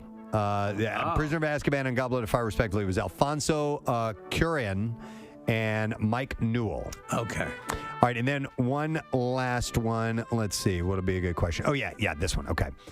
What are Snape's very first words to Harry, and what is it believed they allude to? That's a hard one. Snape's very first words to Harry. You'll never get it because it's really intricate. So the first words were, "What would I get if I added powdered root of asphodel to an infusion of wormwood?" And apparently, an asphodel is a member of the lily family, and wormwood can be defined as a state or source of bitterness or grief. Snape is alluding to the death of Lily Potter, Harry's mother. Wow. So that's supposedly some of the lore, but that was like Oh my God. insanely hard. That makes me want to cry, knowing that fact. I didn't know that. That's in the first book, and then you know what you know about Snape much later on. But it's that's how layered and how intricate and how complicated the books are, and why it's so much fun to go back and rewatch the movies and reread the books. It's poetic. Every time I reread, I find something that I'm like, well, how did I not see that before? Like it's a connection. Well, you guys, I mean, you just put on a Harry Potter clinic. I mean, that's some amazing stuff, and you were neck and neck for the whole thing. It's just amazing. Steph, I am now proud to bestow upon you the honor of the Preston and Steve Tri-Wizards Cup for your triumphant victory in Battle of the So-Called Experts. Oh my God, it's beautiful. Congratulations. Thank you. Be careful when you hold it by the snake handles. They are a little bit sensitive, and we When don't she want that to first fall. grabbed it out there, she was like, it's not a port key, is it? Yeah, I'm like, this will not lead to my death, will it? No, you're safe. You guys are awesome. Congratulations. Thanks for being here. We hope you had fun. All right, and there it is again, folks. We've done it. We'll have to come up with some of the. If you have any suggestions of some good topics for Battle of the Self-Proclaimed Experts, let us know. We'll certainly take those into consideration. There's loads of things that we can go to in the worlds of entertainment and sports and history and whatever it may be. And some of these things are so voluminous, you could at some point, you may have to, Steph, defend your classification as the champion of all champions. Yeah, you never know. It's so big. There's so much to hit upon. Yeah. I did mean to mention this earlier, but we're going to also award Steph and Lauren passes to the Harry Potter exhibition that's coming to the Franklin Institute next year. So they haven't announced the official dates for that yet, but it'll be at some point in 2022. It's the world premiere. It's going to happen right here in Philadelphia at the Franklin Institute. The Harry Potter the exhibition coming to Philly in early 2022. Excellent. And thank you to Eva Josines for the Tri-Wizard Cup that we had. She fired it in her own kiln, made it from scratch. It's beautiful. And now Steph is the proud owner of that. So nice. Excellent. Great work, everybody. We're going to take a break. We'll come back in just a moment. Make sure you stay with us. We will return shortly. Preston and Steve on 93.3 WMMR. A youngster inadvertently earned his parents a citation when he told a Michigan DNR officer that there were no life jackets. I'm from Michigan, and we have not enough life jackets. One last story. Netflix reports that the company's 183 million subscribers are watching more international fare during the coronavirus lockdown. CEO Reed Hastings said that La Casa de Papel, which is also known as the Monkey Heist, has managed to garner 65 million. Kathy, it's Mental Health Awareness Week, and we have a guest who is here to talk about his experiences and maybe some things that can relate to you and some struggles you might be having. Spent time in the NFL, not only playing for the Eagles, but also the Seahawks and the Redskins. We are happy to welcome Mr. Marcus Smith here to the studio this morning. Thanks for having me. How you doing, Marcus? I'm doing good. This has been great. I appreciate the opportunity for allowing me to come on to talk to you guys. Absolutely. Your time in Philadelphia, when were you here? All that, just to bring us back up to speed on when you're here and what you've been up to. Well, so I got drafted first round to the Philadelphia Eagles 2014, and I was here 2014, 2016. And then after that, I went to Seattle for 2 years, and then obviously the Commanders now. Yeah. Right. I played with them for 2 years. So ultimately, I played in the league for 6 years. So I was here 2014, 16. So, we often think of somebody entering into professional sports at the elite level to getting a golden ticket, and certainly that's not the truth in everyone's case. No. Everybody has their own story. And with it can come some baggage and some issues that we might not consider, and that's kind of what you're speaking about, correct? Yeah. When it comes to mental health, it's really important, very important. And I didn't know really anything about it until I actually went through it. And I was going through it when I was in Philly, and I was also going through it as I was growing up. So I think before you even entered professional sports. Yeah, but I didn't know what it was called at the time. I was dealing with a lot of anxiety, being a young pup, just growing up playing football, different sports, would have anxiety attacks all the time, but not realizing that's what it was. No kidding. We were just talking about that is such an issue, and the conundrum here. The problem is, you see somebody with a cast on, you broke your arm. Right. There are no visible signs. Mm-hmm. And so a lot of times people don't know how to handle, they don't know how to support someone, and the person suffering doesn't know how to help or reach out for help. And many times, and in many cases, it's perceived as a weakness, which it's not. And reaching out to the people who are there to help you is a brave thing to do. It's a good thing to do. Right. So what was your journey like, and when did you finally realize you needed to have this tended to, and this was something that could be helped and mitigated?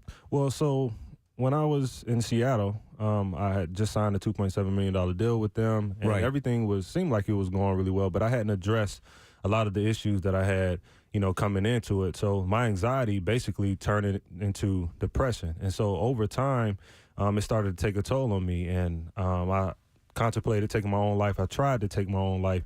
My 5th year in the NFL, which everything seemed like on the end was going really great. And at that time, as I was doing it, my wife, she called me while I was in the act, and then I got off the phone with her, and then my mother-in-law called me. And by the time I was done talking to her, I was at the bottom of this hill, and that's when I realized that I needed help, because God gave me 2 chances to be here on this earth and to continue the purpose that I have, which is to talk about mental health and to bring more awareness and solutions to people who are going through the same thing. So that was the time where that was your bottom. That's where it turned. Yeah, this was like in the middle of camp. Like, okay, I was on my way to camp. Yeah, and so I think the first time we really heard about any of this sort of stuff in this city was with like Brandon Brooks. And, he had been going through some stuff, and he had to step away from, he didn't make it to a game, right? It was 2 games. It was 2 games. Yeah. And so it was like one of those deals where, well, what's wrong with him? Like you were saying, Steve, like he's not wearing a cast. Right. Like, there's something,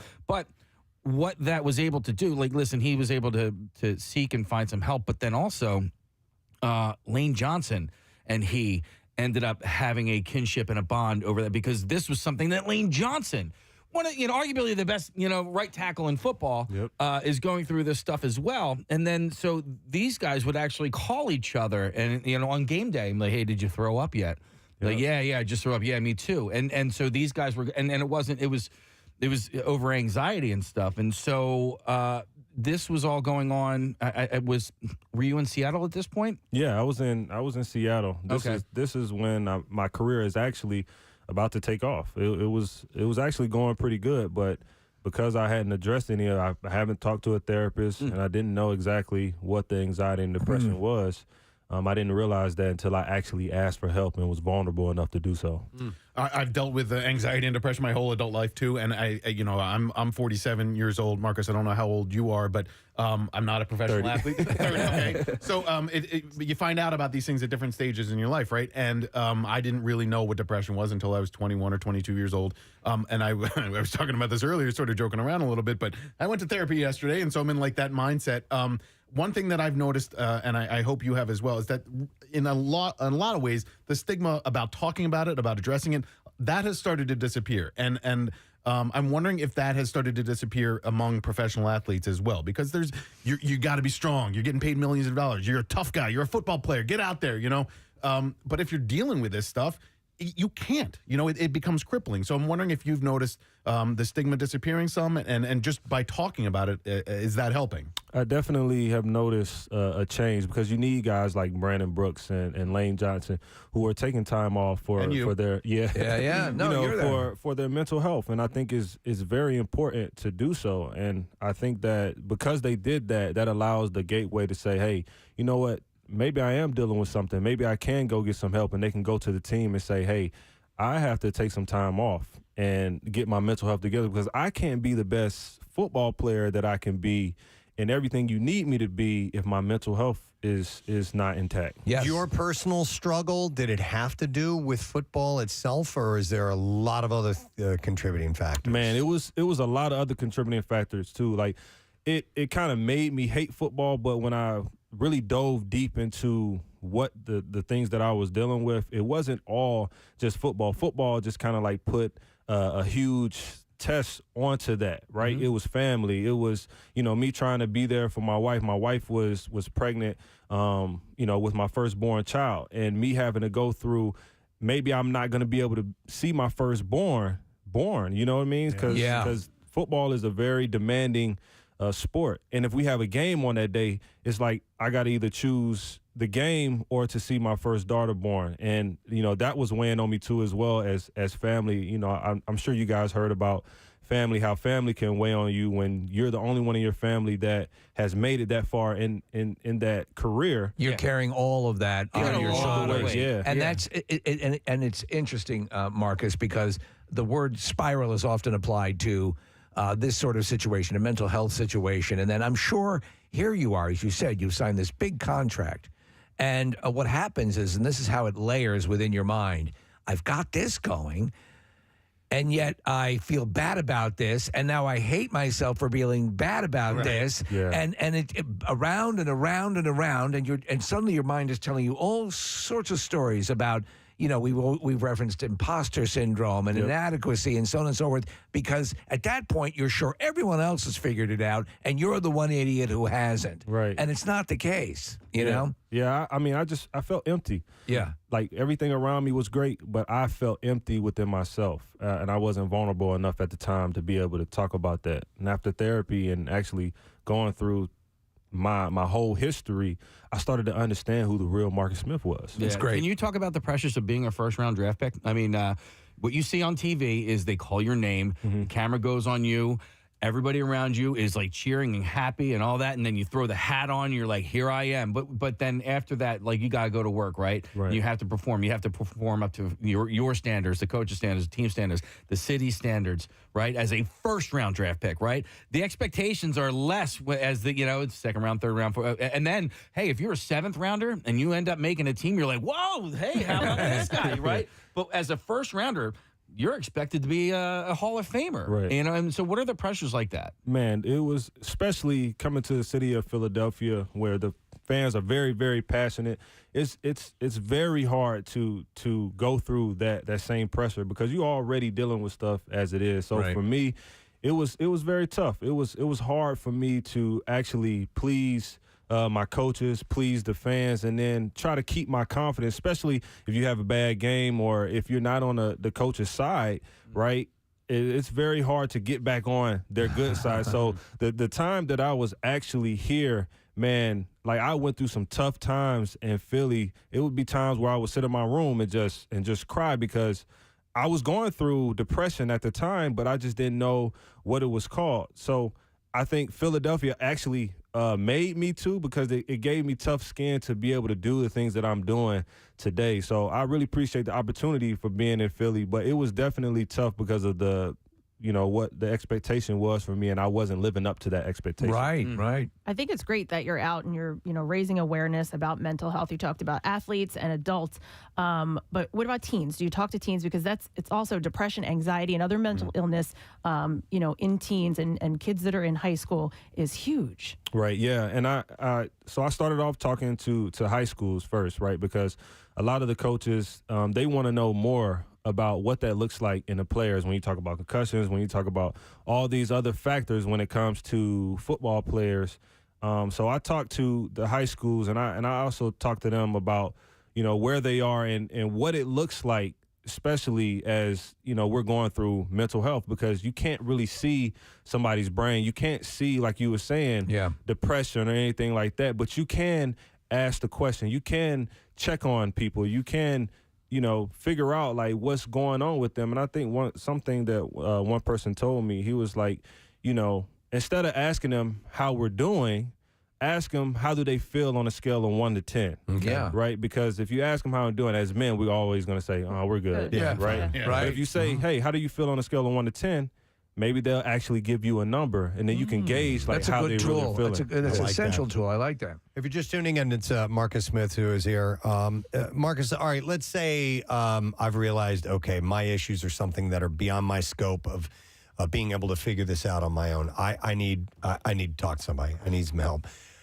Where do I start? How do I find somebody? How do I go through this? I need to get a therapist. Who do I talk to? What do you recommend to people who find themselves in that position? Well, I always recommend there are therapists in your area, and there are sites on like close to you in your area that you can find therapists, and maybe there are all types of therapists out there that maybe look like you too as well, if you want somebody that kind of looks like you. Or for me, like I went into an actual therapy room, and my therapist didn't look like me, but she could relate to me in so many ways, and for some people that works. But I will also just tell you that if you have a therapist, if you have a life coach, like I'm a life coach now, sometimes you need a life coach first to kind of like usher you in to a therapist, right? Be the bridge, be the gap for you. Okay, so I'm feeling like you need this type of work. You may need meditation. Meditation might work best for you, right? You may need yoga. You may need something outside where you can walk around and just talk, right?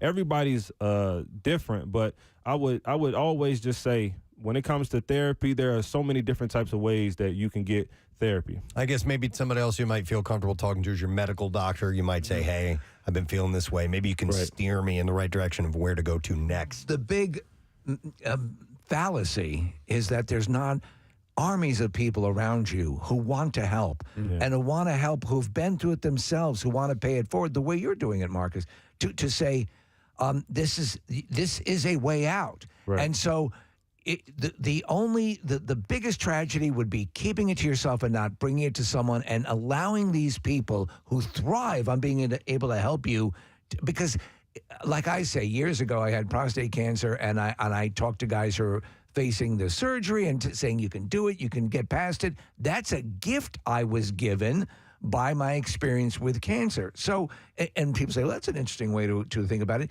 You've been given this gift to help people, and to know somebody might be listening to this right now saying, oh, no one wants to. No. There are armies of people who are just begging to be there and be the conduit and the bridge to get you out of this and get you on your way. Am I correct in saying that? Yeah, that's correct. Because all sometimes somebody wants to see is somebody else being vulnerable, and if they can see that or hear that, then it's like they thinking to themselves, like, you know what, I'm going through that too. Maybe I should go talk to someone. Maybe I should go to a clinician and see what's going on with me. Yes. Yeah, you're not alone, right? I mean, it's just knowing that somebody else is going through it is helpful. Were there any coaches or mentors or people that you had in the NFL or along the way that were helpful for you? Yeah, so when I got to Philly, I had Brandon Graham, BG, and T. Cole, right? They played the same positions as me, but they ushered me into something that was great in Philly. And I was going through a lot, and they would talk to me a lot of the time. So I would see them as my mentor. And then I had another mentor when I got to Seattle, in which is he is the defensive coordinator now in Clinton Hurt, who also we had major discussions and talks. And then Seattle, Pete Carroll, he was the one who kind of like pushed me towards the therapist that I still, well, I'm not going to say I still see today, but that's the therapist that I was seeing at the time.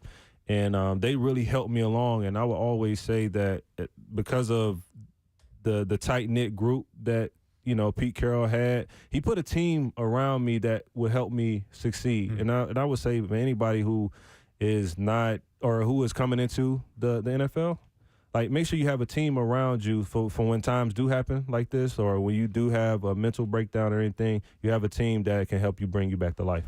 Marcus, tell us a little bit about your YouTube channel podcast that you do. It's called The Circle of M. Yeah, so I do a podcast through my foundation. It's called The Circle of M, where we unmask the feelings that cause anxiety and depression. And I talk to NFL clients, I talk to NBA players, entertainers, just about their mental health, life, and, how they got through them, just to, in hopes that we can help people heal. And that's pretty much, it's called the Circle of M, and it's on YouTube. It's on Instagram, too, as well. We were having a conversation about panic attacks earlier this morning, and you were having those.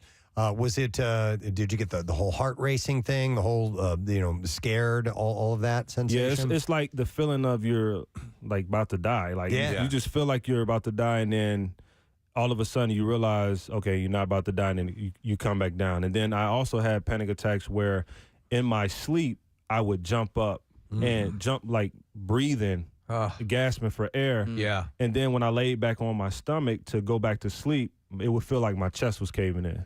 So I really and truly thought something was wrong with me. Like, I was like, God, I've been dealing with this for so long, I can't get rid of it. So that's why. It's nothing, and I'm quoting someone who just said this to me, it's nothing you would wish on your worst enemy. Right. Yeah. So at its height, how often was that happening to you? It was happening like every other day. Like, I would have a day where I would be okay, but most days I didn't get any sleep. So I was on the football field running with fumes, like not with no sleep. And then when I would go to eat, I couldn't keep my food down, right? And so the anxiety of trying to perform and actually get through what I was going through, that was another tough part in my career. Okay. It comes down to something that I always talk about, which is, and that the therapist that I've gone to says, you need to give yourself permission to be human. And I think a lot of times we hold ourselves to this standard,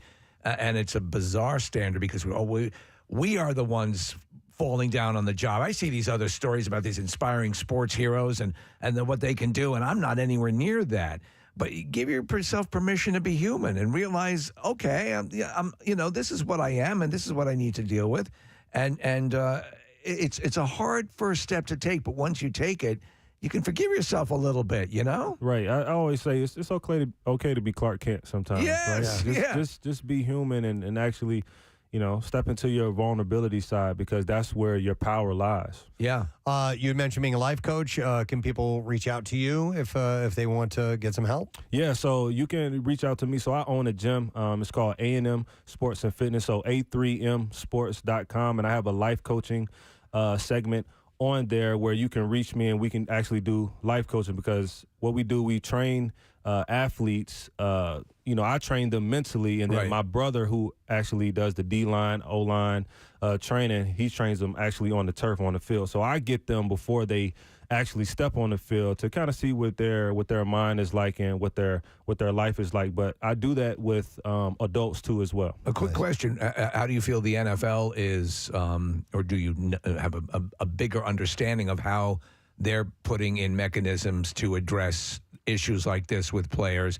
Have they become more comprehensive in the way they look at this aspect of their athletes? I think they're like halfway there. Okay. I think with the NFL, it's more so when these things happen, then they put stuff in place, and I just think that we have to be, proactive with guys' mental health, because now they have a clinician on each team. Okay. Right? But the only thing about you having a clinician on each team is that guys are actually scared to go in there because the clinicians actually work for the team, and they don't want anybody to know, like, hey, like I'm going. Yes. Right.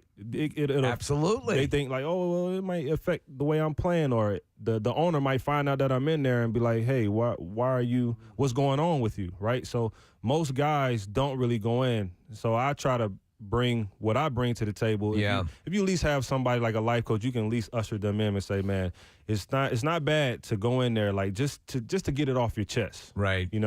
So how are you doing now?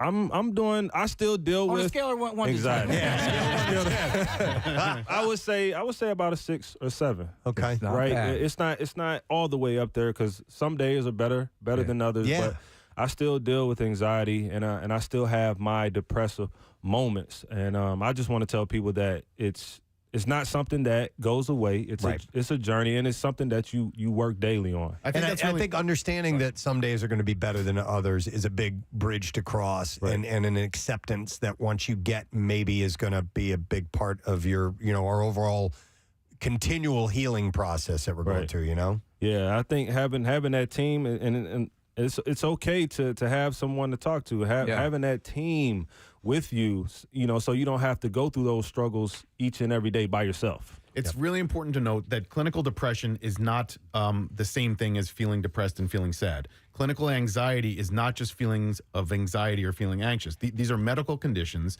like Steve addressed at the beginning. Like you can see a broken arm, but you can't.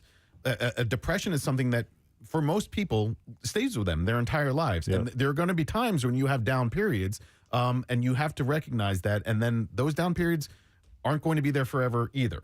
I think the toughest road in navigating through depression is recognizing that these valleys are temporary. Right. You can work your way out of the valley, but it takes work. It takes recognition, and it takes some self-awareness too. Man, it's so funny because I went to a mental health institution. It's called APN.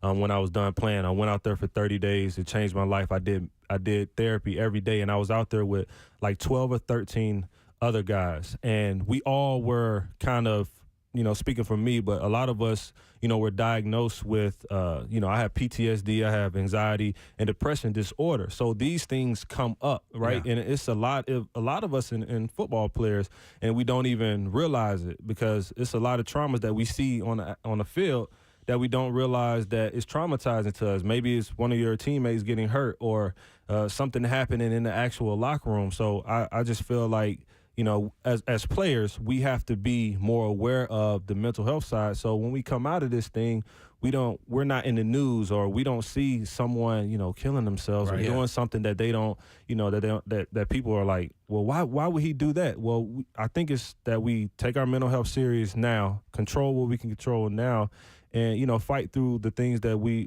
are going through. I agree. Where do you live now? Where's home for you? So I live in Hughesville, Maryland. Okay. So that's probably 35 minutes south of D.C. Okay. Isn't that in Prince George County? Well, it's close to Prince George County. So where I actually live it's called Charles County. Okay. So, but my gym is actually in Prince George's.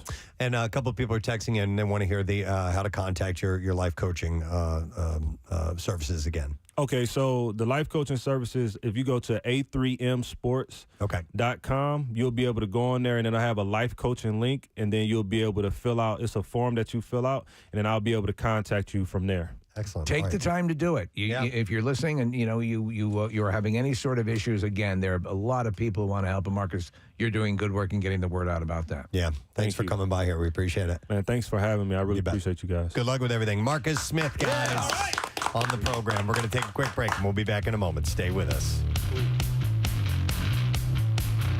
Preston and Steve. On 93.3 WMMR. Look at that monkey took a banana. Isn't it the money heist? Money heist. Where did you get the monkey? Perhaps the monkey is stealing the money. I told you to take the money, not the monkey! What am I going to do with all these monkeys? The monkey has eaten the money. You told you not to put the bananas in the same bag with the money. Shut up. Oh my God, Preston, I'm sorry. I'm such an idiot. The falcon has flown. We've got the monkeys. Come again? We've got the monkeys. Right here on this paper, it says monkey heist. La Casa de Papel means money heist. Money. I would like to watch the monkey heist. Oh, well, who wouldn't? Oh, God.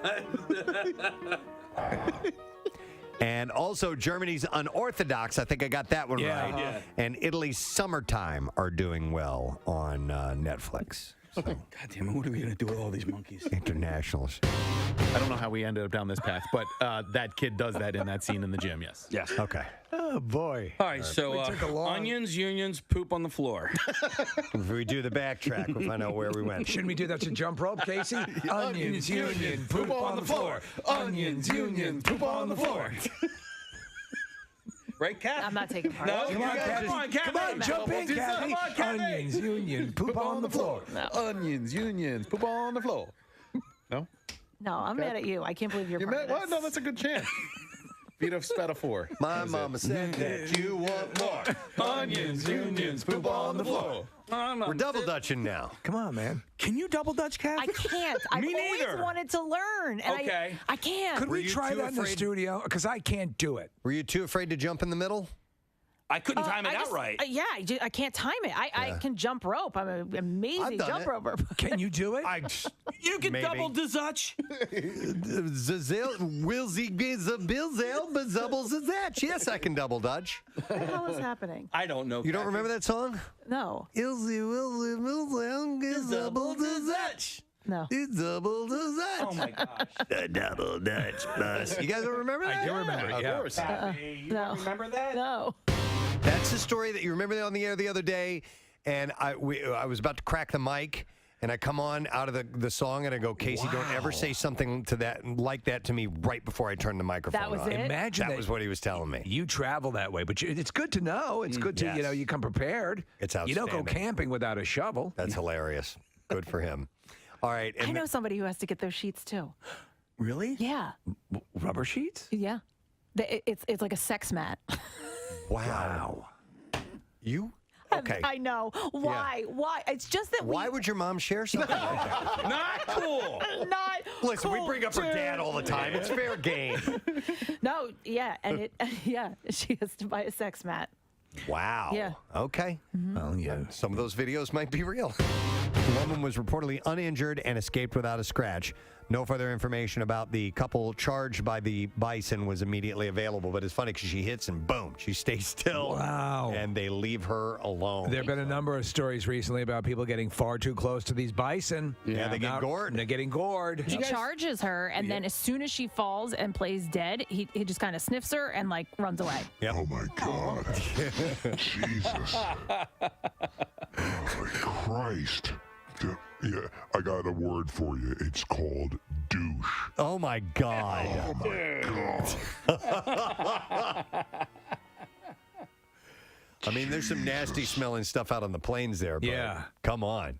I live in the wild and nothing I've ever smelled smells like your crotch. Jimmy rides a motorcycle, and he's got something to say about as far as getting used to driving. Hey, Jimmy, good morning. Hey, good morning, guys. What's up? Hey, yo, bud. Yeah, go ahead. No, I was going to say what threw me off real quick is I've been driving bikes for 25. He just crashed. He just crashed Oh my his God. motorcycle. Jimmy? He might have. We lost him. Jimmy, we appreciated you listening. His final words were, I've been driving. Never had an accident, not even one time. Hey, I didn't know Exxon had fuel trucks in it.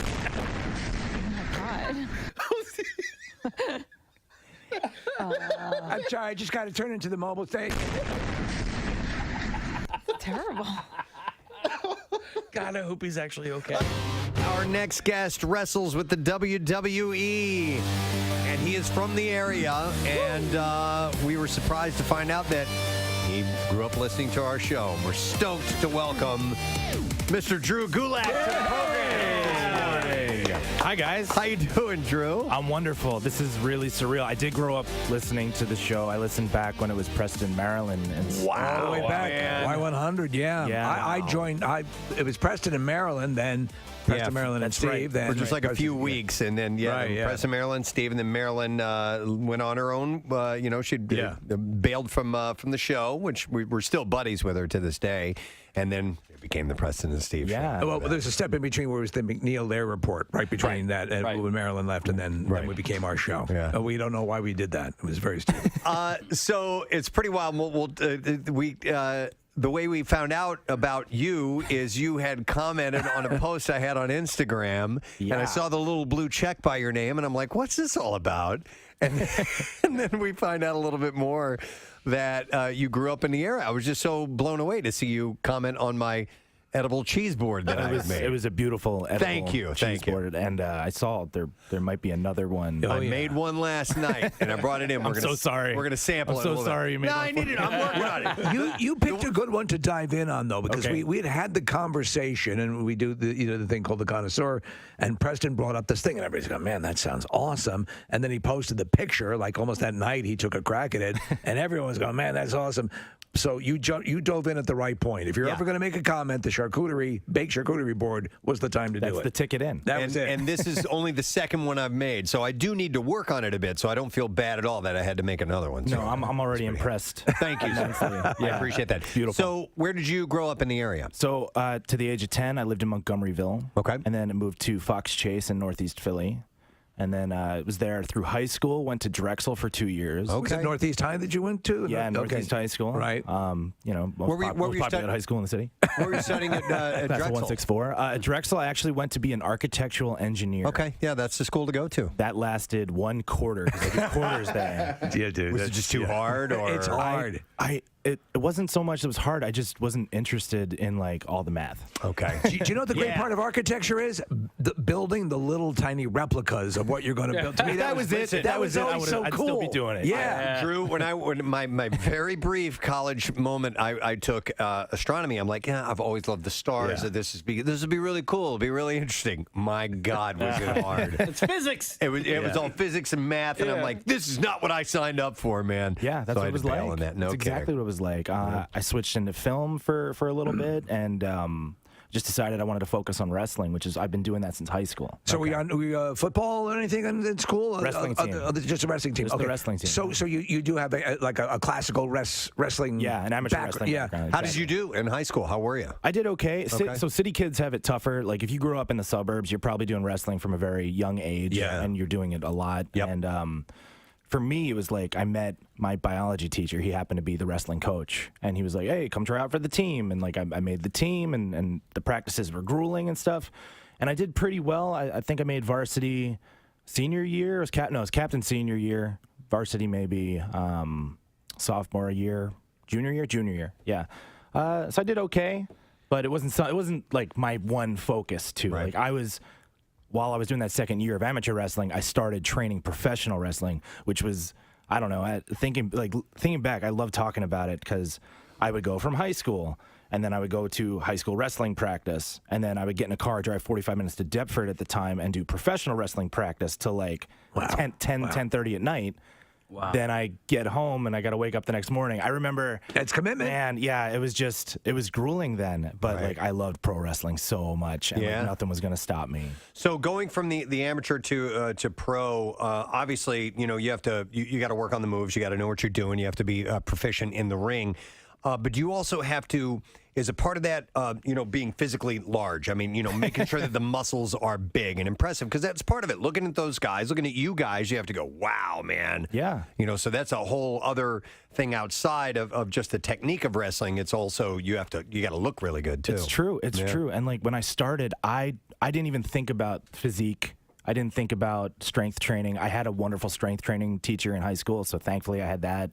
I had the amateur background, so I was in shape. I wasn't huge. Right. I was maybe 180 pounds when I started. We've talked about this, even in general, and wrestling goes through, the WWE, and you had been with Combat Zone as well. But right now we're in I think you have the best athletes who are doing it, but they're not necessarily Andre the Giant size. Yes, it's not that. So what you'll get is you're getting like uber stuntman level stuff going on from guys who are really, I think, more athletic than they've been in a while. Would you agree with that? So I'll agree hands down. Like we have the best athletes ever in the history of professional wrestling right now in WWE. However, we have a guy named Amos right now who's 7'4". Well, you don't want to piss him off, no. Right? But I'd say he's an even more impressive athlete than Andre was. As fantastic of an athlete as Andre was, and the way he would move around the ring. I'd say Amos, even though he's newer, he's got more potential athletically for sure. Wow. Yeah, I mean, listen, you're always going to have the showstoppers, right? You got your Andre the Giants, your King Kong Bundys, your Hulk Hogan's, Big John Studd, the big dudes that are the showstoppers, The Rock, Undertaker, sure. But you also, you have your would you say pound for pound best wrestler of all time? Somebody like Shawn Michaels or you can absolutely argue that. Yeah, totally. And listen, Shawn Michaels is not, he's not a twig, a showstopper, but he is also, he's just got such amazing athleticism that and that's what people go to see. Yeah, well, yeah. I mean, listen, we've talked about this many times, and it is not false praise to say that the people that we have who come in are the wrestlers are the best entertainers, the best with the audience. That's why they can port so easily, a la Dwayne Johnson, into movies. Yeah. You know how to do it. So a film career in your future. Could be possible. Yeah. And so with that, I mean, I don't think there's any kind of training for being in the public eye and for doing that sort of work that's any better than the WWE in this world you're in right now. Thank you. Yeah. Thank you for saying that. Yeah. I agree completely. Just the experiences I had, even on my journey to get to WWE and traveling around the world and learning how to make a career as an independent wrestler. Right. Very similar to an independent musician has to find their bookings that they work, that they enjoy working. Sure, yeah. Can make them a profit or get them noticed and merchandising and stuff like that. And then just meeting connections and growing. That experience alone, I feel like I can do anything. I can take on whatever. Wow. So when did you learn that portion of it? Because you go to high school and you're a good wrestler, right? And that's athletics. But that, did you go to drama club? Did you learn how to write a script? Because there are these storylines that, as just a guy who's competing in wrestling, that you're not worried about that. But then you get into the entertainment side of things, and it really changes the dynamic. So how did you and when did you learn that part of the business? So I would say that the high school wrestling, if anything, it didn't really push me into the pro wrestling career. If anything, gave me a good foundation athletically. Okay. That's how this is gonna play out. We're gonna do the bizarre file. And then we're gonna have a few minutes to play with before we get to You Who Loop. But we're gonna do that in this segment. I think. So yeah, we'll kill a little bit of time. But I want to do the bizarre file first. Really? Yeah. Is that okay with you guys? Pierre's going to be falling down the steps. I know. Well, normally I think it's music news that motivates him. Yeah. That's like his alarm clock? The train is leaving now. And then he gets on his way because we're running a little bit early today. So, by the way, if you're one of our higher ups, Pierre has been here for like 3 hours. Oh yeah. So we just use that as a metaphor of him hearing that and being on the way. We mean mentally. Let's do the bizarre file. Here we go. WMMR presents Preston and Steve's Bizarre File. Brought to you by Primo Hoagies. Watching the game with some friends this week? Well, score big and serve in style with Primo Hoagies. Order online at primohoagies.com. It's not just a hoagie, 'tis a Primo. All right, a woman has discovered her boyfriend cheating on her after accessing a secret function on her Amazon Alexa. Jessica Lohman took to TikTok on Saturday to reveal that the speaker saves all voice recordings, which can subsequently be retrieved on a computer browser. So she captioned the video saying, "So this is how I caught my ex cheating. I didn't even know that Alexa stored this stuff." The clip shows the jilted brunette accessing her voice history before scrolling down to a suspicious recording captured by the device on September 17th. She subsequently plays the audio, which features a female voice, asking the speaker to play a specific song. And Lohman then plays a second recording captured just 1 minute later, which features the voice of her boyfriend asking Alexa to turn the track up louder. So the woman was in her house? Yes.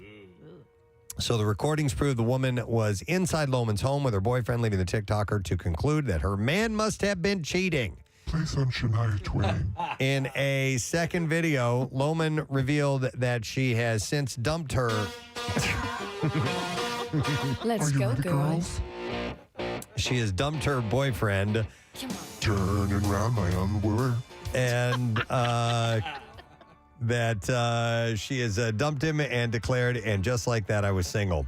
Lohman is now urging other women to access their own Alexa voice history to see what's been going on inside their homes while they're away. By the way, they say that you can have them, you can ask them to erase that or to clear it. I don't know the specifics of it or whether you're the fact that you're allowed to do it yourself. But there are a lot of people get really freaked out about that and will manually erase all that audio. Mm-hmm. Especially if they're cheating on somebody. Absolutely. In the house, yeah. A petition to feature the late Steve Irwin on the new Australian $5 bills has emerged online. I think that's a good idea. I do too. Petitioners Vincent Wu and Kirby Miles are behind the move and have listed the petition on the Australian Parliament House website. It reads, "There is no one more vital to the Australian culture and identity than Steve Irwin. The death of Queen Elizabeth II and the proclamation of King Charles III raises an important question about the future of Australian currency. Have a look at these. There is no one more vital to the Australian culture and identity than Steve Irwin. Steve is beloved by all who and has become synonymous with the Australian values we hold so dearly," it says. He epitomized the spirit of mateship. He deeply loved the Australian wildlife, working hard towards conservation and education, and perhaps most importantly, he's just a good bloke. He's just a good bloke, they said. Still can't believe the way he died. I know. I mean, here's a guy who would routinely spoon with crocodiles. Yeah. And it was a stingray. Yep. We had a chance to talk to him one time. He was just a nice guy. Great. And I had asked him, I said, "How many times have you been bit by a snake?" He said, "Not one time." Yeah. It's because he said he was very careful, but. You're very naughty. Mm-hmm. I do miss it. It was a great show. It was great. A Florida man was arrested after kidnapping his girlfriend's 1-year-old boy, leading police on a chase before using the child as a human shield outside of a McDonald's last week. The sheriff's office responded to a home regarding a report of a possible child abduction. The boyfriend of the child's mother, Brandon Lehner, had abducted the 1-year-old while armed with a handgun and driving with the child on his lap as he left the residence. Deputies found Lehner shortly after driving recklessly through medians and speeding on the parkway and attempted to pull him over. The 27-year-old did not comply to the traffic stop and instead fled east, driving through oncoming traffic before turning into a McDonald's parking lot in a shopping center. He exited his vehicle with the 1-year-old in his arms, using the child as a human shield and refusing to listen to police commands to put the child down. Following a brief standoff, they deployed a taser, and they got him. They rescued the child, and they knocked him down.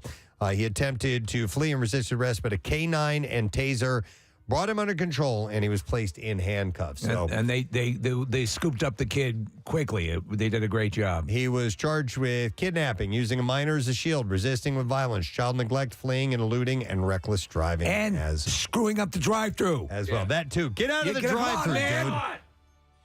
Let's see here. We have time for another one. Let's go with this one. A food delivery drone operated by delivery company Wing landed on an overhead power line in Brisbane, Australia, and caught on fire. Tell me what, Wingy. As a result, the network was shut down by energy firm Energex and to respond to the incident, leaving thousands without power. Some 2,000 individuals were left without electricity for around 45 minutes. 300 customers had no power for 3 hours. The drone landed on top of 11,000 volts. Yes, I ordered a Vegemite sandwich and it's not here yet. And while it didn't take out power, there was voltage tracking across the drone, and the drone caught fire and fell to the ground. So why do I think this is going to be happening a lot? A spokesperson for Wing told the publication that the drone made a precautionary controlled landing yesterday and came to a rest on an overhead power line. The company said that it then reported the incident to Energex 2 hours later. During a retrieval process, there was a power outage in the area. The meal was still hot inside, by the way. Of course it was. Of the drone's delivery box. Got hit by lightning. When the crew got there. So there's that. It has good insulation. And that is what I have in the bizarre file for you. Mind if I mention some butt plugs and chart out? Do it! This might be a good opportunity to do that. So I got this from Dave Hughes. He wanted to promote an event. It's a butt plug called Rock Out for Hunger. This Saturday, the American Italian Bocce Club in Royersford. I like bocce. Raises food and money for Phil Abundance. Do you ever play? I have played. I haven't. It was so long ago that I forgot completely the rules, but I remember it was fun and it was relaxing. They're trying to raise money and food, and it's an all-ages event. $10 or 5 donated food items get you in to see 5 awesome local cover and original bands with beer included, food available for purchase, and baskets and items for auction, all that good stuff. I can't hear the word bocce without thinking of the movie Splash. Bocce balls! It's such an odd expression. I know. And every time I turn into a child and think of that phrase. Statue of Liberty is a gift from French folks for people everywhere. Bocce balls! Naked women everywhere. And naked women everywhere. Thank you for saying that. Yeah. I was thinking the same thing, too. When I feel like heard an bocce. idiot, but that's how my brain works. Here's a chart out. Alexandra Jokovic, I think is how you pronounce it. Is the D silent? It's not Djokovic, is it? It might be Djokovic. Djokovic. Yeah. Wants to send a shout out to her husband, Seth. Their Is it Seth or is it to Seth? It's their silent D. 3-year wedding anniversary is tomorrow. By the way. One of our favorite things to do, she says, is to listen to the podcast while we cook dinner, drive her to grocery shop, or just hang out. That's so cool. He's fishing in upstate New York this week, and I hope he catches all the fish and then comes home to me to celebrate. So this is for her hubby, Seth. And that is from Alex. Here's another one. Oh, okay. So one of our regular contributors to the show, meaning, somebody who sends me information, cool links and stuff like that. This is a guy I've mentioned before, Jerry Torres. He's great. And he says, hello, Presbo, and a cock-a-doodle-doo to all. This Friday, I'm going for my first colonoscopy.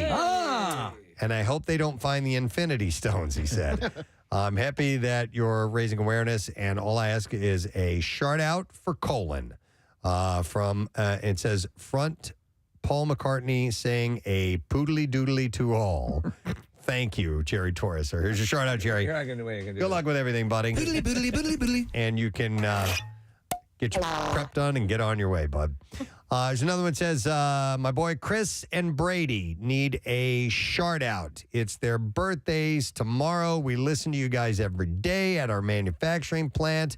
When you guys say something funny, we all look at each other and start dying. Would be appreciated. That is from Christopher Azarito. So here you go. And the birthday's today? It says tomorrow. Yeah, this was sent yesterday. So All right. Good job, buddy. Thanks, man. There's no one says all right. Hey. You nailed it. Jeez. Bill Dennis, I'd like to give my favorite twin sister, Ellie Smith, a huge birthday shout out. And she's the best twin that ever twinned and is a worldly known good person. Love you, twin, from your one and only twin brother, Bill. I love what people pick up on this show, man. One was a good one. This is another one. It says from Kristen Donahue. I was hoping to get a shout out for my brother-in-law Jim's birthday on 10/10. It doesn't really matter which day, as we're both listeners to the show, but just wanted to wish him a happy birthday and that we love him very much. From Chris, James, and Riley. Shart on, it says. There's a shout out. Yes. So speaking of one, I sent a text out to Jason Kelsey and Brandon Graham, inviting them to the Camp Out for Hunger. Now, I sent the first text to Jason, and then I just copied and pasted and sent the same exact text to Brandon Graham. And I said, hey, man, out? Oh, crap. I didn't realize I wrote out and not hour. Okay. So I wrote out, and then instead of 25th, I wrote 25T. And I hit send, and I sent it to both of them, and then I'm like, oh, man. I'm like, do I even fix it, or do I just leave it in that? I fixed it and sent it. You sent a second one? I sent a second one, like pretty much immediately. Have they responded? No! So it doesn't matter. Neither one of them, but I just realized that I wrote out and not hour. I hate typing on this phone so much. I do too. I've been messing up like crazy lately. Like, how have I gotten worse at it is what I'm wondering. Like, I don't know. And that's why I'm like, I don't want to play guitar or even learn how to play guitar. Because I'm like, if I can't even type without looking, then how am I expected to, like, Eric Clapton can type 80 words a minute. Marissa wants to help. New iOS lets you edit texts. Oh, really? Did you know that, guys? After you've already sent it? Yep. Okay. It does send a little message that says this word was corrected to this. Okay. So you get a second text with it. How about that? But you can correct them. Okay. You're going to do that now? Do it. How do you do it? How do you do it? I don't know. Okay. Well, here, I'm gonna hold down that thing. And hold that other thing. More. And then massage this thing. No. Murph knows. Hold on. Murph's going to tell us. All right. Coming over to the microphone, Murph. You got to make sure your phone is updated. Okay. If it is, you just push and hold, and there's a thing that says edit. I don't have that. Why a fool could see it. I have a reply, copy, translate. I don't have it either. You don't have? Do you have the latest iOS? Got to update your stuff. Yeah. All right. I feel like I just updated it. All right. I'll do that in a little bit. Thank you. Mine says no update available. Well, then you're updated. Why isn't it Do you working? put it on automatic update? Yeah, it updates Then you're fine. overnight. Yeah, me too. But sometimes It says it doesn't, right? Yeah. Why? Well, that's because it also has to force you to buy a new phone, and that's part of the process. All right. I can upgrade to iOS 16. Yeah, that's what you need. That's what you need. With a small purchase of another phone. Yeah, I'm looking at. Hang on, where did it go? All right, I don't care. I'll mess with this I'm later. scared. And here's another chart that is past due. It says, hey, can someone please give my daughter Josie a first birthday shout out? It was on the 29th of September or sometime that week. My husband and I listen to you every morning with her. You're not that far off. We live in Harleysville, and she will be WMMR lifer as well. So that's from Jenny Yurkov. Is this Jamie Jerkoff? Julie Jerkoff? No, Jenny Yurkov. Yerkov. It's not a joke. Here's a chart. So, Julie Jerkoff. I'm sorry. I love that Give name. me. Josie. Me too. That's a great name. I wanted to name one of my daughters Josie, and I lost. You lost? I lost because of Josie and the Pussycats. What I'm you like, had to say first, you should have gone with Julie Jerkoff I first. should have. So that your name would have been accepted. Yeah. What was it about Josie? It's a cool name. Yeah, it is, and it was because of the Steely Dan song. But It was either that or Black Cow. And I lost that one too. No, and so listen, it's tough naming a child, and my wife was like, oh, they're all gonna call her like Josie and the Pussycats, and I'm like, yes, they're gonna reference a cartoon from the 1970s. Yeah. But either way.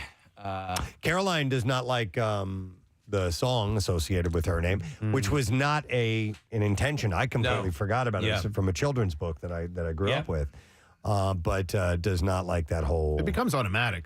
Like, a woman named Brandy called in the other day, and like our minds just immediately went to that. She's a fine girl. Yeah. And then Shauna. And now Shauna is yeah. the other one. Shauna, Jeannie,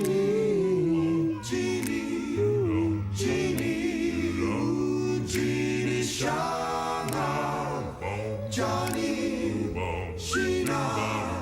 Gina. What? I didn't know this. It changes all the name around. Yeah, I got a Gina in there. And a Shawnee as well. And a Skeletor. I didn't hear the Skeletor part. But I did hear this.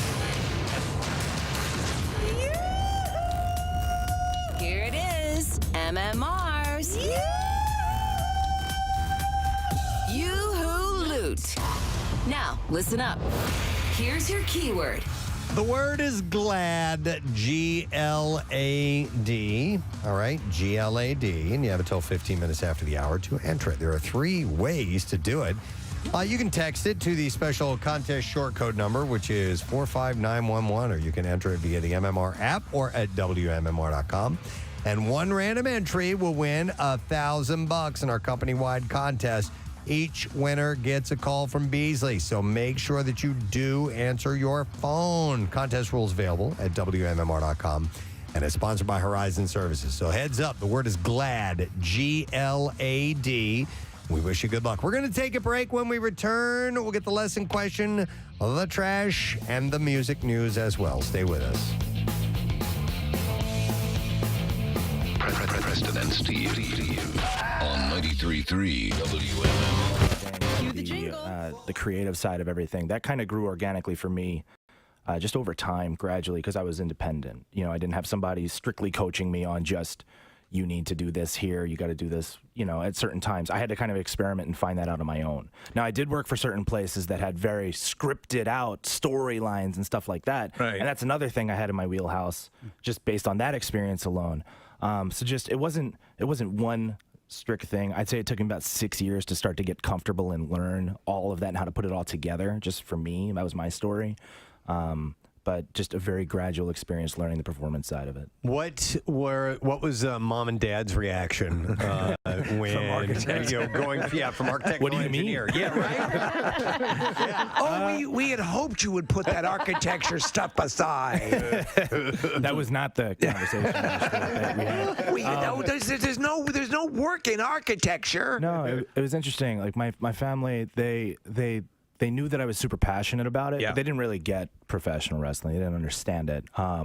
So to do it on an independent level, that's real scary as a parent, seeing your kid just go and just mess around at these shows. You don't even know what's happening there. He could get hurt. He's not making money. I'm making maybe $50 to $200 at most. That's a really good payday on an independent level, for real. So like that's pretty scary as a parent. Do you know what's funny though? If you were to go, and I wonder if you go to your parents and say, "I would like to become a Hollywood stuntman," or because essentially in this what they call sports entertainment, you know, it's there's just a nuanced difference between them, but still, just somehow we think. But that has to, look. They look at your success. Did you see the movie The Wrestler? We talk about it all the time. It's amazing. So, I was very lucky to be there when they were filming it at the arena in South Philly. My poster's in the movie. That's awesome. Little tidbit. But one of the things I thought was so cool about when Aronofsky created that story is that he did it kind of in conjunction with Black Swan. Yeah. And he considered, originally they were the same movie, and then he turned the ballerina into a stripper, and that's where Marissa Tomei's character came from. So he made Black Swan separately. But when they designed that story, it was the merging of like what people consider a low-class art form and what people consider a high-class art form between wrestling and ballet. That's wild. And showing the obsession that performers can go through trying to reach heights in the same thing. Yeah. But it's such very cool. It's such, and also I'll say this, in the evolution, you guys are always like whip smart. You know, there was this perception for the longest time, you know, these things. But to conduct these things and to do this at the level you do it, you know, is very intense. And talking about getting your thing, what is your gimmick? What is your, you know, because you've got to have that immediate high concept thing that the audience can go, okay, he's this guy, he's the heel, he's the he's the bad guy or the good guy, or we don't know. Bad guy, guys. So let me ask you, given your druthers, what appeals to you more? The heel or the hero, or being a good guy or a bad guy? Yeah.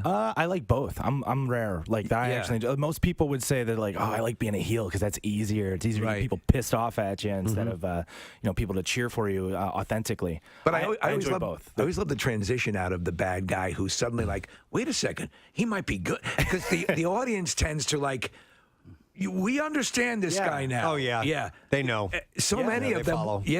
we're bad and then become good. I think historically, too, those are the most successful kind of characters that take off. Like Stone Cold Steve Austin's a perfect example, where he came in when he started doing the Stone Cold character. Like, he was just badass, no nonsense, but he was beating up people that people really cared about, and that was not enjoyed for a lot of fans. And then they started realizing he doesn't take crap from anybody. Yeah. And then it was a natural, organic turn.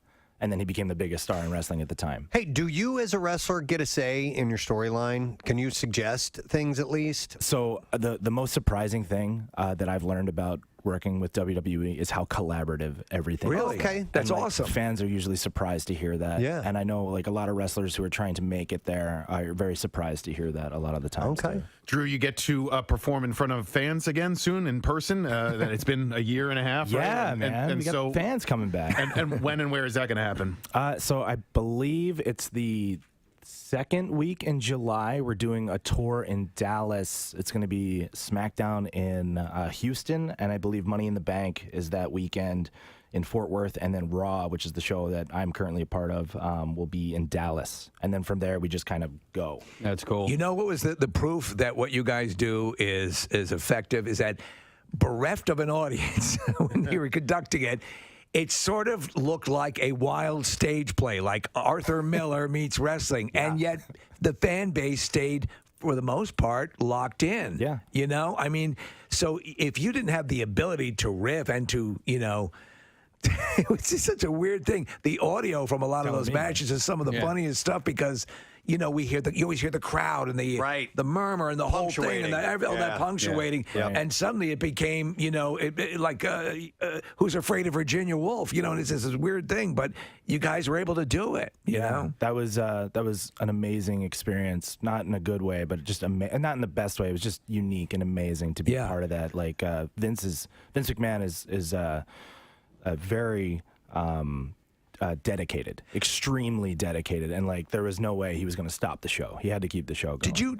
We did it. Do you think anything's going to stay? Is there anything that you guys gleaned from that will stay with the post-COVID world of wrestling? I think technologically we advanced a lot of things. Building the Thunderdome, which is what they called the live stage that they built.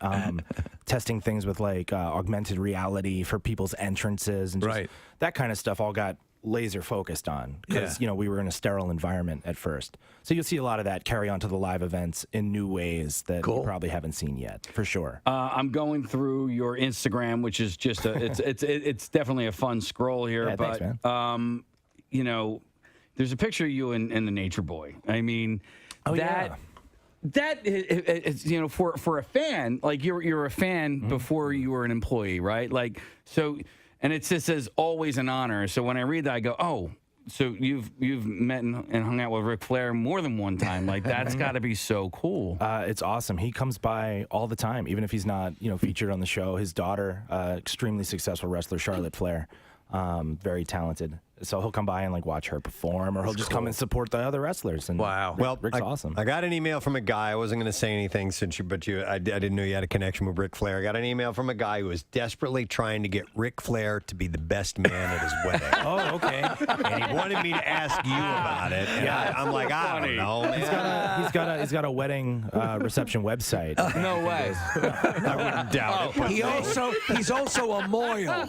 Yeah, need a bris done. He'll be a bris.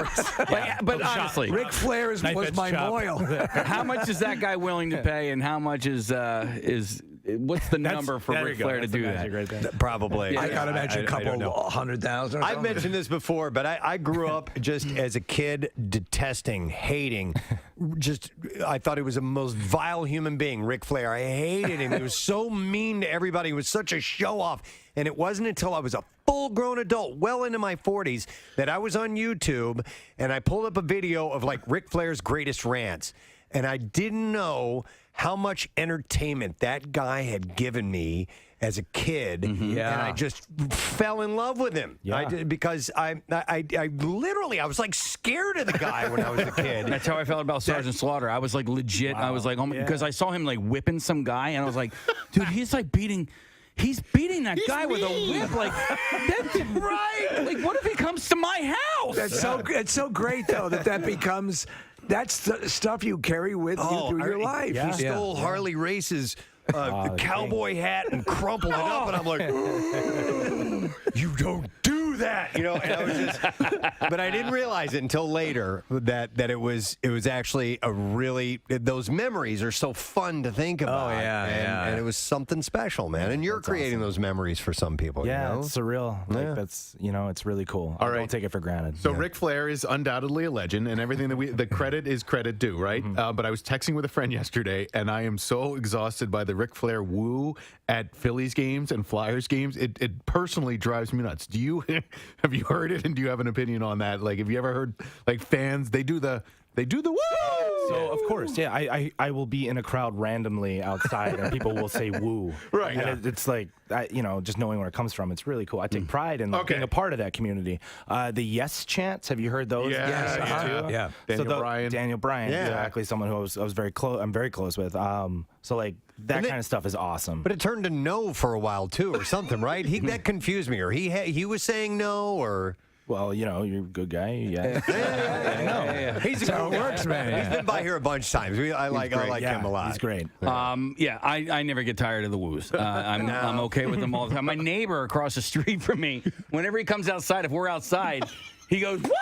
No way. Seriously? And he's older, too. Well, what reaction do you give him when he goes I give him a woo back. So he's going to do it every time. And then I do it to him. So now when I see him, I go, woo! And That's your thing. He thinks you're best friends. It's like Screaming Slayer, right? That's right. Here is a storyline I'd love to see for you guys. Okay. By the way, if you're just tuning in, it's Drew Gulak. I just want to reset. It is a swingers club. Yeah. Yes, it is the Just Saying Institute now features the late great Loretta Lynn Swingers Club called what? 215-263-WMMR. If you heard the answer, then give us a call right now. The trash business is a gold mine. 93.3 WMMR with Preston and Steve's Hollywood Trash. All right, brought to you this morning by Horizon Services. Save on seasonal costs, avoid pricey repairs, and boost furnace performance with a fall tune-up with Horizon Services, heating and cooling and plumbing for just $79. You can book online at horizoneasybook.com. What's happening this morning, Steve? Well, 61-year-old Billy Ray Cyrus has moved on after splitting with his wife, Tish, and is now dating 22-year-old singer Fire Rose. Cyrus revealed that Fire Rose calls him TCAP, which stands for To Catch a Predator. Oh, wow. The glasses Jeffrey Dahmer wore in prison are up for sale with an asking price of $150,000. The seller describes the glasses as, quote, perfect for those long nights cramming for a test or weekend fun creating zombie sex slaves with a drill. Oh, my God. And finally, the beloved Scooby-Doo character Velma is revealed as a lesbian in the new Amazon Prime animated movie Trick or Treat Scooby-Doo. In another surprising revelation, it's revealed that Scooby-Doo only has sex in the missionary position. Oh, strange. And that's your Hollywood trash. For a dog, Yeah, that's you figure, how did they even do that? All right. So we're looking for an answer to this question. The Just Saying Institute now features the late, great Loretta Lynn's Swingers Club, titled what? 215-263-WMMR. Yeah, I'm going to Jennifer, see if we can get the answer. Hi, Jennifer. Hi, how are you? Wonderful. So what is the name of the late, great Loretta Lynn's Swingers Club at the Just Saying Institute? Fifth City. Fifth City. Some other ones that were not quite there. That is the correct answer, Jennifer. And you just got yourself tickets to the Flyers home opener. Yay! Thursday, October 13th at the Wells Fargo Center. And let's see, this is going to be the Flyers returning to ice for the 2022-23 home opener. It's presented by Smart Water with a matchup against the New Jersey Devils. October 13th, all fans get a Flyers home opener T-shirt, and tickets are on sale now at PhiladelphiaFlyers.com. Now, Preston and Steve's Music News on 93.3 WMMR. Yeah. Brought to you by OMG. Excitement is for me. Go to iloveexcitement.com. We're going to start with the fact that Loretta Lynn passed away. We were talking about that earlier this morning. That's why her name came up at the Just Saying Institute. She passed away yesterday at her home in Hurricane Mills, Tennessee. She was 90 years old. Her family confirmed the death in a statement, but did not cite a cause of death. Her career was remarkable for its storybook ascent. She was a teenage bride, a mother, a country star, and a grandmother by her early 30s. A trailblazer for other women, other female country performers, and she was the first woman to win the Country Music Association's Entertainer of the Year award in 1972. And she also helped redefine and broaden the appeal of country music. I mean, overall. you see her, the movie Coal Miner's Daughter is very true to her life, and growing up in Butcher Holler, which was as rural as you could get. Oh, yeah. To then become one of the legends of country music, and all self-made, amazing. Yep. In 2013, when Miss Lynn received the Presidential Medal of Freedom, the nation's highest civilian honor, President Barack Obama called her the rule-breaking, record-setting queen of country music who gave voice to a generation singing what no one wanted to talk about and saying what no one wanted to think about. Do you know what she was fascinated by and was totally invested in? The ghost hunting shows, the paranormal stuff. She believed her home, her estate, was haunted. No kidding. Yeah. And Wow. but wasn't loved it, wasn't terrified of it. Wow. Steve, you talk about that movie, Coal Miner's Daughter. It's Yeah. so great. There's a scene, she had already become a success. I mean, she was a star at this point. There's a scene where someone just calls their house and Tommy Lee Jones answers the phone. Yeah. And the woman's crying and everything. And he's just trying to calm her down. And it's just kind of an interesting take on kind of what real people they were and where they came from and went to as far as success together, meaning that her and her husband. And there were ups and downs. Yeah. There was a bit of cheating, but at the end of the day, there's a great scene where they're standing and they're kind of laying out how their house is going to be designed, and they're fighting the way a married couple would. But you know that there's love there. It's well done. Many of Ms. Lynn's most memorable songs celebrating her Kentucky roots, and were rendered in an unmistakable Appalachian twang. Her first album, Loretta Lynn Sings, was out in 1963. That reached number 2 on the Billboard Country Album Chart. But her greatest success came later, often with tunes packed with personal meaning or topical social themes. The first of more than a dozen number 1 country hits came in 1967 with Don't Come Home A-Drinkin', with Lovin' on Your Mind, written with her sister Peggy Sue about a marriage to an alcoholic. Several of her songs were tough-minded warnings to romantic rivals for her husband's affections, including You Ain't Woman Enough to Take My Man, and the number 1 country hit, Fist City. Yeah. And I read these lyrics earlier, and we have a clip of it. Do you want me to just play some of it? Yeah, go ahead. Fist City. And that's what you look like.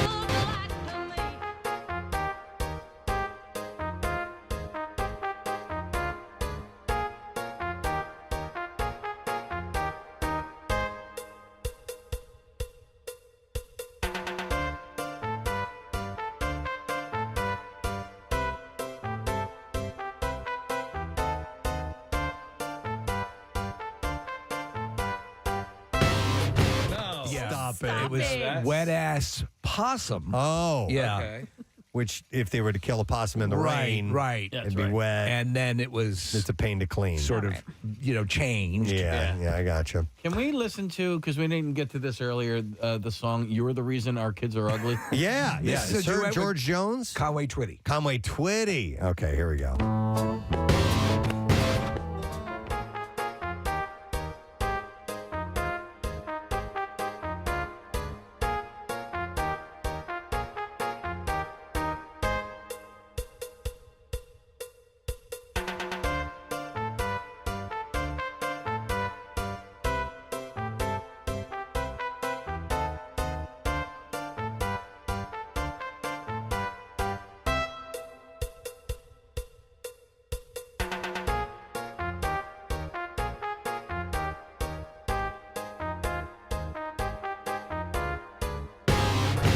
anywhere because of you. Our kids are ugly. You know what? But I love you. Yeah. I love you anyway. Why in the devil don't you go and shave a pun, please?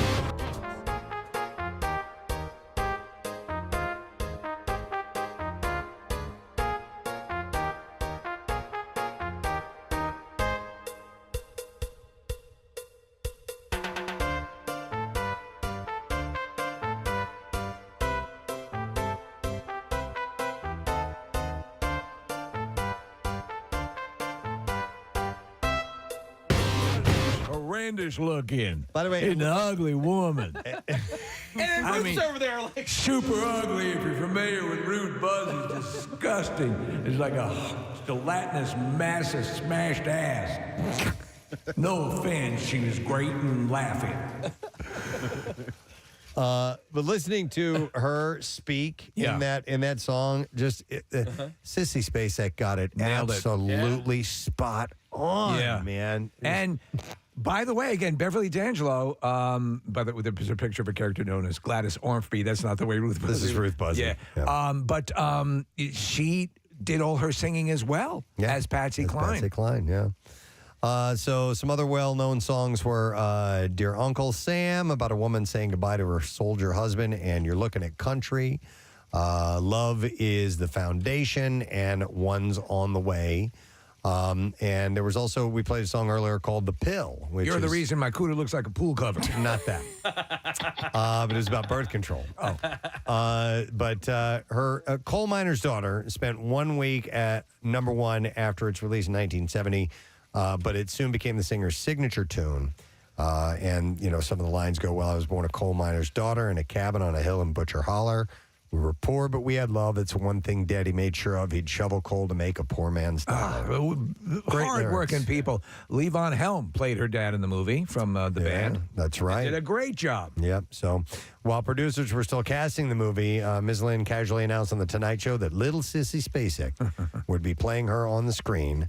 And Sissy had shadowed her for months and sang all the movie songs, won an Academy Award for the Best Actress for her portrayal in that movie. Dolly Parton, obviously said kind things about her. They were contemporaries. I think Loretta preceded her a little bit. Yeah. Yep. But yeah, I mean, this is like the Rolling Stones for country music. Yeah, most definitely. All right, moving on to some other music news stories. Rage Against the Machine's 2023 public service announcement tour has been canceled. Zach De La Rocha explained on Instagram that the injury he sustained on stage in Chicago on July 11th is too severe for him to continue performing. Oh, man. He said, I had a severe tear in my left Achilles tendon, and only 7% of my tendon was left intact. He said, I hate canceling shows. I hate disappointing our fans. You've all waited so patiently to see us, and it's never lost on me, and I never take that for granted. For you, I have the ultimate gratitude and respect. They had previously forced to cancel shows in Europe due to the injury, but they're scrapping the whole thing now. Chris Martin of Coldplay has come down with a serious lung infection, and he has to postpone upcoming shows in Brazil. This sucks because this comes right after he was split in half vertically. He wrote on social media, or it was written, the band did, Chris has been put under strict doctor's orders to rest for the next 3 weeks. The group went on to say that they've been working as fast as possible to lock in the new dates, and they stated that they're optimistic that Chris will return to good health after his medical break, and they went on to apologize to their fans for the inconvenience. So you guys who have seen Coldplay in concert, worth seeing? Oh, my God. Yeah. It's one of the best shows. It's just a great show. Even if you're sort of a mild fan, Chris's energy is incredible. Casey, you mentioned a few times, like the wristbands, the light show. It's a lot of fun. It's a really great time. Cool. Wolfgang Van Halen feels that due to the dysfunction within the Van Halen camp, he's opting out of any official tributes to his father with the band. Boy, does that suck. Yeah, and it makes sense what he says here, though. In a new chat with Classic Rock, Wolfgang went into detail regarding the long-rumored salute to his dad, Eddie. He said, when it comes to Van Halen and entities surrounding the band, it's unfortunate. Certainly compared to Foo Fighters, who have their crap together with interpersonal relationships. Yeah. I don't know what it is with some bands, but certain personalities just can't get over themselves to work collectively for one purpose. Well, that's been the curse of Van Halen for its entire career. I wonder what he's talking about. He went on to say, I think it's everybody. You think it is? I think that I'm not talking about just the tribute. I'm talking about while the band was even in its heyday. I think that Eddie and Alex and Dave all had different approaches and personalities that were going to make it tough to work together. He went on to say, my playing at the Taylor shows delivered that catharsis without the stresses of dealing with the Van Halen camp and the players involved. Their camp is very dysfunctional. Everyone, he said. Hell, it was difficult to make plans even when the band was active.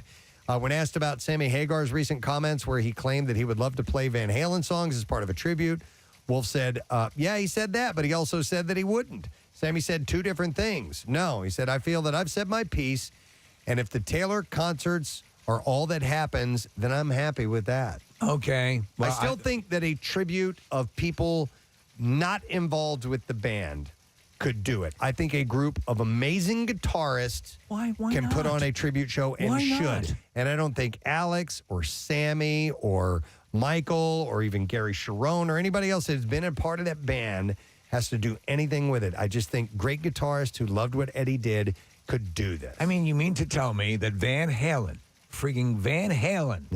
isn't owed a large tribute of some fashion? I think the way you just described it, Preston, is the best way to do it. I think that way it gets done. By the way, on October 3rd, Wolfgang tweeted a message to fans announcing that work on the second Mammoth WVH album is about to begin. And then finally, I love this, Black Crowes guitarist Rich Robinson will lead 2 all-star benefit concerts saluting the 40th anniversary of REM's debut EP, Chronic Town. Rolling Stone reported that the 2-night event, set to be hosted in Georgia on December 14th and 15th, will double as a benefit show with proceeds going towards Planned Parenthood. The concert will spend its first night at the 40 Watt Club in Athens and its second at the Coca-Cola Roxy in Atlanta. Both shows will feature the classic 1982 EP performed in its entirety. Rich Robinson said in a statement, growing up in Atlanta in the 1980s, REM was the preeminent band of the area.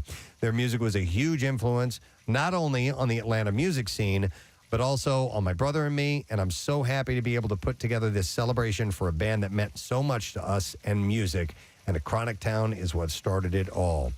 Comedian David Cross will serve as the show's host, with appearances by Black Crowes leaders Rich and Chris Robinson, Darius Rucker, John Cameron Mitchell, Fred Armisen, Kevin Kinney, Lenny Kaye, and then a bunch of musicians I'm not all that familiar with. Mitch Easter, Steve Wynn, David Ryan Harris, Elf Power, and Pylon Reenactment Society. I'm sure some of those are Atlanta-centric. Sure. The December 14th show will include performances by the Indigo Girls and John Driscoll Hopkins and of the Zach Brown Band. So we love the Indigo Girls. Well, they blew us off, right? Well, they're not doing interviews. I would like to go to this. I think this would be really cool. I love REM. They're one of my all-time favorite Take bands. Chuck. He loves them. No, he hates them. Yeah. Tickets for the December 15th show on sale Friday, and the show on the for the 40 Watt Club, which I think is on the 14th, will go on sale next Tuesday. All right, and there you go. That's what I have in the music news. We also have, though, a caller. We have Tom. Tom, good morning. Good morning. Hey, I understand you have a statement to make to us. Yeah, I just won $1,000.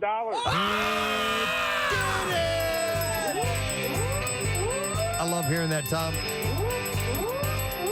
Tom, did you get out of bed? Did you get out of bed this morning knowing that you were going to win 10 grand or a grand? Not 10 grand, 1 grand. No, I was hoping for more, but hey, it's all good, brother. We are happy to put some money in your pocket. Where are you from, Tom? I'm Abington. Abington. All right, cool. What do you do for a living, by the way, bud? I'm a milkman. A milkman? No way. That's pretty cool. That's awesome. So do you do deliveries all day long? Yep. I'm out Nice. here now. Well, do people realize now that when you show up, you are a thousandaire? Probably not. Okay. All right. Well, you can tell them if you want. Hey, thanks for taking us around with you while you work, Tom. We appreciate it, Oh, bud. absolutely. Every day. All right. Congratulations. $1,000 for Tom, everybody. All right. The word was glad that he entered, which is pretty sweet. And got it. Horizon Services, our sponsor, by the way. So congratulations to you. Another one coming up at noon. It'll be here before you know it. Cray. And we're not giving stuff away either. We have a secret text word, and we need a winner. So, Kathy, what number caller you want to take? 7. All right, let's take the 7th caller, 215-263-WMMR. If you know the secret text word and you're the 7th caller, indeed, you will win our prize. So come and get it. We'll be back in a second. And we're wrapping up the show when we come back. Turning it over to Pierre, who's on location today. Yes. We'll find out more about that when we return. Preston and Steve. On 93.3 WMMR. MMR rocked your weekend with tons of Muse music and free concert tickets. Muse Bray to America. News what? Bray to America. Now listen to Preston and Steve this week.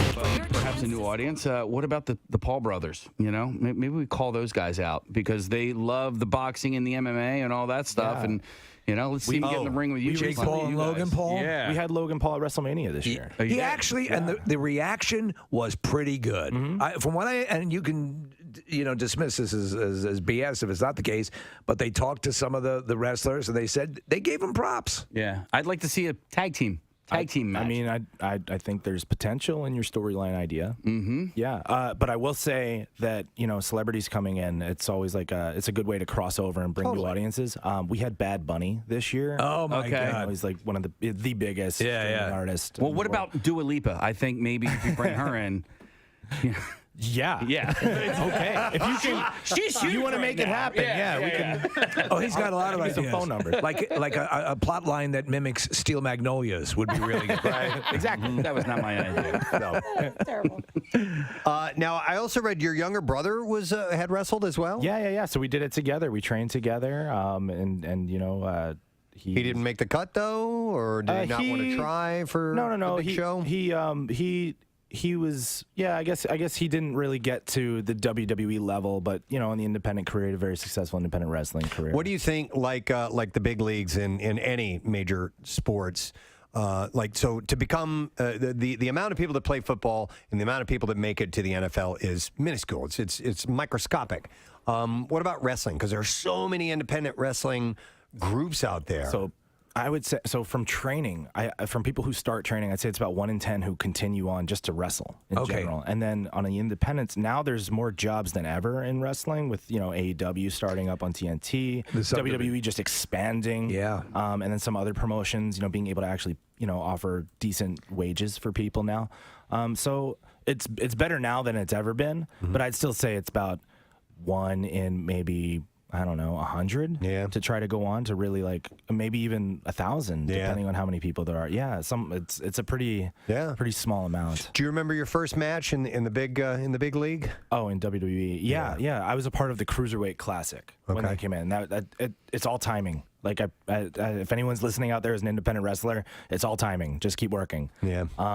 So for me, I had a tryout with them in 2015. I did not get hired from the tryout. They could only take one person from my group out of 72 people. Wow. There was maybe 5 or 6 wrestlers who were experienced there. The rest were all pro athletes. They could only hire one of us. So the rest of us were all told, maybe something in the future, guys. You did great, thanks. So I was just like, okay, just be patient. And then a year later, they started this thing called the Cruiserweight Classic, which they wanted to honor the athleticism and the history of smaller wrestlers, being more competitive. And they created this tournament, and they needed, as William Regal told me, they needed groundsmen, and I was a prominent groundsman. Right. So they brought me in for that. I did pretty well, made it to the second round, had a good showing.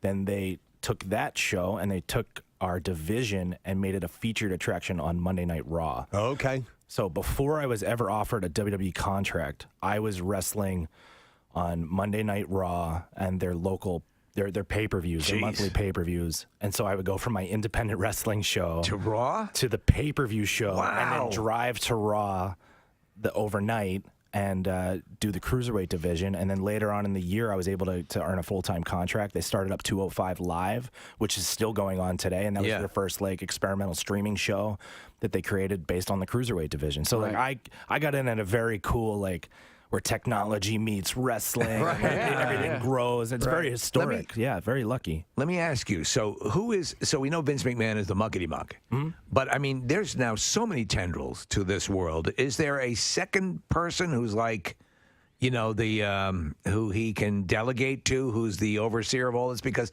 it seems like it's just too damn much for Vince to be, checking everything all the time. So that's the one thing that I don't think you could ever say to him is that something's too much for him. Right. Yeah, so he's very much like still at all the shows and running the shows and sitting backstage and doing that. And then NXT, which was originally developmental brand and has now become the third brand for WWE. They have a show on USA. That's run by Triple H. Okay. And he's kind of doing what Vince did there with that show. All right, so how many nights of programming is there a week with WWE? And all the across centers, everything. I would say 6 or 7 right now, per week. And they're in all let's list them. So we got Raw, that's on USA Network. We got NXT, which is on USA Network. We got SmackDown, which is on Fox. Then secondary shows, we have NXT UK, which is in the UK, and that's now on Peacock. 205 Live, which is on Peacock, and then we have WWE's Main Event, which is like a pseudo recap show, and then some exclusive matches. I'm featured on there quite a bit. Right. That'll be on Hulu. And then I think that's pay-per-views once a month. And then pay-per-views once a month. Yeah. Okay. That's a ton of entertainment, man. Yeah, that's a ton of stuff. Plus NXT has their own pay-per-views too, so those are happening I think 6 times a year. And they're in different cities every They will be going forward. Yeah. Oh, man. Just talking about all this has made me hungry. Yeah. Well, we got to get to that, Preston. We have to. That's why this man is here. Marissa is now going to bring in my edible charcuterie board that drew the attention of Drew Gulak, and we are now going to sample this. Here it is. I don't have any fanfare music or anything like that, but all right, Casey. Oh, you know what? Here we go. Marissa, can I get a knife to cut the brie, please? Yes, to cut the brie. That's probably something you hear a lot in wrestling. Is for cutting this. So I'm going to let Drew sample this. And actually, you're supposed to just kind of like grab it and tear it. Okay. Now, keep in mind, I put this in the fridge overnight. It probably would be better if it were fresh. Fresh off the grill. Yeah, fresh off the grill, exactly. So, Drew, that can be your catchphrase, your new catchphrase and phrase. Somebody get me a knife so I can cut the brie. Cut the brie. No, but I do like fresh off the grill. I like fresh off the grill. Fresh off the grill. Fresh off the grill, brother. We can start a restaurant. I added a little Hulk in there, but this bread has all sorts of little cheeses in it. And what did I call the honey divot? Where's the honey divot? Charcuterie. All right, so I'm gonna. He has to have the first taste. A little corner, you can grab some cheese or meat, and this is honey that you can dip it in. Is that the honey divot? I think Casey said he wanted to feed me. I did. All right. Well, maybe that happens. Not the first bite, though. No, he has to. A man has to share alone time with his I don't want to. charcuterie. All right, so what do you recommend? Distracted. I would go with the piece of bread, a piece of brie, just to start with, and dip it in the honey. So you grilled this. Yeah, I grilled it. That's amazing. So grab a little piece of brie there. You can tear off some of that if you want to. In there. And then you said some honey? Yeah, dip it in a little bit of honey there. Okay. While he's doing this, it's bothering me. You know when someone reminds you of somebody but you can't figure out who it is? It's another athlete. Dornbos. Okay. Is that it? Yeah. He reminds you of Dornbos? Yes. It's the way he speaks. Okay. He's got a bite. Is it a little crunchy? Or yeah, because you got a corner piece. So. You picked the crunchiest part. I'm sorry. That's okay. Oh, that's good. Is it good? Yeah. Excellent. Hey! So we have breakfast of champions right now. Now Casey's going to, I think he's going to feed Drew a piece of it. Yeah, because they went on social media about this. Okay. Casey had said he would like to feed him a piece. Maybe a little less crunchy. Okay, I'm gonna Something that won't blow his teeth out of his skull. The corner's very crunchy. I apologize. No, it's good, man. I went a little long. Good. You know, Casey gave an enema to Ric Flair once, so this is That's where the woo came from. That's where the woo came from. You created the woo! Man. All right. So you Want some meat? Yeah, give me some savory. I never knew that. Yeah, that the from woo came enema from for that. Casey. Yeah, a little prosciutto. Yeah. I would recommend this cheese right there. That's called Prima Donna. It is a Gouda. It is fantastic. Okay, Prima Donna. And you can either go with the honey or not. It's up to you. So Good. All right, Case, make this matter. That's a big piece. He's he's a big man. He's a big boy. Yeah. All right, here we go. Buddy. All right, he is No, now- Case, do the plane. Yeah. Do the plane. Can I get an airplane? Who's a big boy? From the top row. From the top turnbuckle. From the top turnbuckle all the way into Drew's That's a mouth. first. So, yeah. So this thing is so, it looks so Atlantic good. City. Tickets go on sale this Friday at 10 a.m. Hard Rock Hotel, AtlanticCity.com. And we also grabbed a random texter, and that's Leslie. Is this Schultz? I believe it is Schultz. Yes. Oh, Leslie. Leslie from Carneys Point, New Jersey. And Leslie is going to get tickets to see David Spade at Hard Rock Hotel and Casino, Atlantic City. February 4th is when that is, and tickets are on sale this Friday, 10 a.m. Hard Rock Hotel, AtlanticCity.com. Thank you to our guests on the show today. We had John Brazier swung by. John Brazier. Out of nowhere, which was really cool. It's nice to see him, and the Phils are in the playoffs, so that's a wonderful thing. Feels good. Marcus Smith was on. Former Eagles linebacker, and it's Mental Health Awareness Week, and he has had issues for a long time with anxiety and stress and all this stuff, and we just had a frank and open conversation about that, and he is a life coach, and I'm sure we've got details at PrestonandSteve.com where you can get in touch with him if you want to, but essentially he's just getting the word out of, trying to end the stigma of mental health issues, and it's okay to reach out for help, and it was a great message that we got. It was. Yep. All right, so do we know if we're good to go? We're, yes, I think so. On location, somewhere near you, ladies and gentlemen, Pierre Robert is out live today. You're at an Xfinity store right by us, right, Pierre? I am indeed. It's right on City Avenue and City near Belmont, and it's a perfect place to come and visit us and see all the good stuff Comcast and Xfinity have for you to take a peek at, and they were the second prize winner in Preston and Steve's Camp Out for Hunger 2 times. So they won 2 broadcasts, God help them, from me. And we did one of them. When was that one, Cake? That was probably in the spring, and we did it up in the Northeast. Yeah, that was in spring in the Northeast. And now we're honoring our commitment for their second live broadcast as fall has begun here in City Line Avenue. Hey, you know what? And Steve and I were planning on coming by. I think, honestly, I might just walk over there. You're going to walk over? Yeah. I'm going to take mass transit. I mean, it's not a great day out, but it is literally that close to where we are. It is. Well, it's also not in the least bit cold outside. It looks more gloomy than it is, and it's perfect. There is a Starbucks right next door, so I'm in. They've got all you have my coffee. drugs. Yeah. And Pancake brought Dunkin' Donuts for different people. Actually, I need that back there. Sorry. And a rack of lamb. And a rack of lamb. He cooked it himself earlier. And you were also right earlier. I was at the station for several hours before coming over here. Yes. I did a marathon on the way here. I was at the station from about 5:30 to about 7, did a marathon, then went to our luxury suite and, did that. Cured cancer, and then came over here. Nice. What a day, all things considered. That's all in a day's work. I guess I'm a hero if you say so. All right.